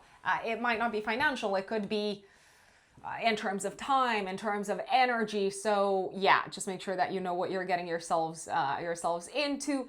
24th of April, 23rd to 24th, Venus conjunct Uranus. There could be a sudden development on the financial front, either for your investments, either for your commission, if you work on a commission basis, or for your partner's resources. Maybe all of a sudden your partner has to deal with an unexpected expense. Now, Venus is your chart ruler, also Libras. So I feel like you are dealing with your kind of like own transformation pretty much until the 24th of April. You might be transforming your relationship with yourselves, your relationship with your body. You might feel very drawn to transform the body in general, including from a physical perspective. So maybe you're transforming your diet, or you're transforming the way that you dress, whatever it is. 2nd, 3rd of April and 23rd to 24th. I mean, around the 24th, maybe you just want to shock people. But if you are going for some big transformations physically, just know that they may be they may be something permanent, and they may be something that you have to kind of live with. I keep on saying kind of. It may be something that you have to live with for years, maybe forever. So if that is not something that is, if the thought of that doesn't make you comfortable, maybe you should kind of slow down and reconsider whether it's good to take these big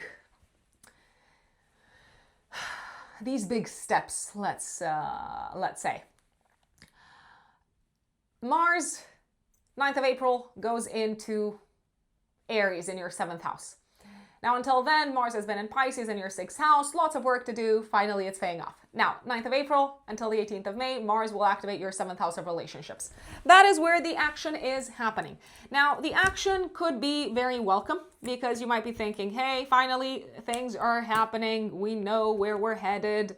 We're getting some movement here. We are getting out of a place of stagnation, or we're getting out of this kind of fuzzy, murky place of not knowing what's what.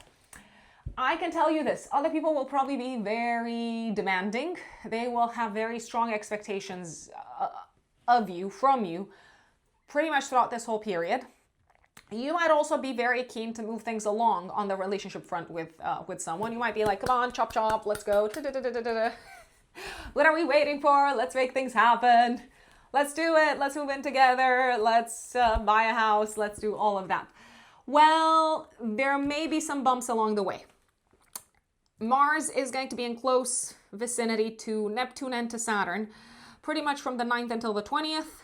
It will conjunct Neptune on the 13th, and it will conjunct Saturn 19th, 20th, but you might feel the energy pretty much throughout the whole period, 9th until the 20th, I apologize. So around the 13th, maybe you feel disappointed with a partner, or you feel like they have lied to you, or that they have presented their situation in a manner that is not exactly aligned with reality.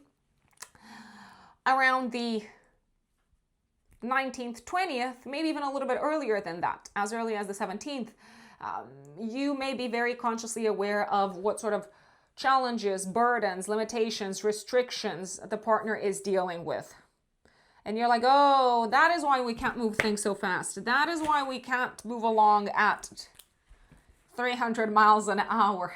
That is why we have to slow down. I feel like something that's going on in the partner's life might slow things down potentially for you as a couple.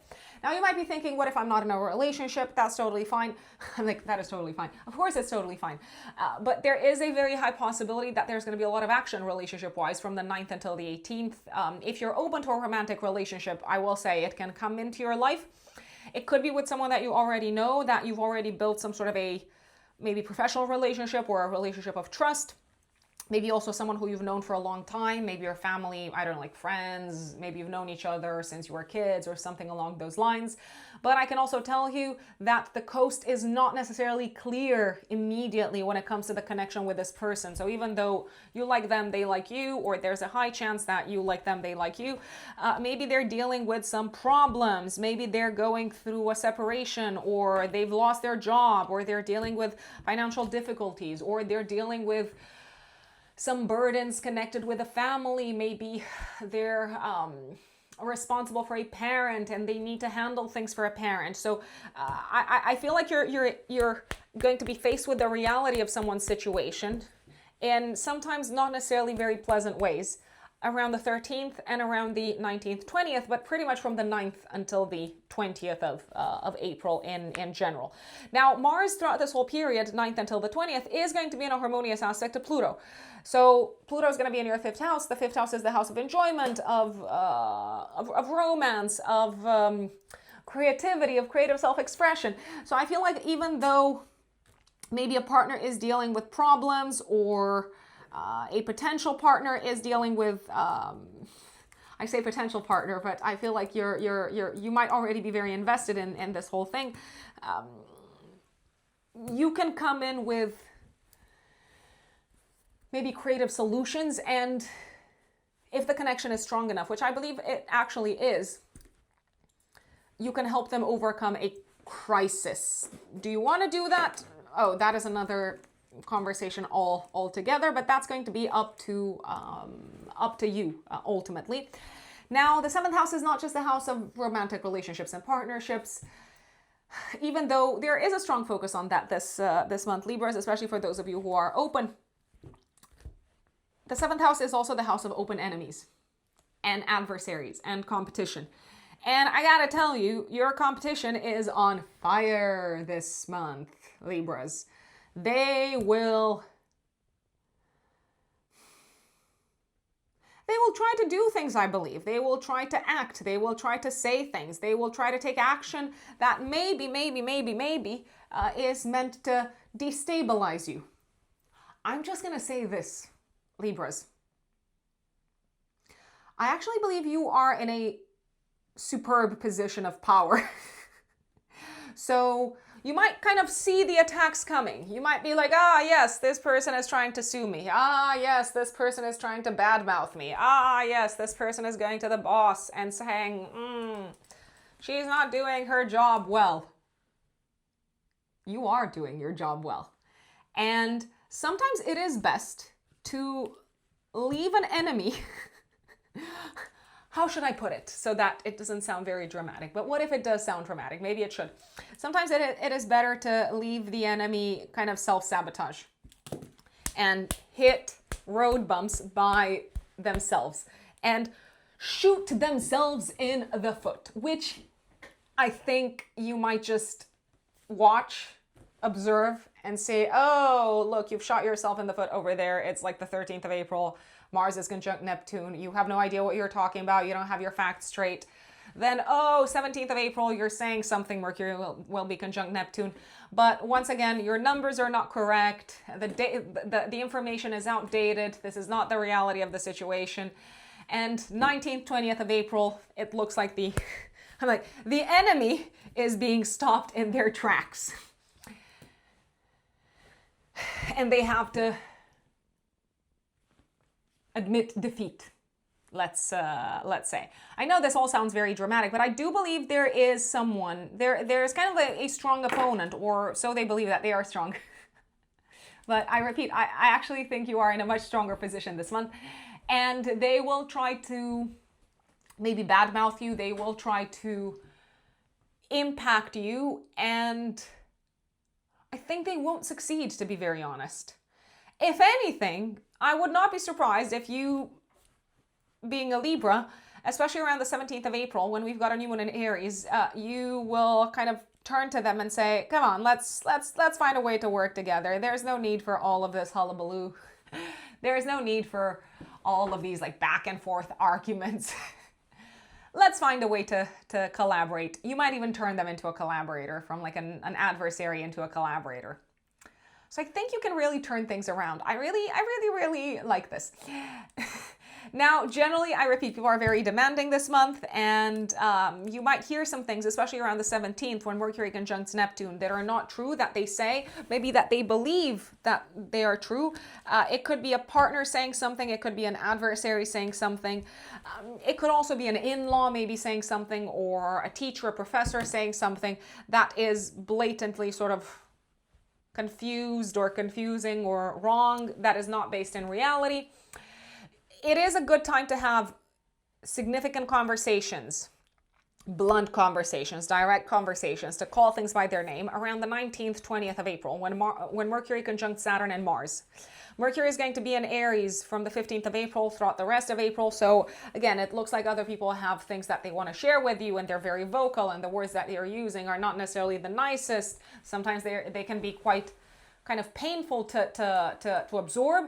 But I repeat, especially around the 19th, 20th, it is a good time to sit down, to call things by their name, and you don't have to mince your words either. You can put someone in their place. 17th of April can be the beginning. It's a new moon in your 7th house. It's active 3 days before, 3 days after. It can be the beginning of a kind of new collaboration, new partnership, new relationship. It could be a professional collaboration. It could be a romantic relationship that is kicking off, but it's kicking off after some difficult moments, after some difficult times. And if anything, I actually believe that can be an asset in the long term, because once you know exactly what you're dealing with in terms of possible challenges, it may be so much easier to navigate the future, because you've already been exposed to the darkest, heaviest, strangest of things. Venus will enter Gemini 24th of April until the 18th of May. This is a great time for traveling. It's a great time to further your education. It is a great time to connect with people who are based abroad, to make friends abroad, to maybe reconnect with your friends who are based in other countries, and relationships with people in the legal sphere, in the academic sphere, in the political and spiritual sphere are actually going to go quite well. Uranus also goes into Gemini in your 9th house, 26th of April, and this is going to be a long transit, my lovely Libras. It looks like over the next 6 years until 2032, your worldview and your belief system will experience severe disruptions that will have the effect of, how should I say, almost kind of like awakening you. It's like, this makes so much sense, and my view of reality has changed altogether. You're probably also going to free yourselves of quite a few limiting beliefs, if I may say so myself. And probably one of my favorite days of the month for you, 28th of April, but you might also feel it the day before, day after. Venus trines Pluto. Fantastic for romance, for fun, parties, going out, traveling. I want to say creative collaborations, attending cultural events, launching marketing campaigns, all things connected with publishing, writing books, making presentations, all of that. All of that, Libras. My dear Scorpios, Scorpio suns and Scorpio risings.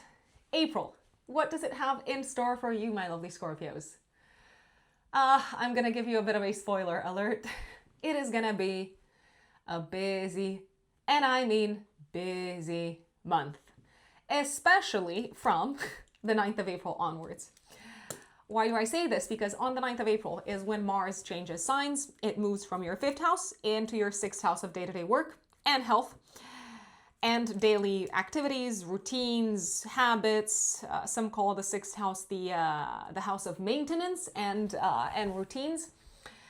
So if I were to make a recommendation, I'd say pretty much until the 9th, maybe the first week of April in general.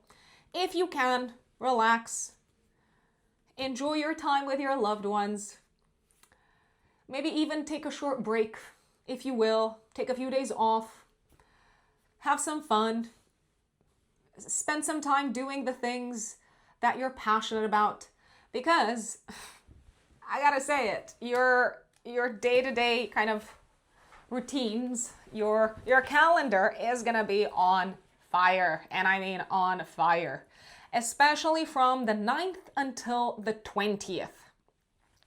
Now, let me not get ahead of myself. Let's start off at the beginning of the month. 1st, 2nd of April, give or take 3 days before, 3 days after in terms of when the energy is active. We have a full moon in Libra. This is activating your 12th house, which is why I say if you need to take some time off, take some time off. It is a good time to rest, to relax, to sleep things off, retreat, get away from the world. There is a possibility that you might be wrapping up a job or a project. There is a possibility that something might be coming to a close when it comes to your daily activities, daily habits, daily routines. Some of you could be saying goodbye to a job, or you could be saying goodbye to a colleague, a team member. There's also a possibility something could be coming to an end in the work sphere. When it comes to a collaboration, so maybe you're saying goodbye to a long-term partner, a long-term collaborator, a long-term colleague. There's also a possibility that a partner could be saying goodbye to a job. Maybe they are getting ready to move into a new job, or I don't know, maybe they're getting ready to go on maternity leave, or whatever that may be. Things are coming to the surface, I believe. There could be some information coming to the surface when it comes to someone that you're working with, or when it comes to someone that you've been consulting, possibly on the health front. There's a possibility that you do not necessarily like the things that are coming to the surface, and you decide, I'm just going to give an example. Let's say you find out that your dentist is, this is very random. You find out that your dentist is a supporter of a politician that you absolutely abhor.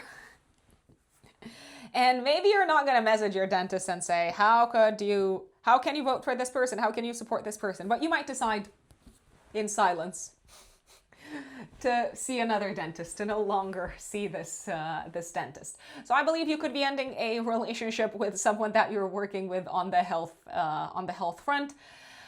This is a time when you might also generally need some support health-wise, but especially from a mental health perspective. So someone to kind of take some things off your to-do list so that you can rest more, so that you can sleep more, so that you can relax more.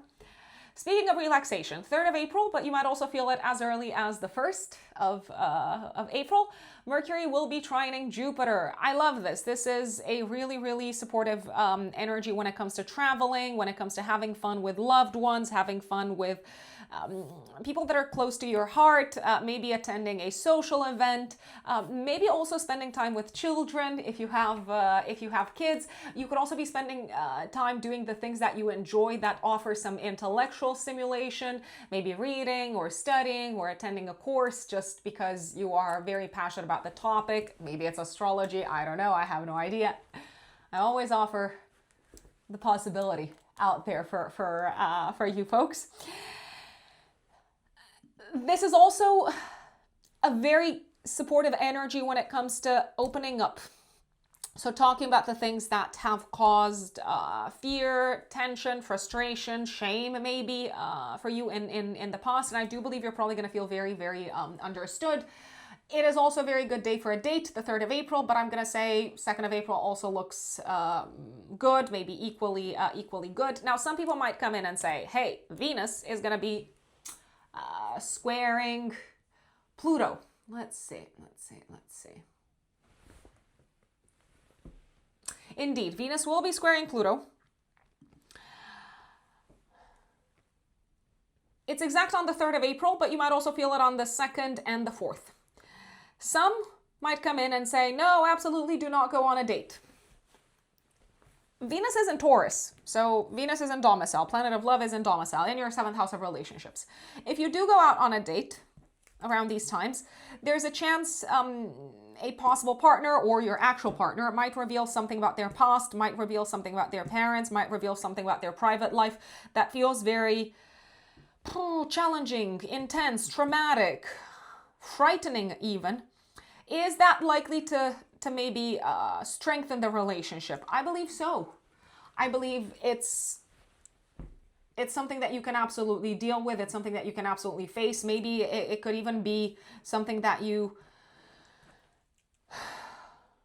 can hold space for them on that matter, because maybe it's not an easy topic to talk about. There is also a possibility that around this time you might be discussing with a significant other, with a loved one, about transforming your home and living situation. Now, the home and living situation sector does seem to be a significant concern, especially for the other person, if you're seeing someone, if you're dating anyone. I believe that you're in this instance, on this occasion, I believe that you're actually the flexible one. So if it's all the same to you, and if it's very important to them, then why not please them on this occasion, my dear Scorpios? I also believe that you may uncover some kind of buried material, maybe buried information connected with a family member. Is that going to change your opinion of them? Possibly. Should that completely alter your relationship with them in the long term? I don't know. That is your call to make. Now, I did mention Mars goes into Aries 9th of April until the 18th of May. You are going to have so much to do on a day-to-day basis. I kid you not. It is time to take action on the work front. You're going to be busy. If you want to apply for a new job, if you want to maybe... I was about to say hunt for new clients, but I should absolutely not use that word because we do not hunt people. But if you are keen to attract new clients, if you work for yourselves, if you want to attract more business, if you want to see your business, if you work for yourselves, doing better, my dear Scorpios, now is the time to go. Take action. I also believe there's going to be a lot of things for you to solve on a day-to-day basis, to resolve on a day-to-day basis in the work sphere, but also there may be some stuff that needs to be actioned on the health side of things. It might not necessarily be your health. It could be in connection with the health of a family member, the health situation of a family member, the health situation of a parent. Now, this is not medical advice, so please take the advice of the doctor no matter what comes up. I will say this. You are keen to get things going work-wise. There is a possibility you can bring in a new job if that is what you want, especially around the 17th of April. You may welcome in a new job offer around the 17th of April, give or take 3 days before, 3 days after. If you are saying yes to a new job, if you are saying yes to a new role, if you are saying yes to new duties and responsibilities, make sure that you know what you're getting yourselves into.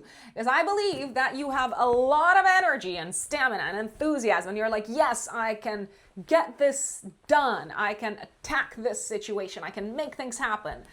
I am all fired up.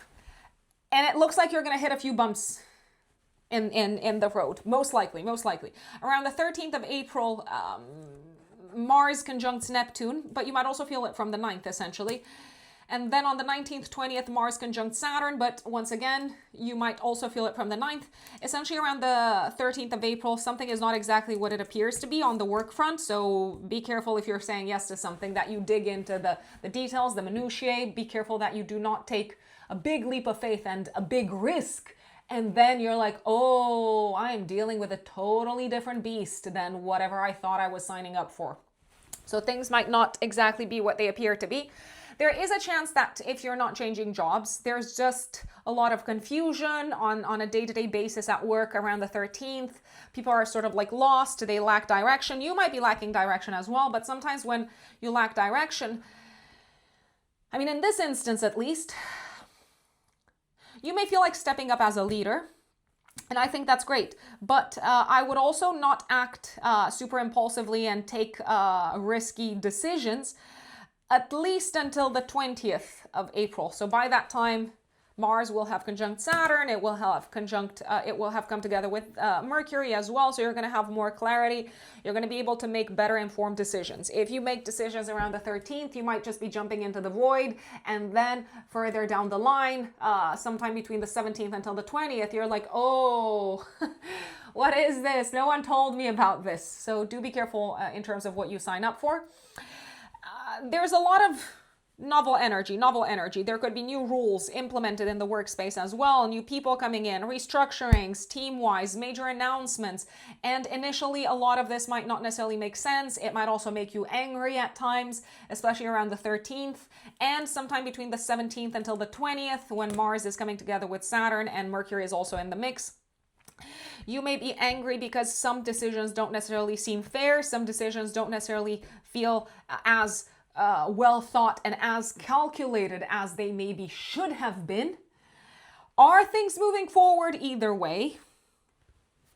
I believe they are. I believe that by the time the last week of April comes along, you're probably going to be working maybe in a different setup. Your day-to-day is going to look different. You're going to be working on new projects.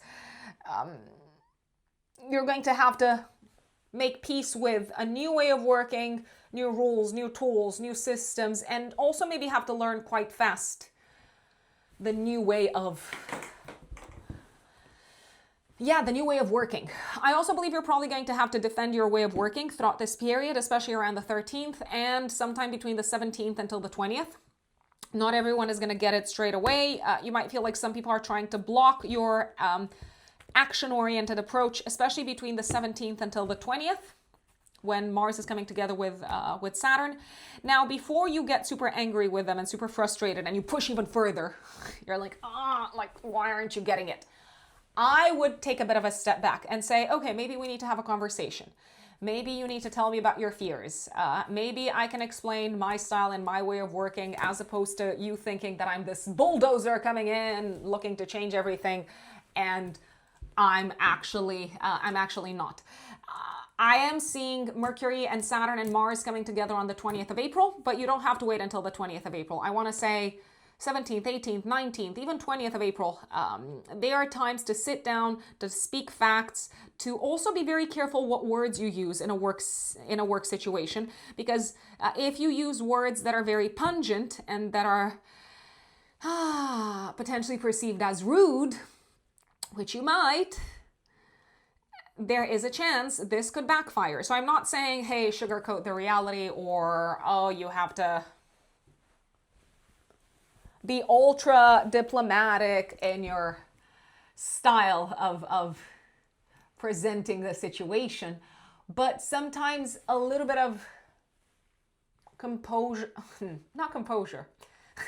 although composure is a good word, composure and risk assessment and less words, a more reserved approach in communication, but still very direct, still very straightforward and to the point, is going to earn more for you in terms of supporters and people wanting to work with you than just kind of saying things like, this is bad, this is BS, this is not gonna work, we need to change everything, we need to burn everything to the ground. I'm like, no. Even though that might be very, very true. That might be very true, Scorpios.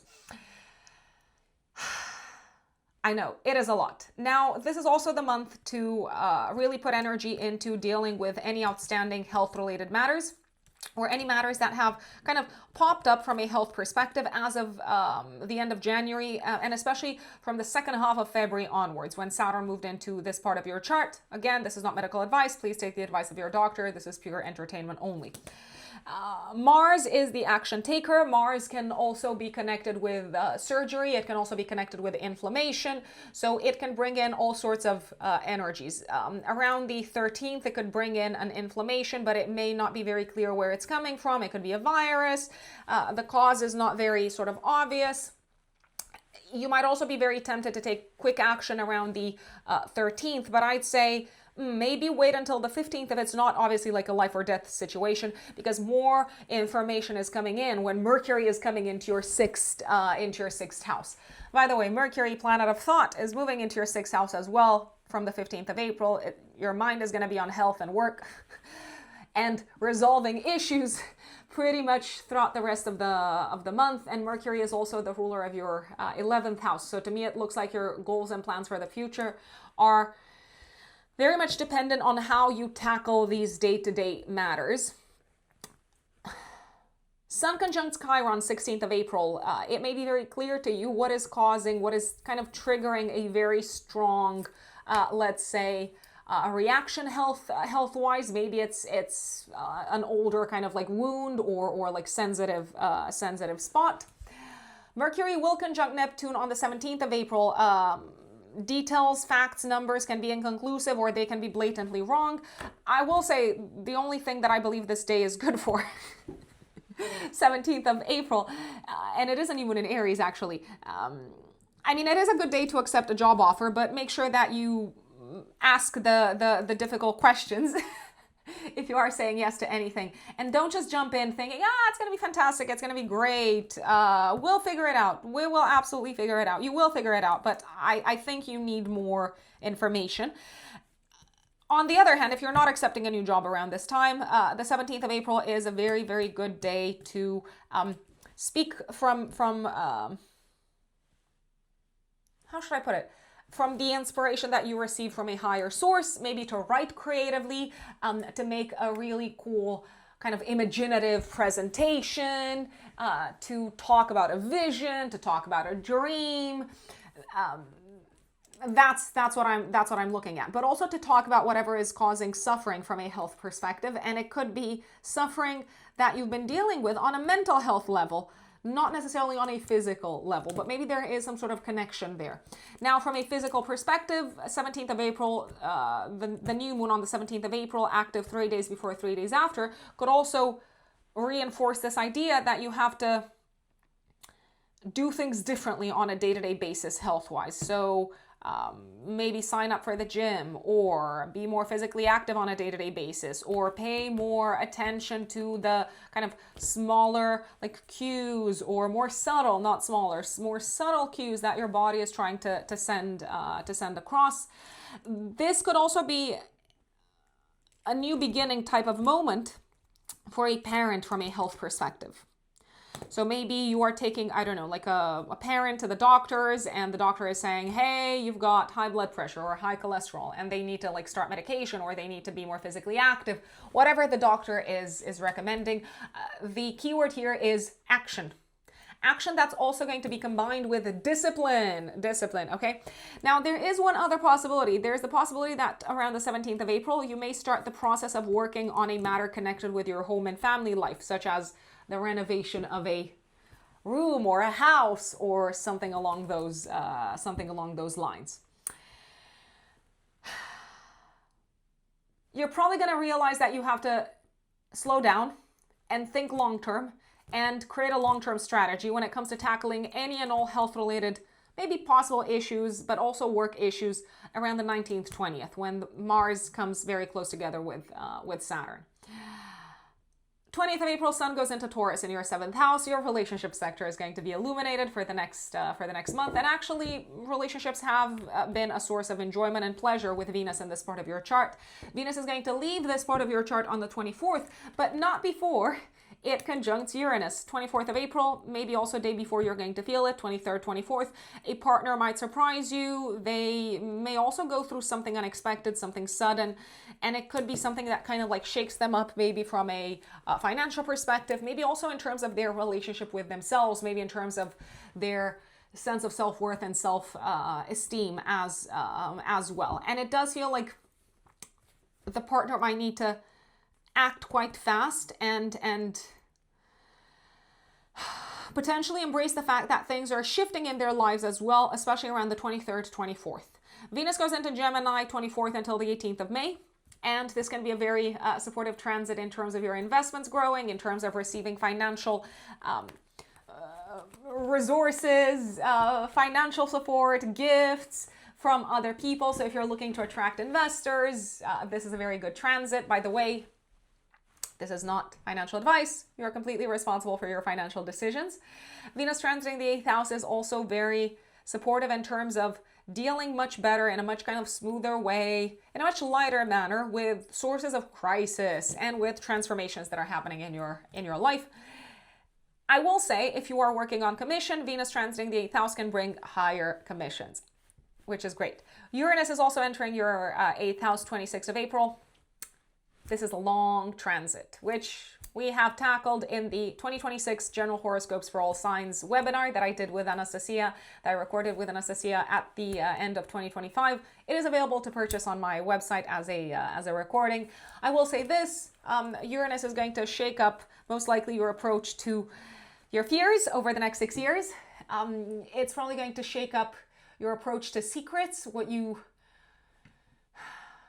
decide to keep secret and what you ultimately decide to open up about, any taboo topics in your life. And there can be sudden, unexpected developments also on the financial front, especially for partners, but also when it comes to insurance, inheritance, legacy, but maybe taxes as well. Venus will sextile Neptune on the 26th of April. I feel like you're dealing a lot better with these kind of changing tides in the workplace and in the health sphere, and you are a lot more relaxed. And 28th of April, Venus trines Pluto. This is a great day to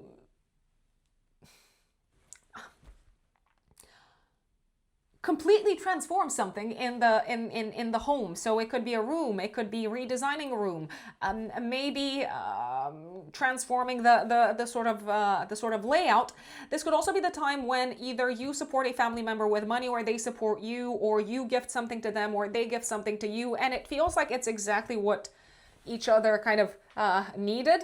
It can also be the time to transform in a very smooth manner, but in a very long-lasting way as well, the relationship with a family member that maybe historically has been very difficult. I also believe you are ready to release out of your maybe psyche, out of your subconscious, some sort of difficult material connected with your past, connected with your home, connected with your roots. And this can happen quite easily in a conversation with someone. I will say this, Scorpios. My dear Sagittarius, Sagittarius suns and Sagittarius risings. April of 2026. What does it have in store for you, Sagittarians? Well, the month kicks off with a full moon. We have a full moon in Libra coming up on the 1st, 2nd of April, depending on where you are based in the world, Sagittarians. It is going to be active also 3 days before, 3 days after, as I always say. And this full moon is going to be aspecting Jupiter, your chart ruler. There's a lot going on in the sky at the time of this full moon. So what can you expect? Something is culminating when it comes to one of your goals and plans for the future. Now, this goal may have something to do with your transformation, with your process of self-transformation. It might also have something to do with money. So if you have been focused on paying off your debts, if you have been focused on securing a loan or a mortgage, if you have been focused on attracting investors for your business or attracting business partners, this moon is saying, yes, they are likely to come in. So you may be able to do at least one of the aforementioned. So I do see this as overall an auspicious full moon. I am going to say this. At the same time, there's also a possibility that you might be taking stock of your circle of friends, of your communities, of the groups of people that you're active in. And there is a chance you might say goodbye to some of them. Now, I do believe you're doing this in a very tactful, diplomatic way because it is a full moon in Libra after all. Nevertheless, you may feel like there's no more growth that you could experience within a certain community. So you might decide to part ways. Now, speaking of parting ways, there is a chance that a friend might, I don't necessarily want to say exit your life at this point in time, but potentially you might spend less time with them, maybe because they're moving, maybe because they're getting a different job in a different city. So something is in a state of transition for a friend. And I do believe you have all sorts of feelings. You might be feeling quite emotional. They might be feeling quite emotional as well. But ultimately, I believe you're going to be happy for them because it does seem to be a constructive thing that they are doing, even though that means spending less time with this person.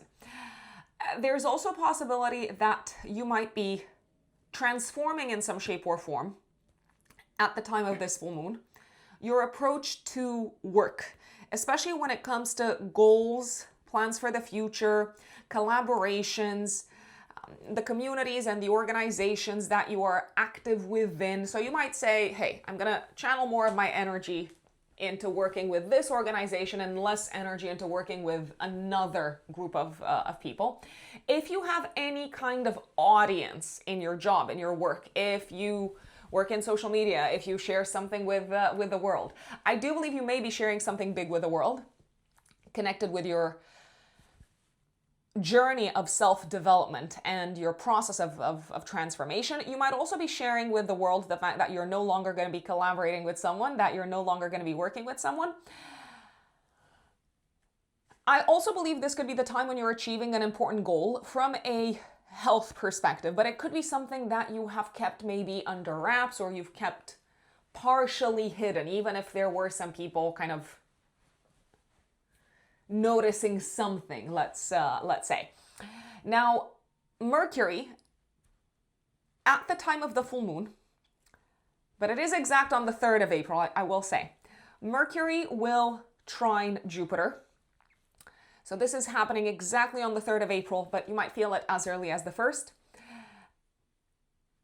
This is a time when you are having soothing, honest, heart-to-heart conversations with family members, partners, parents. I mean, I realize they are family members. It does feel like you are bringing in a great deal of emotional support for them, and they might be very grateful that you're there to listen, and they might be offering a lot of emotional support and empathy and maybe even a little bit of a shoulder to cry on to you. It feels like a reciprocal thing. So if there is anything that you want to bring up in terms of conversation, maybe a sticky topic, maybe something that feels very difficult to open up about, maybe something that you've been carrying with you for a long time. If you want to bring that up and open up to a family member, I do believe the 3rd of April is actually a very, very good time. Even as early as the 1st, you could do that, Sagittarians, especially Sagittarius risings. You might also agree sometime between the 1st until the 3rd. You might agree if you're in a relationship. You might agree with your partner to engage in some sort of drastic transformation of how things are working on a day-to-day level at home, so within your private life. So maybe there's a shift in terms of dynamic, in terms of like who does what, who covers what, let's say chores wise, or who looks after the kids, or something along those lines. I repeat, I believe that there is agreement between you and a partner. If you're waiting for news regarding your mortgage or loan, or maybe commission, if you work on commission, there could be good news coming in, Sagittarians, around the 3rd of April as well, but maybe also a few days before, a few days after. Also on the 3rd of April, but you might feel it as early as the 1st, and you might also feel it on the 4th of April, my dear Sagittarians. Venus is squaring Pluto. Dun, dun, dun, dun. So Venus is in domicile in your house of health and day-to-day work all the way until the 24th of April. Now, this is lovely. This is lovely because you may attract some really good partnerships, clients, relationships in the workspace, some really good practitioners when it comes to health. So if you need to go to the doctors, if you need to go for a checkup, if you need to get anything done health-wise, by the way, this is not medical advice. Please take the advice of your doctor if anything happens. This is pure entertainment only. So if you need to get anything done on that front, Venus is supporting you. Now, from the 1st until the 4th, I am going to say something might come to the surface. In what respect? Something might come to the surface in the workspace. So you might realize that maybe you need to come clean about something that you've kept hidden from someone. And I don't know how they're going to take it. I'm going to be very honest. They might not jump for joy at you revealing this piece of information. There's also a possibility that someone that you're working with very closely will reveal something to you. And once again, you're not ecstatic, let's say this. So I believe that a relationship in the workspace is experiencing a transformation. Secrets might be coming to the surface. You may hear that someone's hidden something from you, or you may uncover a mistake, or you might talk about something that feels very challenging to a colleague or to a professional collaborator. I would be very careful what it is that you say. I'm not saying, hey, don't tell the truth, but I would be very careful what it is that you say, because the relationship may never revert to how it was beforehand. Is there a possibility that you may stop working with someone around this time? Yes, that could be both in the professional sphere, but also in the health sector. So you might decide, hey, you're no longer going to this dentist because, I don't know, you are not in agreement with them in terms of certain maybe beliefs or opinions or worldviews. So it feels like a personal thing to an extent. Now, on the 9th of April, Mars goes into Aries in your 5th house until the 18th of May. Mars is in domicile in Aries. So this month we have Venus in domicile and Mars in domicile. Now let me finish what I wanted to say about Venus first. And then we'll go on to Mars. Please take advantage of the period between the 4th until the 24th of April, my lovely Sagittarians, to go after the clients that you want to sign in the workspace, to go after the collaborations that you know will bring value to you. To apply for jobs in general. If you're looking for a job, this is a very, very supportive transit. And ultimately, I believe you're going to have a lot to offer in the workspace in terms of creativity, in terms of creative self-expression, in terms of your aesthetic sense and style. So I would really take advantage of this particular transit. Now, 9th of April, Mars goes in domicile as well in Aries in your 5th house until the 18th of May. Now, technically what this transit would normally bring, and you'll understand why I say normally, would be a great desire and a high level of energy when it comes to fun projects, when it comes to fun in general, when it comes to creative projects, when it comes to pursuing your passions, your hobbies, whatever lights you up, whatever gets you out of bed in the morning. The fifth house is also the house of romantic love, so you may want to put a lot of energy into your romantic life. You might be like, come on, let's go do all of these things. If you're single, this would be the perfect time to go out and date and potentially connect with a partner that is right up your street in terms of energy levels, in terms of appetite for life and action. And I think you can do all of those things during this transit. So 9th of April until the 18th of May, with some major caveats. Let me get into them, Sagittarians.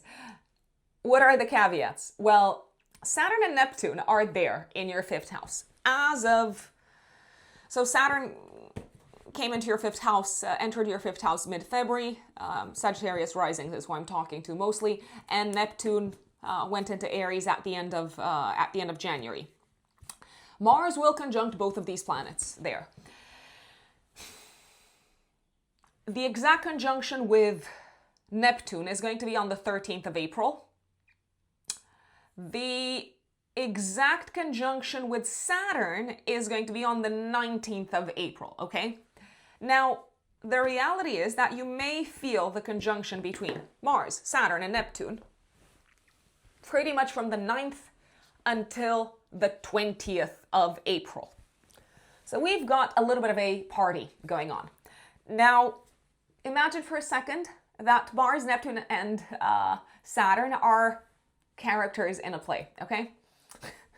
Everyone's got a very different agenda. Saturn is there already, and it may have already brought some... So Saturn is the taskmaster and the enforcer of rules, and the one that wants to do things in a by-the-book kind of way. Saturn is the manager, the organizer, the one that restructures things, the one that says, no to this, no to that, no to this, no, I want to exclude this, I want to exclude that. Neptune comes in with new kind of like dreams and ideals, and it's like, oh, I wish I could do all of this. I've got these kind of new aspirations. I've got these new sort of like fantasies even. But Neptune's also bringing a little bit of like fog and confusion. It's like, this is what I'm dreaming about, but I don't know exactly how I'm going to make this happen. And Mars comes in with the energy, with the kind of fire, the ignition, right? The keys in the ignition. Mars is like, come on, like, let's get this done. We have no time to waste, no time like the present. Mars is the warrior, the initiator.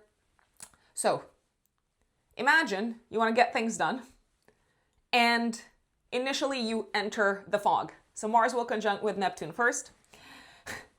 My recommendation throughout this whole period, Sagittarians, especially around the 13th of April, is whatever you want to do on the romantic side, or on the creative project side, or on the passions and hobbies side, or on the fun side, or when it comes to the topic of children, be aware of the fact that things are not as clear as they appear to be. Be aware of the fact that you may enter some state of confusion, you might lose direction, you might lose momentum, and there is even a possibility that by you taking this sort of rapid action, you may hurt someone from an emotional perspective.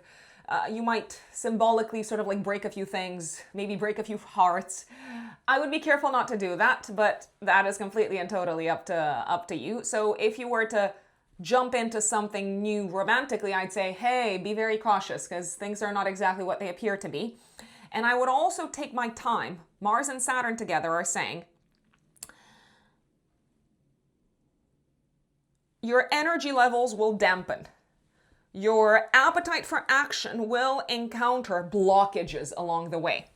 So Saturn says, be a little bit more cautious. Don't just jump in. Don't just jump into a new romance. Don't just jump into something new and exciting like a new creative project because you're thinking, I can do this.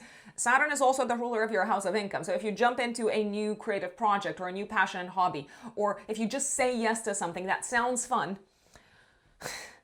sometime between the 9th until the 20th of April, you might realize, hey, you don't have the money, or hey, it's going to cost more than you thought it would cost, or hey, you haven't thought it through, and this will be a longer commitment than what you thought it would be. So take the time to assess risks, take calculated risks. Your courage will be tested sometime between the 9th until the 20th. Your courage will be tested in terms of how willing are you to fight for what you want, for what makes you happy, for what you love, for who you love. How willing are you to fight for your children if you have kids? How willing are you to fight for a project that is very close to your heart, a creative project? How much money are you willing to pour into this? Take your time to create an action plan, even if that means you getting slowed down sometime between the 9th until the 20th when it comes to creative projects, romantic projects, and anything that involves children.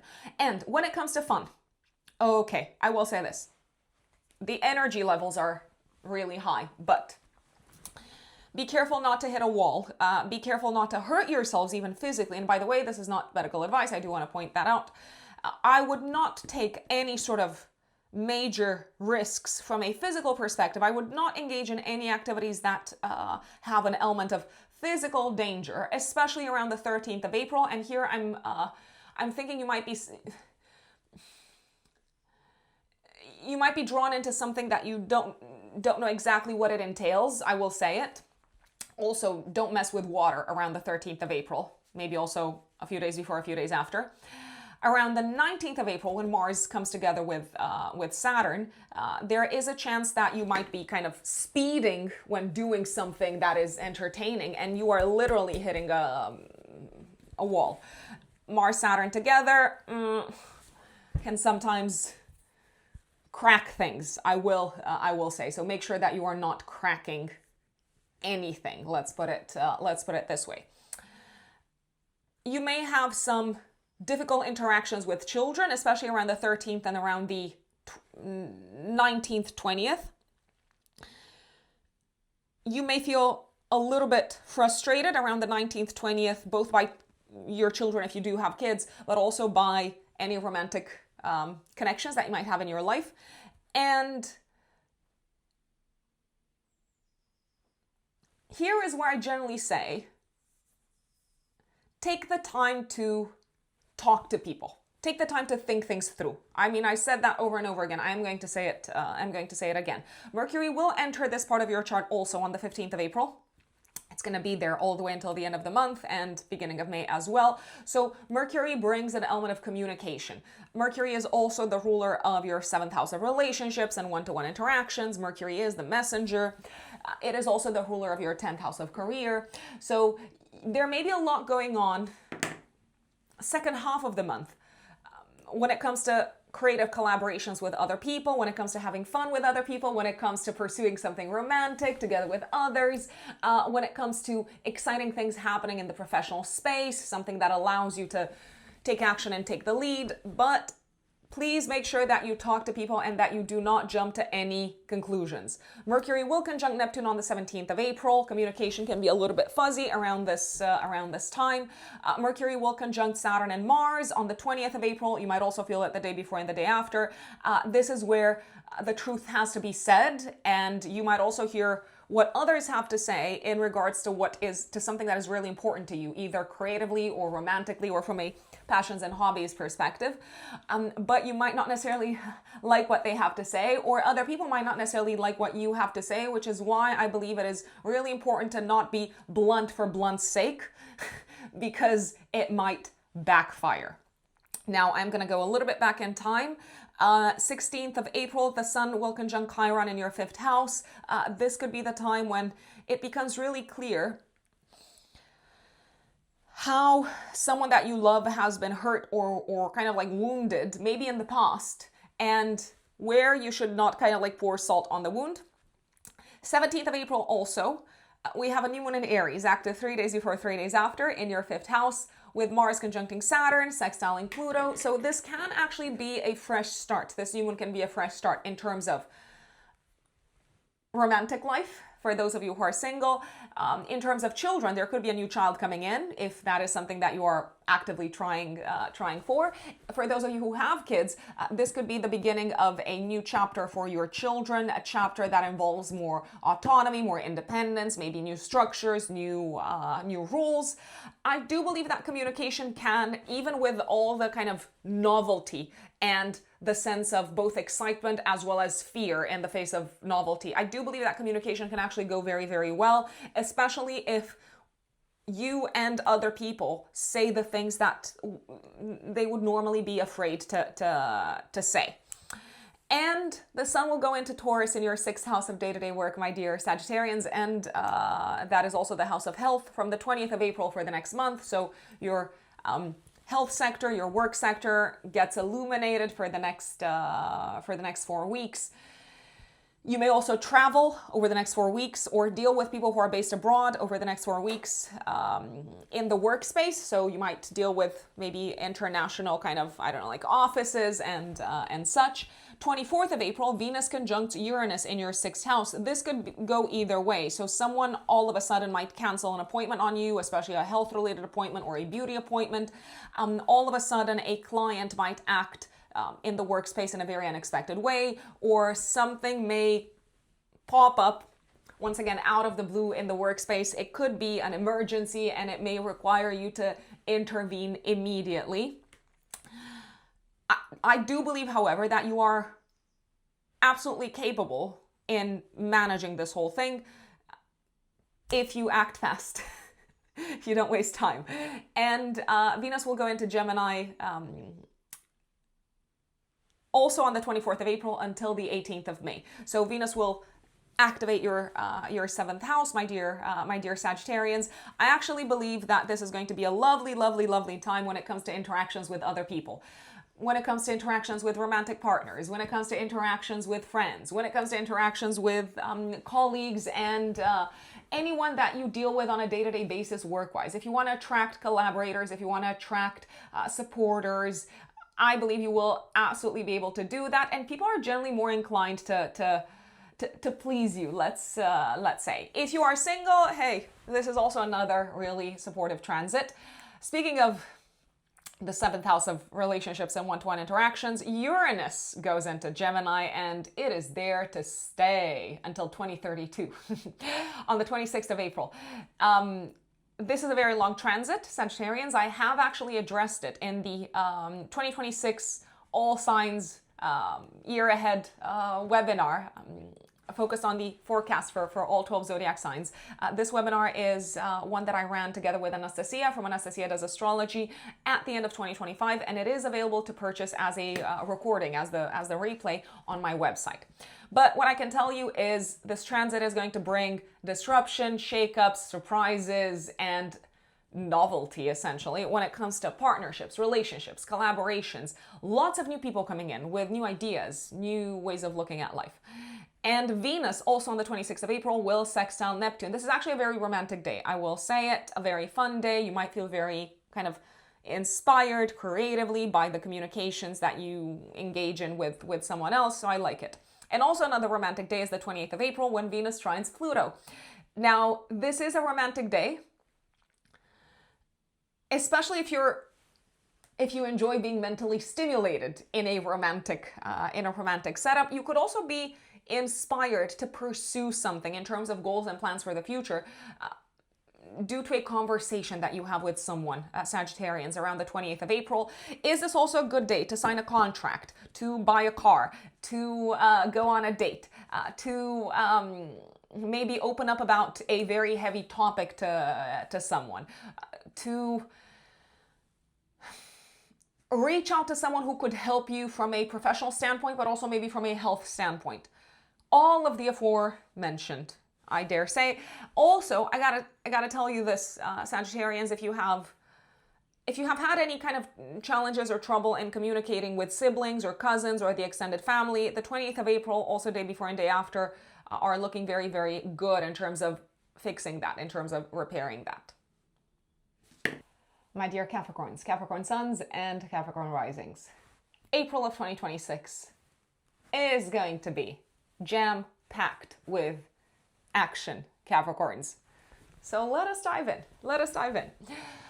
The month kicks off with a full moon in Libra. It is happening on the 1st, 2nd of April, depending on where you're based in the world. And what I have to say is, you're doing pretty well, Capricorns. In what sense, you might ask?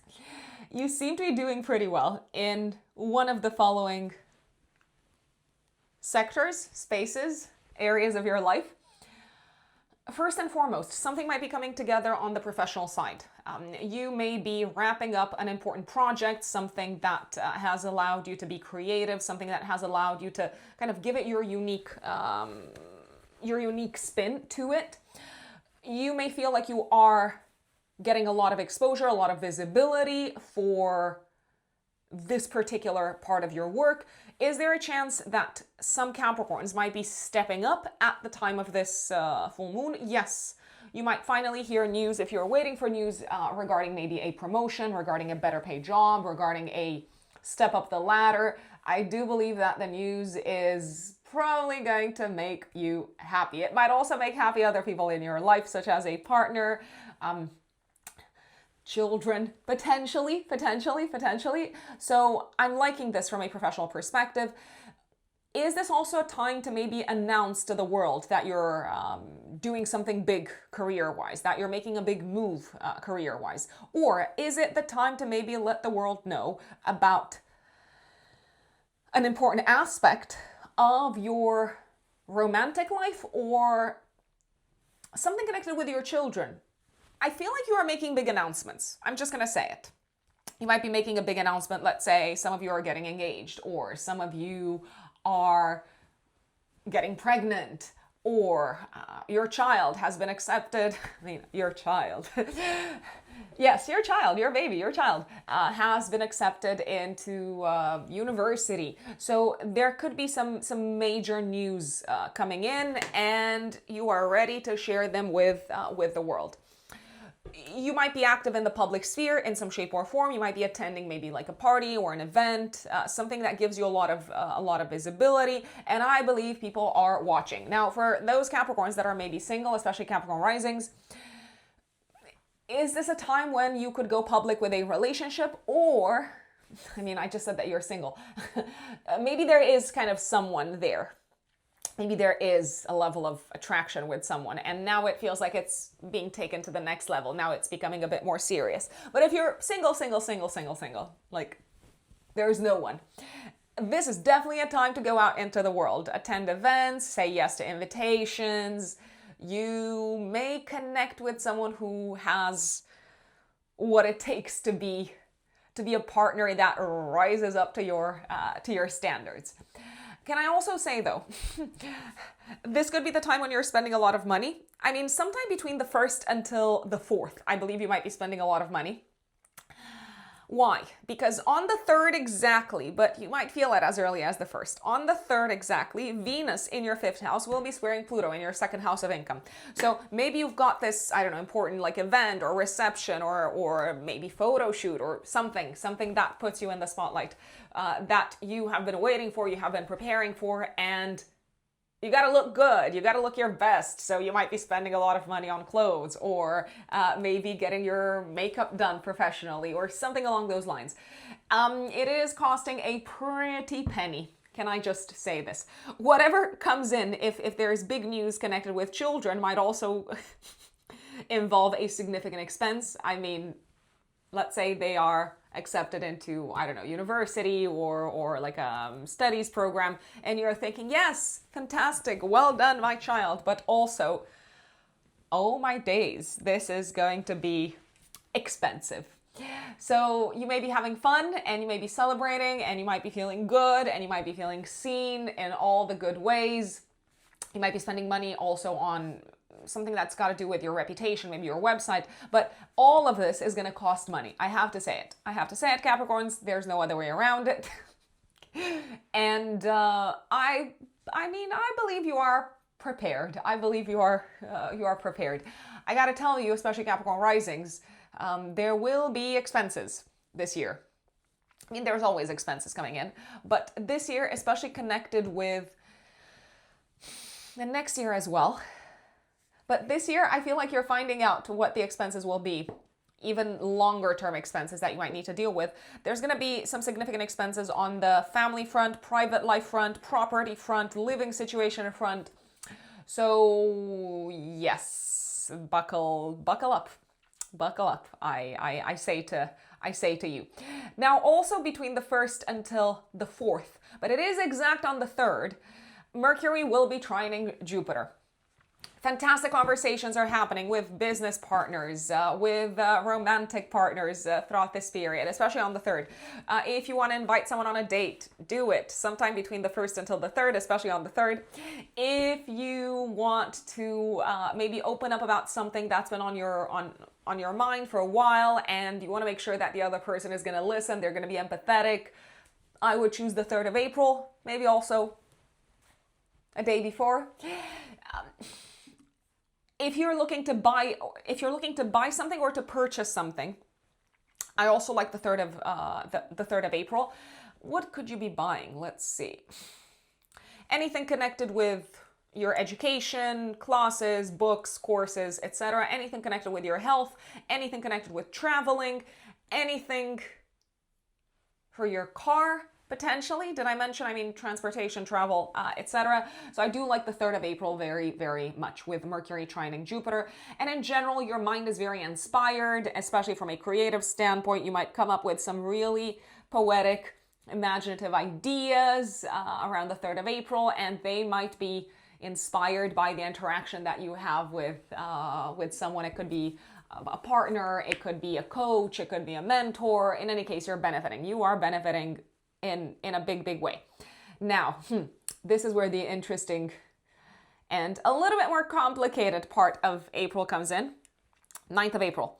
Mars goes into Aries in your 4th house of home, family, and living situation until the 18th of May, which is telling me that a lot of action, a lot of energy will be geared towards home matters, family matters, all of that jazz until the 18th of May.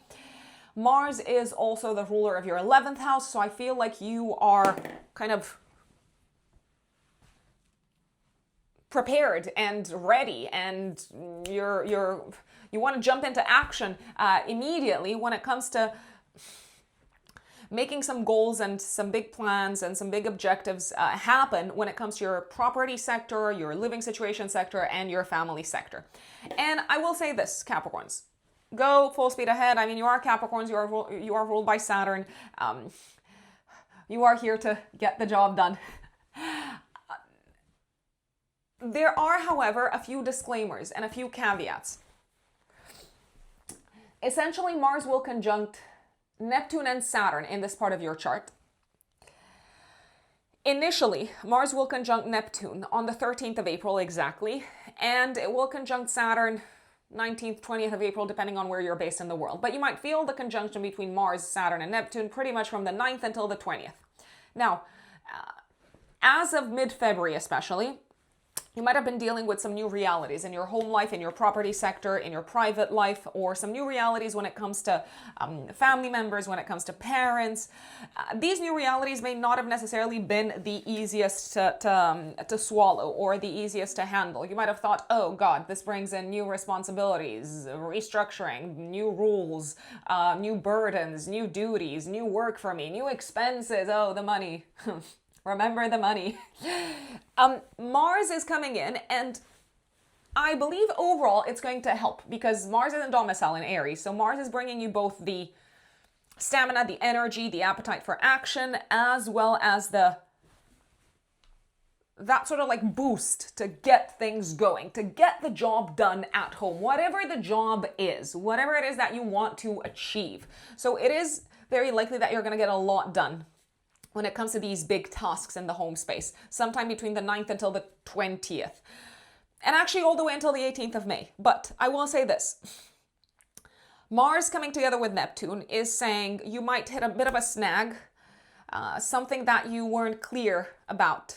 Maybe in your rush to get things done at home, in your rush to make things happen, in your rush to find a new space to live in your rush to sell a house or to buy a house, you may jump without necessarily evaluating the full picture, and you might be unclear as to what are the potential things that you have not taken into account, or what are some areas that you should look a little bit deeper into? Now, I will say Mars Neptune can bring accidents or incidents connected with water, mold. So there could be like a pipe bursting around the 13th of April, or pretty much at any point between the 9th until the 20th of April. Mars Saturn might be symbolic of you hitting a bit of a wall. So you're like, come on, let's get this done. We want to buy this house, or we want to sell this house, or we want to move. We want to pack everything up and move into a new house. We want to start fresh. And you know exactly what needs to be done. But then Saturn, like Mars hits Saturn, and Saturn says, oh, hold your horses, not so fast. This is going to cost you more than you thought it would cost. This is going to take you more time than you thought it would take. Have you talked to the people that you need to talk to? Maybe not.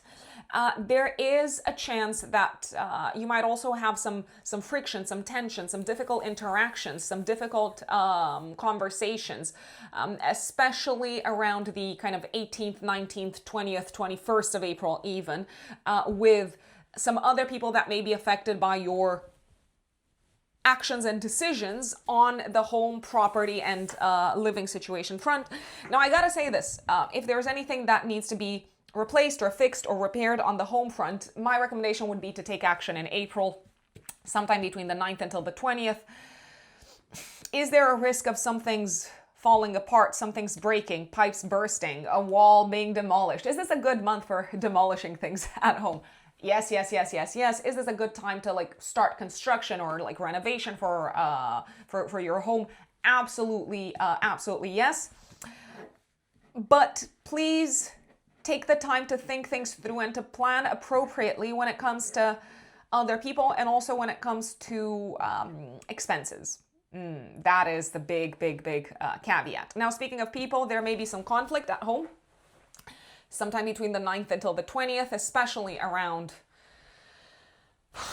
the 19th and the 13th, I will say.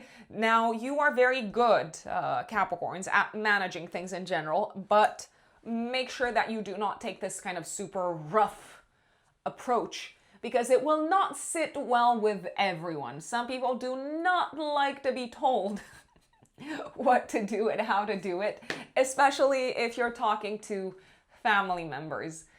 You may encounter some resistance, and you might need to take some more time to persuade them, to convince them, and to also hear them out. I will just say it.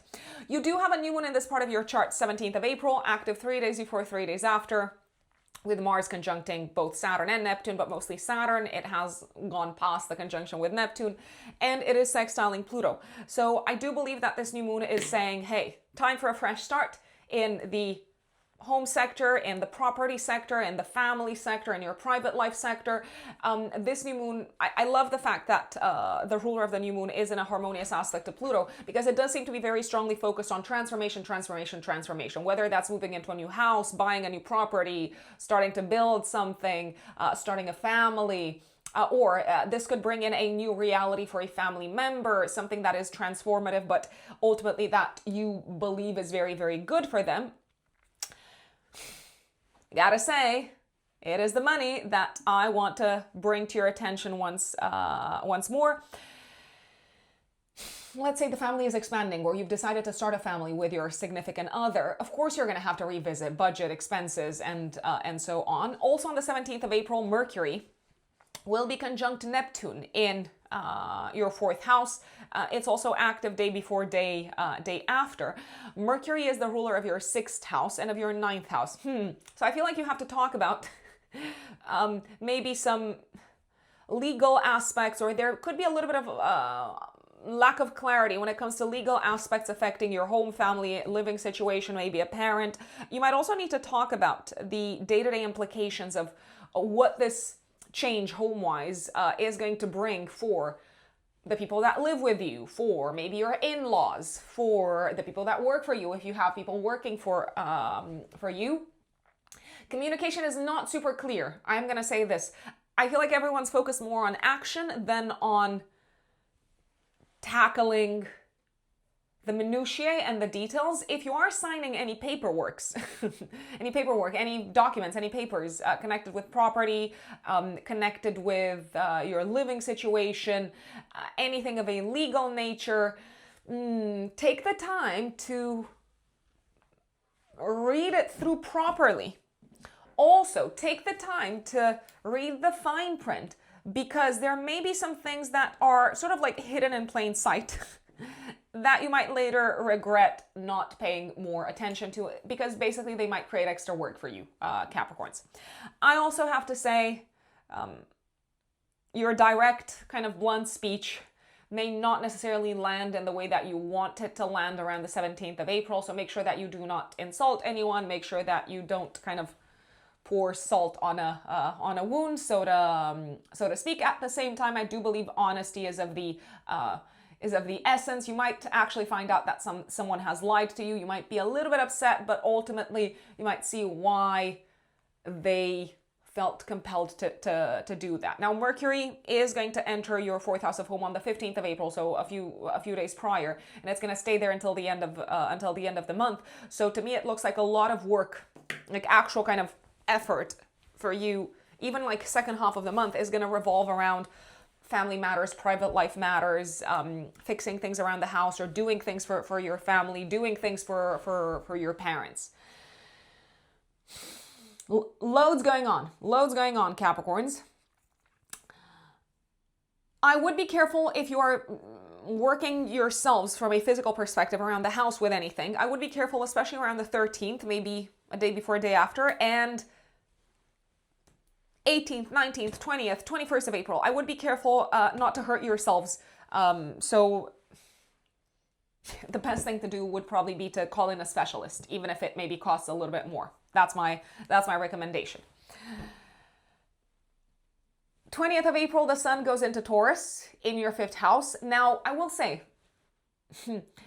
this whole month until the 24th of April, Capricorns, Venus is in this part of your chart. So as much as you've got a lot to do, a lot to handle, a lot to deal with in your private life, I do believe you can also have some time for fun, to enjoy life, to maybe do the things that make you happy, to spend time with the ones that you love.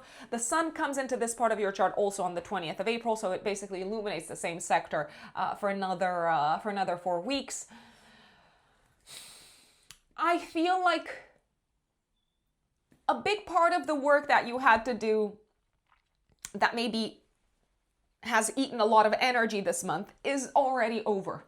And you can finally kind of catch your breath and think about, okay, how do I want to celebrate? Is there anything that I want to do? Should we also go and relax? Should we go to a nice kind of, dinner at some point throughout this transit? Mercury will also conjunct Saturn and Mars on the 20th of April. Again, really important conversations about long-term commitments, long-term goals, long-term plans, long-term expenses happening in your private life. 24th of April, Venus conjuncts Uranus. Now, this could go either way. You could have an unexpected pleasant encounter with someone. A romantic partner could surprise you. If you're single, you might hit it off in a very unexpected, surprising manner with someone that you just kind of gel really nicely with. But it's a little bit of a risky day. I feel like if you're not serious with someone, or if you've just been dating, it's not the day to schedule a date, or it's not the day to schedule something to make a kind of very fixed, rigid plan, because things could go either way. Someone could surprise you, as in they might not show up. I also believe, however, that on the 24th of April, you might have how should we call it? A download. Let's call it a download, although this word is used in all sorts of ways these days. You might have this bout of creative inspiration, and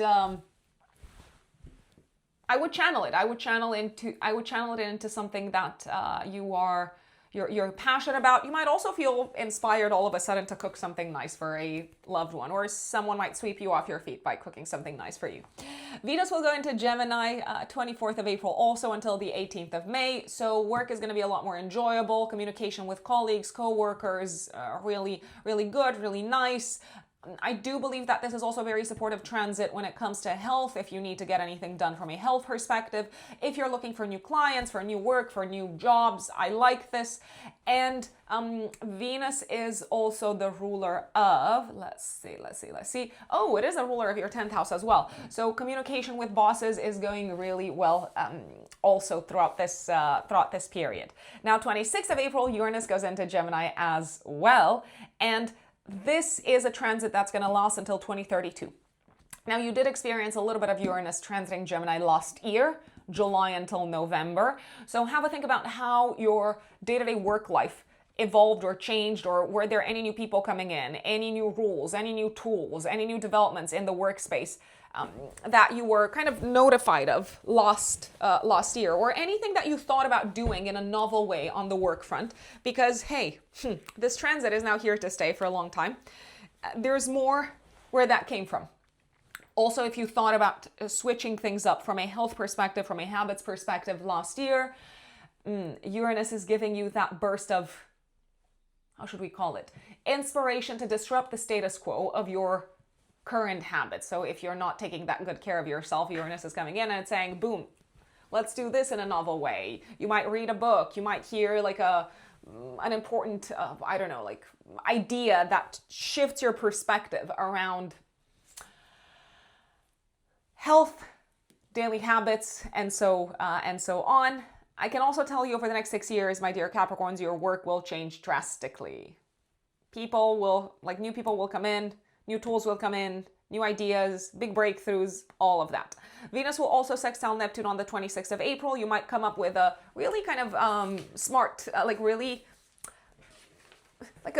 of a genius idea when it comes to resolving an issue that's been plaguing you at home. And 28th of April, Venus trines Pluto, active also day before, day after. I love this day because you might score a big win work-wise. You might attract an important client. You might sign an important deal. You may also pay a significant amount of money, but it is money very well spent when it comes to fixing something, repairing something, or achieving something that is quite important to you from a work or from a health perspective. There is also a possibility that you might feel very appreciated in the workspace around this time, and that could give you the kind of added boost of confidence that you needed to take things to the next level and to be even more of a revolutionary, let's say, in the workspace, even more of an innovator. What is that word that I just said? Innovator. That is what I was trying to say, Capricorns. My dear Aquarius, Aquarius suns and Aquarius risings. April of 2026. What is going on in the sky, Aquarians? Loads is happening this month. So let me start off with the beginning. We have a full moon, 1st, 2nd of April, depending on where you're based in the world. You might also feel it 3 days before, 3 days after. It is happening in Libra. It is activating your 3rd house, 9th house axis. So travel is happening around this time, or talks about traveling, or interactions with people who are based abroad, or dealing with anything that maybe has an international element to it. So maybe you are dealing with, I don't know, the office in Paris, that your company has, or you are dealing with a client who is based abroad. In any case, I do believe you're quite busy around this time, so you may be traveling physically or you may be traveling in mind. Nevertheless, it does seem to bring work. There is work on your radar.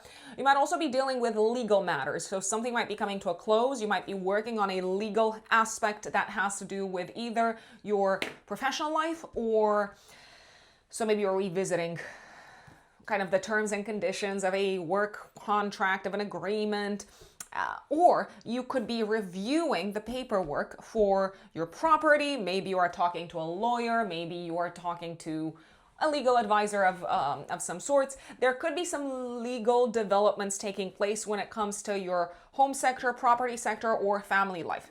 Now, there is a chance that a family member could be getting their green card, foreign residency, citizenship, etc. If that is the case, I do have to say, maybe there's one last thing that needs to get done, or one last thing that needs to get paid until it is fully in their back pocket. Maybe you are helping them in some practical way. If you have in-laws, so if you're married, if you have in-laws, or if you're in a long-term relationship, and you might consider them in-laws anyway, regardless of the kind of existence or non-existence of the marriage certificate, you could be dealing with in-laws. In what sense? Maybe they're traveling to see you, or maybe you're traveling to see them, or maybe they are engaged in some sort of a, I don't want to call it an issue. They're dealing with something on the health front, and you are maybe helping them or supporting them. I don't know, like driving them to an appointment, something along those lines. Venus, which is the ruler of this full moon, is squaring Pluto. I will say, you might be having some important conversations at the time of this full moon regarding your studies, your living situation, your travels, and these conversations may be happening with family members, or with legal advisors, or with your significant other, if you have a significant other. I feel like you are quite reluctant to disclosing your full stance, disclosing your position on the matter. Nevertheless, it does feel important to open up, because otherwise you might be doing this inadvertently. You're blocking the matter from getting resolved. So you can't just kind of like sit still, not say anything, not express anything, not share anything, because people have to know. People have to know what your decision is. People have to know what you stand for. People have to know where you're going from now onwards. So as much as you're reluctant, I think you're gonna have to open up, especially Aquarius risings. There is a possibility you might be leaving a home behind, or you might be saying goodbye to your existing home situation, or you might be preparing to do that. Maybe you're preparing to move, to relocate, or to travel for an extensive period of time for work purposes. But you are, I feel like you're not fully prepared to share that with your family, maybe with your kid, maybe with your significant other. Once again, my recommendation, I know better than to tell an Aquarius what to do with their lives, but you have free will. My recommendation would be to bite the bullet and just kind of like, just say it, just do it. Now, around the time of this full moon, but the aspect is exact on the 3rd of April, Mercury will be trining Jupiter. This spells good news work-wise, good news money-wise, good news job-wise. If you're looking for work, you're probably going to get it. If you're looking for a raise, you're probably going to get it. If you're looking to sign a client, you may very well do that. If you have a presentation to make, if you have to wrap up a project, if you have to deliver the results for a specific task at work, you are ticking all of those boxes fantastically. I don't want to say success is kind of in your bag, like the success of this endeavor is kind of assured. It seems like it. It seems like it for the most part. Whatever it is that you need to talk about in the workspace, say it. You might also have good news around the 3rd of April regarding your health. Maybe it's been something that you were a little bit stressed about, but all clear, all good. Also on the 3rd of April, but you might feel it as early as the 1st, Venus is squaring Pluto. So Venus in your 4th house is squaring Pluto. A relationship with someone is going through a transformation. It could be the relationship with a roommate, a family member, someone who is in your house. It could be a romantic partner. I believe you've already thought things through. I believe you've already talked things through. Maybe the only thing that is left to do is to let the world know, let's say. There is a chance also that a family member or someone that lives with you might find out something that you've hidden from them. I don't believe they're going to be impressed, but I do believe they will forgive you. The question is, why did you hide it from them? That is the $1 million question. I believe if you are going to be honest and direct and speak up, everyone can move forward with their lives and things can improve for everyone involved. Now, the beginning of the month is a little bit more challenging when it comes to your interaction with family members or when it comes to interactions with people in your home space, in your home sector. But pretty much from the 4th until the 24th, with Venus being in Taurus, I do believe you are actually going to be in a position to improve relationships with family members, with anyone that you live with. If you're looking for a new home, Venus is here to help you. You can attract a very sort of beautiful space, beautiful setup, beautiful location. If you're looking to beautify the home, if you're looking to change the furniture, buy nice things, etc., Venus is also going to help. If you are looking to host people in your home, fantastic time to do that. The only day that I'm not a massive fan of is the 24th, because people might be a little bit unreliable. Anything could happen. They might cancel at the last minute if you invite them in for dinner or for lunch, if you're cooking for them. There's also a chance that someone around the 24th, a family member, might surprise you with, I don't know, a sudden unexpected announcement. Something might need to be changed around the house. It could be, I don't know, it could be like a gadget or like a technological device. On the other hand, Uranus is also your modern ruler. You might be the one that surprises someone with an unexpected announcement and they don't really know what to do with it, but ultimately I believe they will be there to, I don't want to say hold your hand, but to support you through the process, even if it comes in as a total, again, surprise bomb for them. There is a chance someone might also suddenly exit your home around the 24th of April. I will just say it. Maybe also day before.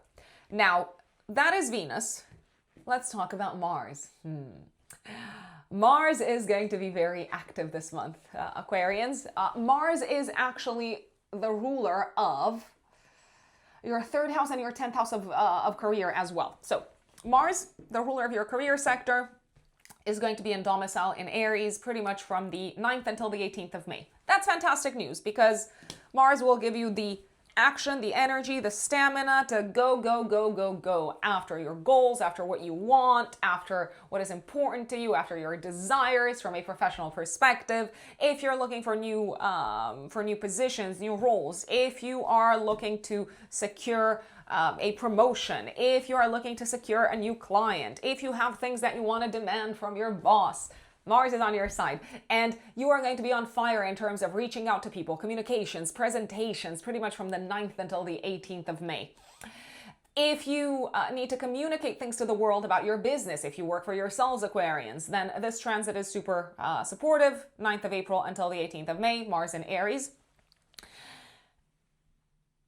At the same time, the ball is in your court to speak up.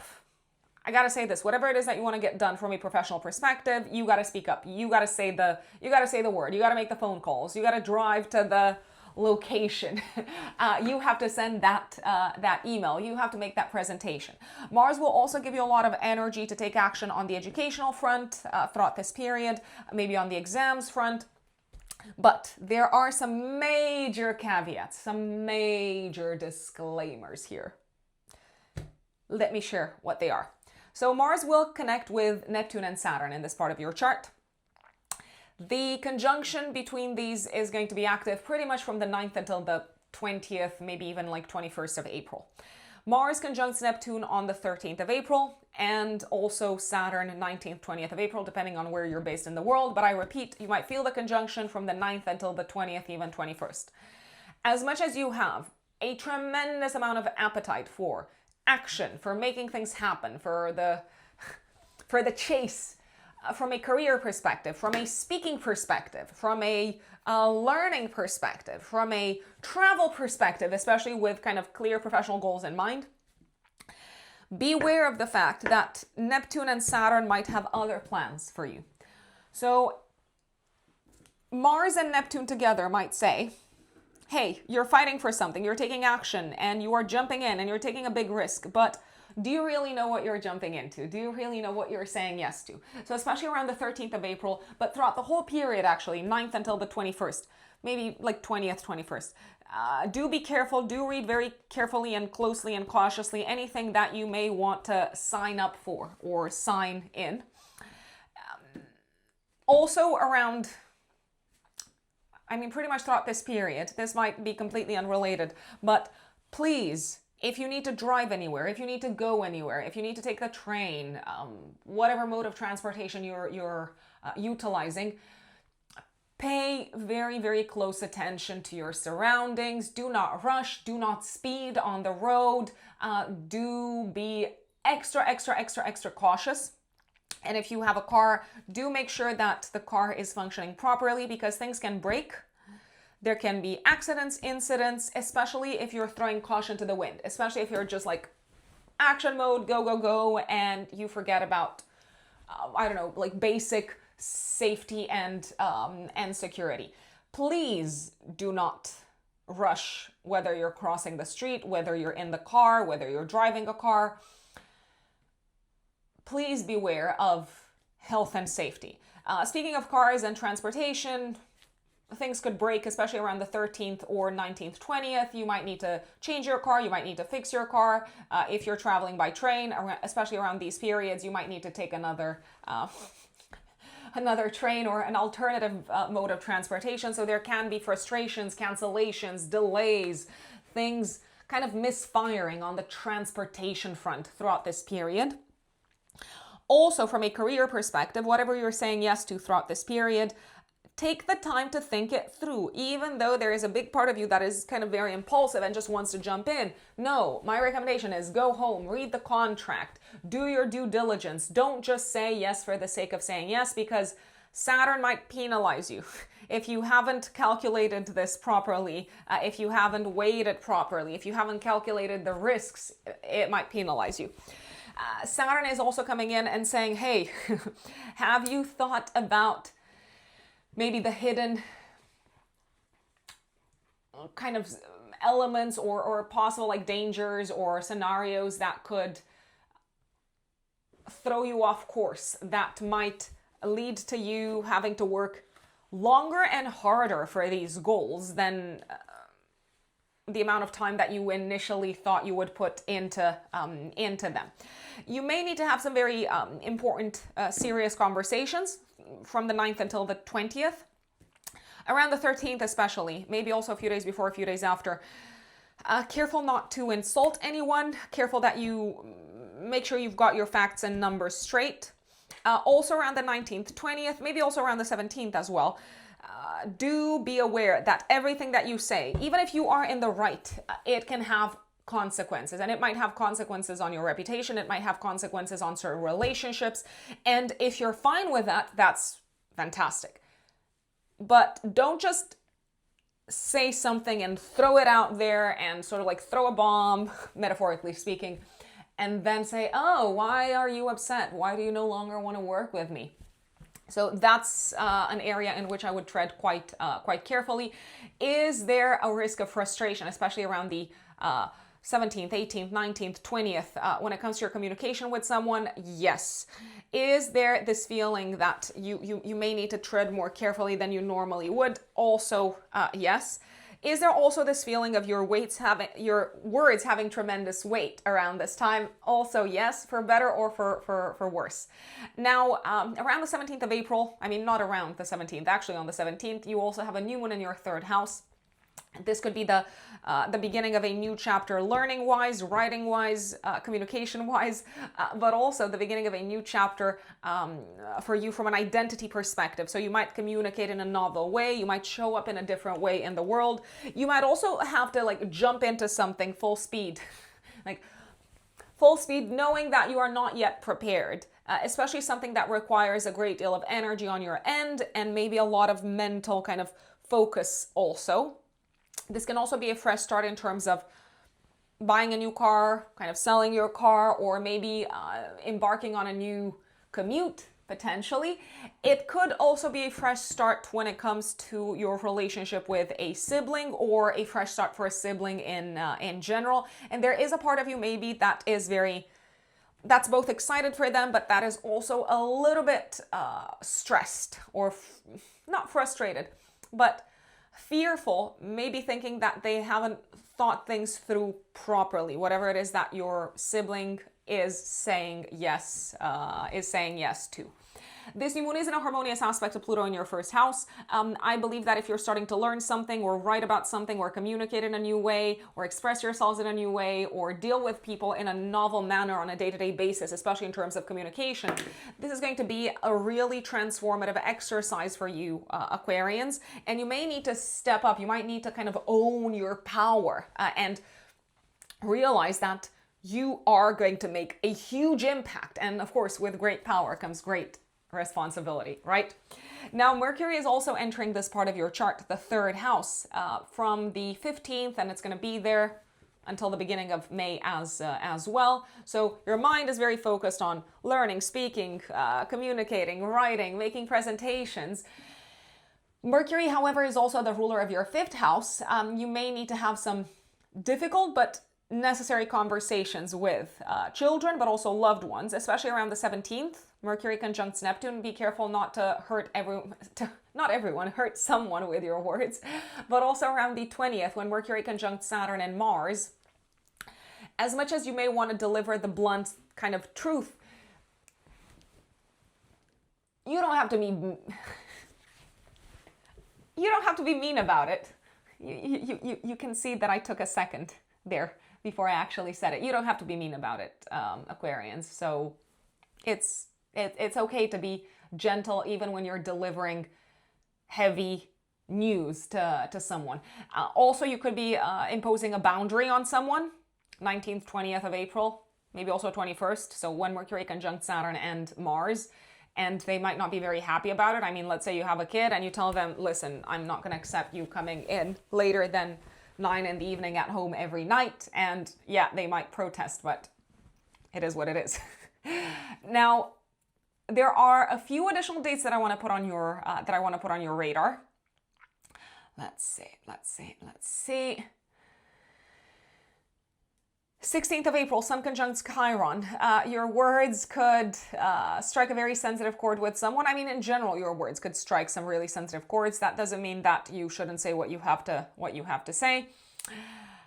20th of April, the Sun goes into Taurus in your fourth house of home, family, private life, living situation for the next month. So once again, I feel like the spotlight is going to be on these areas for you moving forward, at least for the next few weeks. And 24th of April, right after Venus conjuncts Uranus, it also goes into Gemini in your fifth house until the 18th of May. A superb transit for you, Aquarians. In what sense?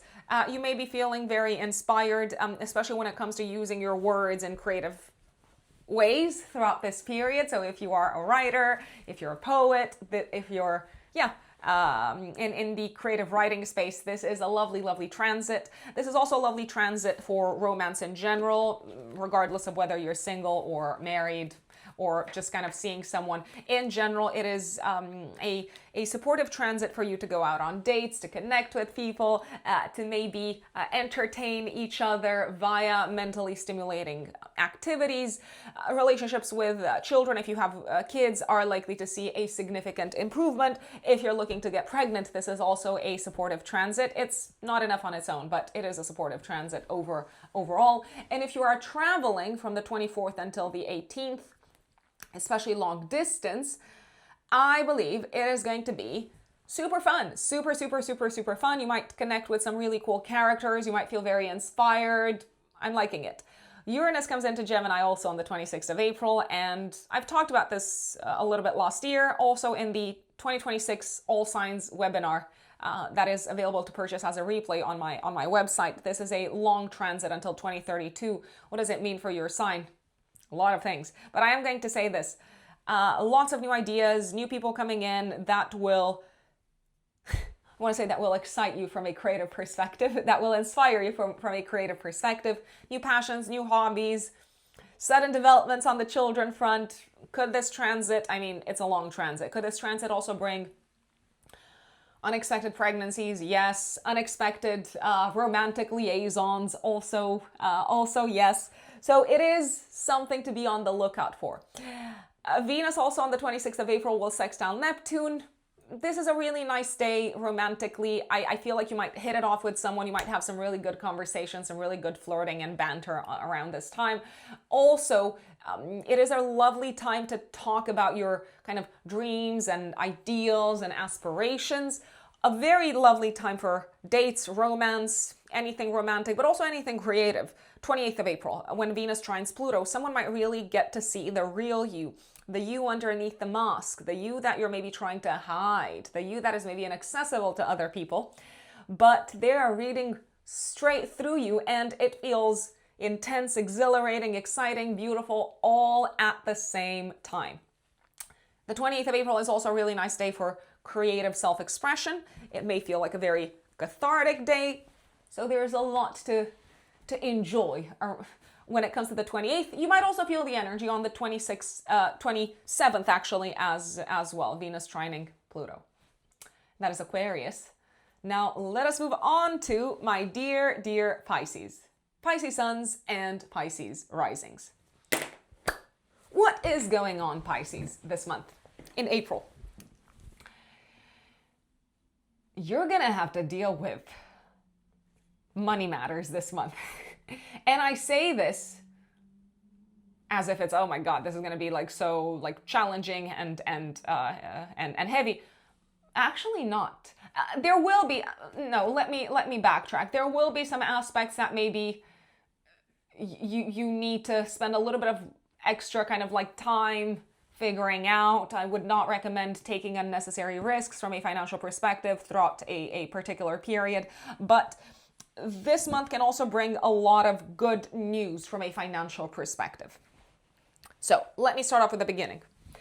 1st, 2nd of April, depending on where you're based in the world, Pisces risings especially, we have a full moon in Libra activating your financial axis. You could be paying off a significant debt. You could be reviewing a financial partnership. So you might decide, hey, I'm going to keep on working with this person, or maybe I no longer want to work with this person. I might get a better deal someplace else. You may have some important conversations with your financial advisor, your wealth manager, if that is the person that you're dealing with.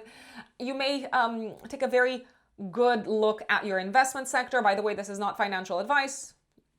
This is pure entertainment only. And you might make some significant decisions when it comes to your investments, when it comes to, I repeat, paying off debts, taxes, etc. You could also pay a significant amount of money towards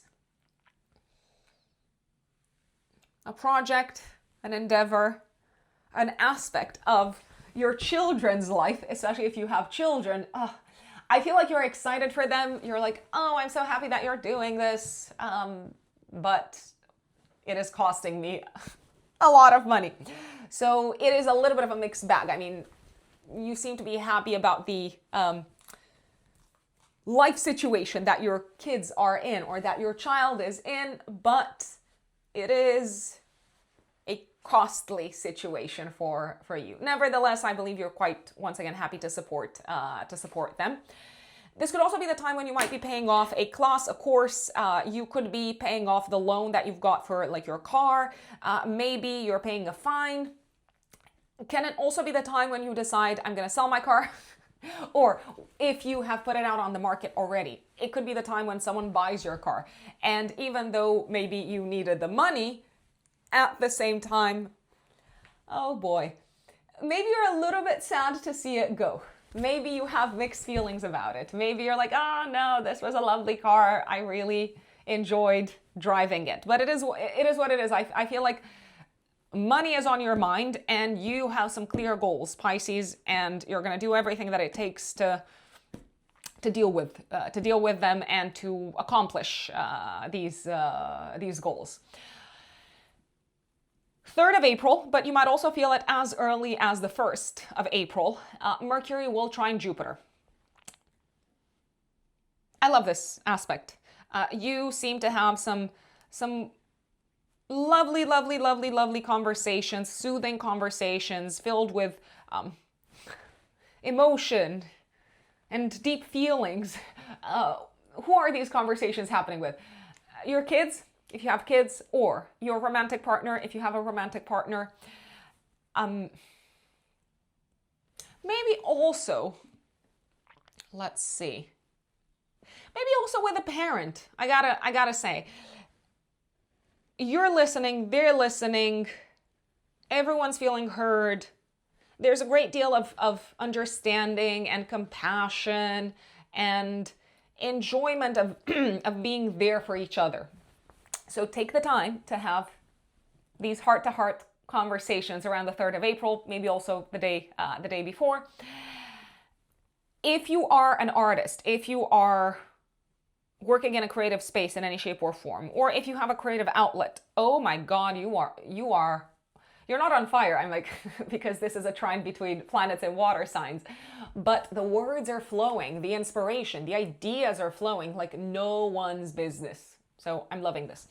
Venus also on the 3rd of April, exactly, but you might feel it as early as the 1st. Venus is squaring Pluto. So there seems to be a transformation underway when it comes to your relationship with a sibling, a cousin, a neighbor. Maybe they are revealing to you some things that are not necessarily making you super happy, but it is what it is. I feel like you have to accept it. There's no kind of turning back.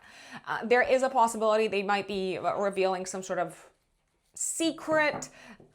Maybe there's a sense of a tiny little bit of betrayal. It's like, oh, I thought you trusted me more than this. But I wouldn't see it as a reflection of their opinion of you. I would see it more as a reflection of maybe them having been scared or ashamed or having had mixed feelings around talking about this thing in the first place.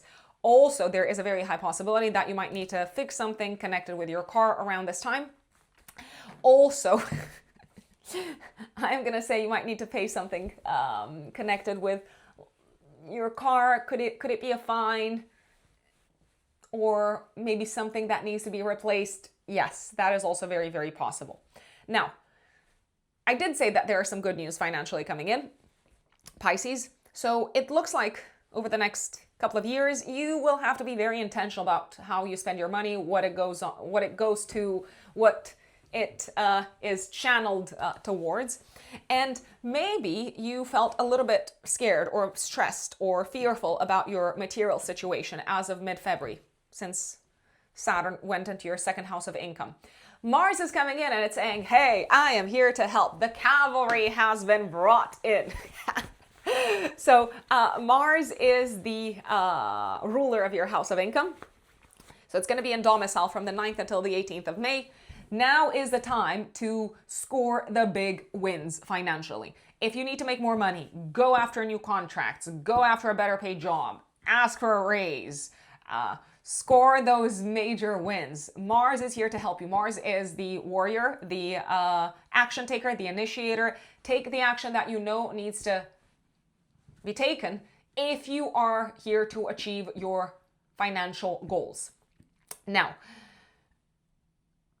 Mars is also quite quick to spend, so you might be spending a lot of money from the 9th until the 18th. My recommendation would be to make sure that whatever it is that you're buying, whatever it is that you're spending money on, especially around the 13th and around the 19th, 20th, 13th is when Mars conjuncts Neptune, and 19th, 20th is when Mars conjuncts Saturn. But pretty much from the 9th until the 20th, make sure that whatever it is that you buy, whatever it is that you spend money on, make sure that you have insurance. If you can get insurance, that would be fantastic. Make sure that you keep the receipts and make sure that you know what sort of contract or deal you're signing up for in the long term. So if you are signing up for a, I don't know, 2-year-long contract, take the time to revisit or review in depth the terms and conditions and see if it's actually the great deal that you thought it was initially. Because you might be very kind of like quick to want to get things out of the way, get things done in terms of buying things, in terms of making the big decisions, the big purchases, financially speaking. And Saturn's coming in, or Saturn is already there, and it's saying, hey, if you're saying yes to this, it may be a little bit of a burden for the next few years, or it may be something that has longer term repercussions than you initially thought. Now, I feel like you might also need to save someone from a financial perspective. Now, Is that a strong word to use? Yes, I know it is a strong word to use, but I will use it anyway. From the 9th until the 20th, I believe someone is not doing very well financially. They are someone that you care for. Maybe it hurts you to see them suffer. Maybe it hurts you to see them struggle. But at the same time, I believe that you have the energy, the resources, the money, the time to make things better for them in some shape or form. However, if you do make things better for them, if you pay off one of their, I don't know, like debts or anything like that, please make them aware of the fact that this is coming with some specific expectations, if it is coming with expectations, or please make sure that they know this is a one-off. Remind them of your boundaries, because otherwise you might be very frustrated that they are not taking your boundaries into account. That is because you have not expressed them. You might also have to spend some money on legal matters from the 9th until the 20th. Some of them are aligned with your goals and plans for the future. Some of them might come in as kind of something that you decide to do last minute. Whatever it is that you are paying for on this front, please do not rush, even though maybe it is a time-sensitive decision, because Saturn is also there, and you might end up, I repeat, with a little bit of a burden around your neck for the next couple of years, at least. Do you need to pay for a lawyer also throughout this period? Possibly, but I don't believe it's because you have any legal problem. I believe it's because maybe a lawyer or a legal advisor could help you achieve your goals and plans for the future, my dear Pisces. You could also be paying for a big trip throughout this period. I repeat, I said it once, I'm going to say it again. My recommendation, if you buy anything from the 9th until the 20th, is to get insurance. Get insurance. I've said it so many times. You are probably sick of it at this point. You may also feel like defending your values, your belief system, your approach to things, your worldview, your life philosophy in front of people from the 9th until the 20th. And I think you're well within your rights to do that. But sometimes being a little bit less, I believe you're going to be quite on the aggressive side. That's because you probably feel very strongly and you probably feel like you're in the right. I would recommend being a tiny little bit less aggressive, because you don't know who you might offend, and you don't know who you might need to go into business with further down the line, or who you might need to deal with further down the line. And it almost feels like from the 9th until the 20th, you might start off not on the wrong foot, but you might come across as too much, as pushy, domineering, maybe a tad aggressive. And that is not setting you up for a long-term friendly collaboration. On the contrary, I'd say. So loads of decisions financially, loads of moves from a financial perspective.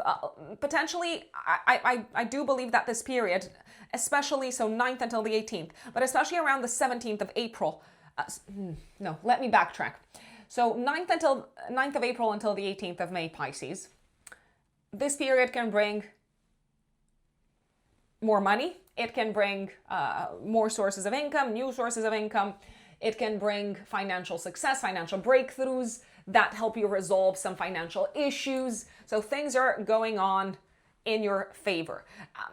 At the same time, you might be very quick to spend money. You might be very quick to take financial risks. And my recommendation would be to not be so quick.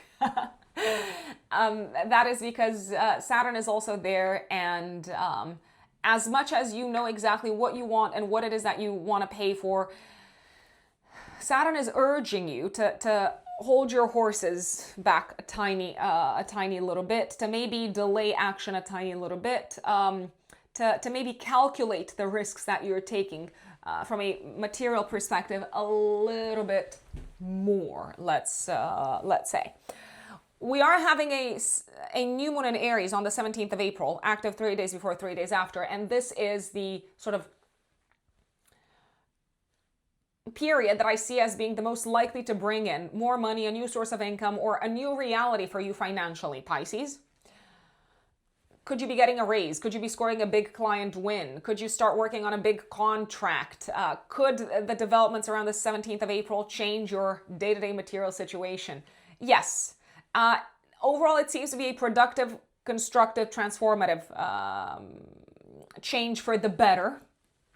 This could also be the time when you cut out expenses that you no longer need to carry with you. You might also decide to stop, you are making a conscious decision to stop self-sabotaging from a financial perspective, or to approach the financial sector in a completely novel way. Now you're more aware of your tendencies of like self-undoing in this space.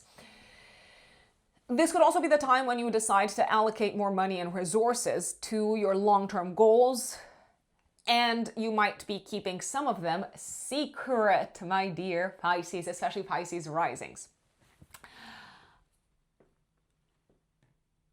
I also believe you might need to step up and become sort of the leader of a community, of a group of people, of an organization, of your maybe circle, especially around the 17th of April, maybe 3 days before, 3 days after. If you do that, I have one thing to say. Well, I have many things to say, Pisces. Let's not kid ourselves. The first thing that I want to say is make sure that this is something that you want to do at least for the next couple of years. Make sure that you have the time. Make sure that you have taken into account how much energy and money this will cost you. And if you still decide to go for it, fantastic. I mean, just go for it. So that's what I had to say. Mercury, which is the ruler of your 7th house of relationships, Pisces, but also it is the ruler of your 4th house of home, is going in your second house mid-April as well, so 15th of April. So I do believe that with your significant other, with your family, you're going to be talking money, you're going to be talking budgets, you're going to be talking kind of financial plans. Mercury will conjunct Neptune on the 17th of April. If you do have any important talks with a family member, with a partner, I don't necessarily believe this is a day of major clarity in regards to the facts, in regards to the numbers, the hard kind of data. So maybe double check that you are on the same page with someone in this regards. And if something seems too good to be true, if it sounds too good to be true, if it sounds like this kind of huge, kind of ideal situation, bring a tiny little bit of realism into that. Mercury will also conjunct Saturn and Mars in your 2nd house, 20th of April. I mean, you could be spending money here on the home. You could be buying things for the home. You could be revisiting your long-term kind of plans, home-wise, family-wise, living situation-wise, and you could be looking at what that entails from a material standpoint. Also, 20th of April, the Sun goes into Taurus in your 3rd house. By the way, Venus is also there. Venus is in Taurus in your 3rd house until the 24th of April. Venus actually, especially from the 4th of April, I will say, Pisces, Venus makes conversations very enjoyable, more relaxing. Maybe it brings a little bit of tact into your conversations. It makes people a lot more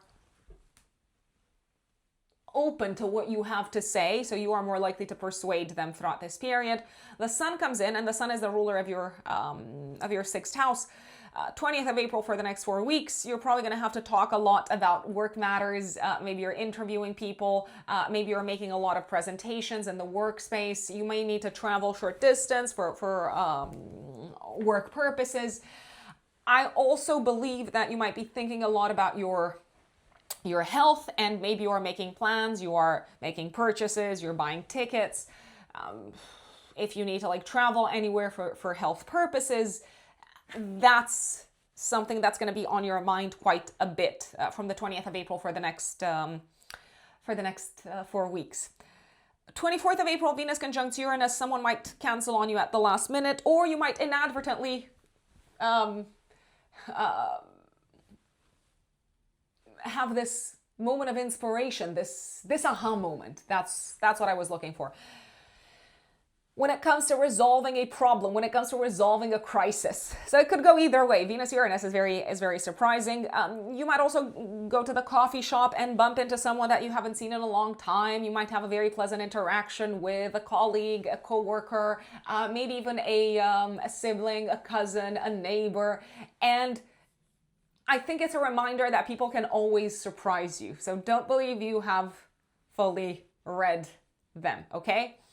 Not necessarily the date that I would recommend for a date, because things could happen at the last minute. There could be, I don't know, a last minute cancellation, or the trains are not working, or something along those lines. Venus goes into your fourth house of home until the 18th of May. Also on the 24th of April, that is when this is happening. It goes into Gemini, 24th of April until the 18th of May. So relationships with family members are seeing a massive improvement. You may want to spend more time at home. You may feel inspired to host people in your home. You might enjoy being socially active within the home, or you might enjoy going to, I don't know, your parents or other family members' places and just kind of have a dinner party or something like that. Speaking of a dinner party, I love the 26th of April and the 28th of April for that, and I would love for you to host people at home around those dates, but only if you are at home. Maybe you're someplace else. Maybe you are visiting other people in their homes. If you want to buy nice things for the house or for a family member, I do like the 26th of April. Maybe also the day before and the day after.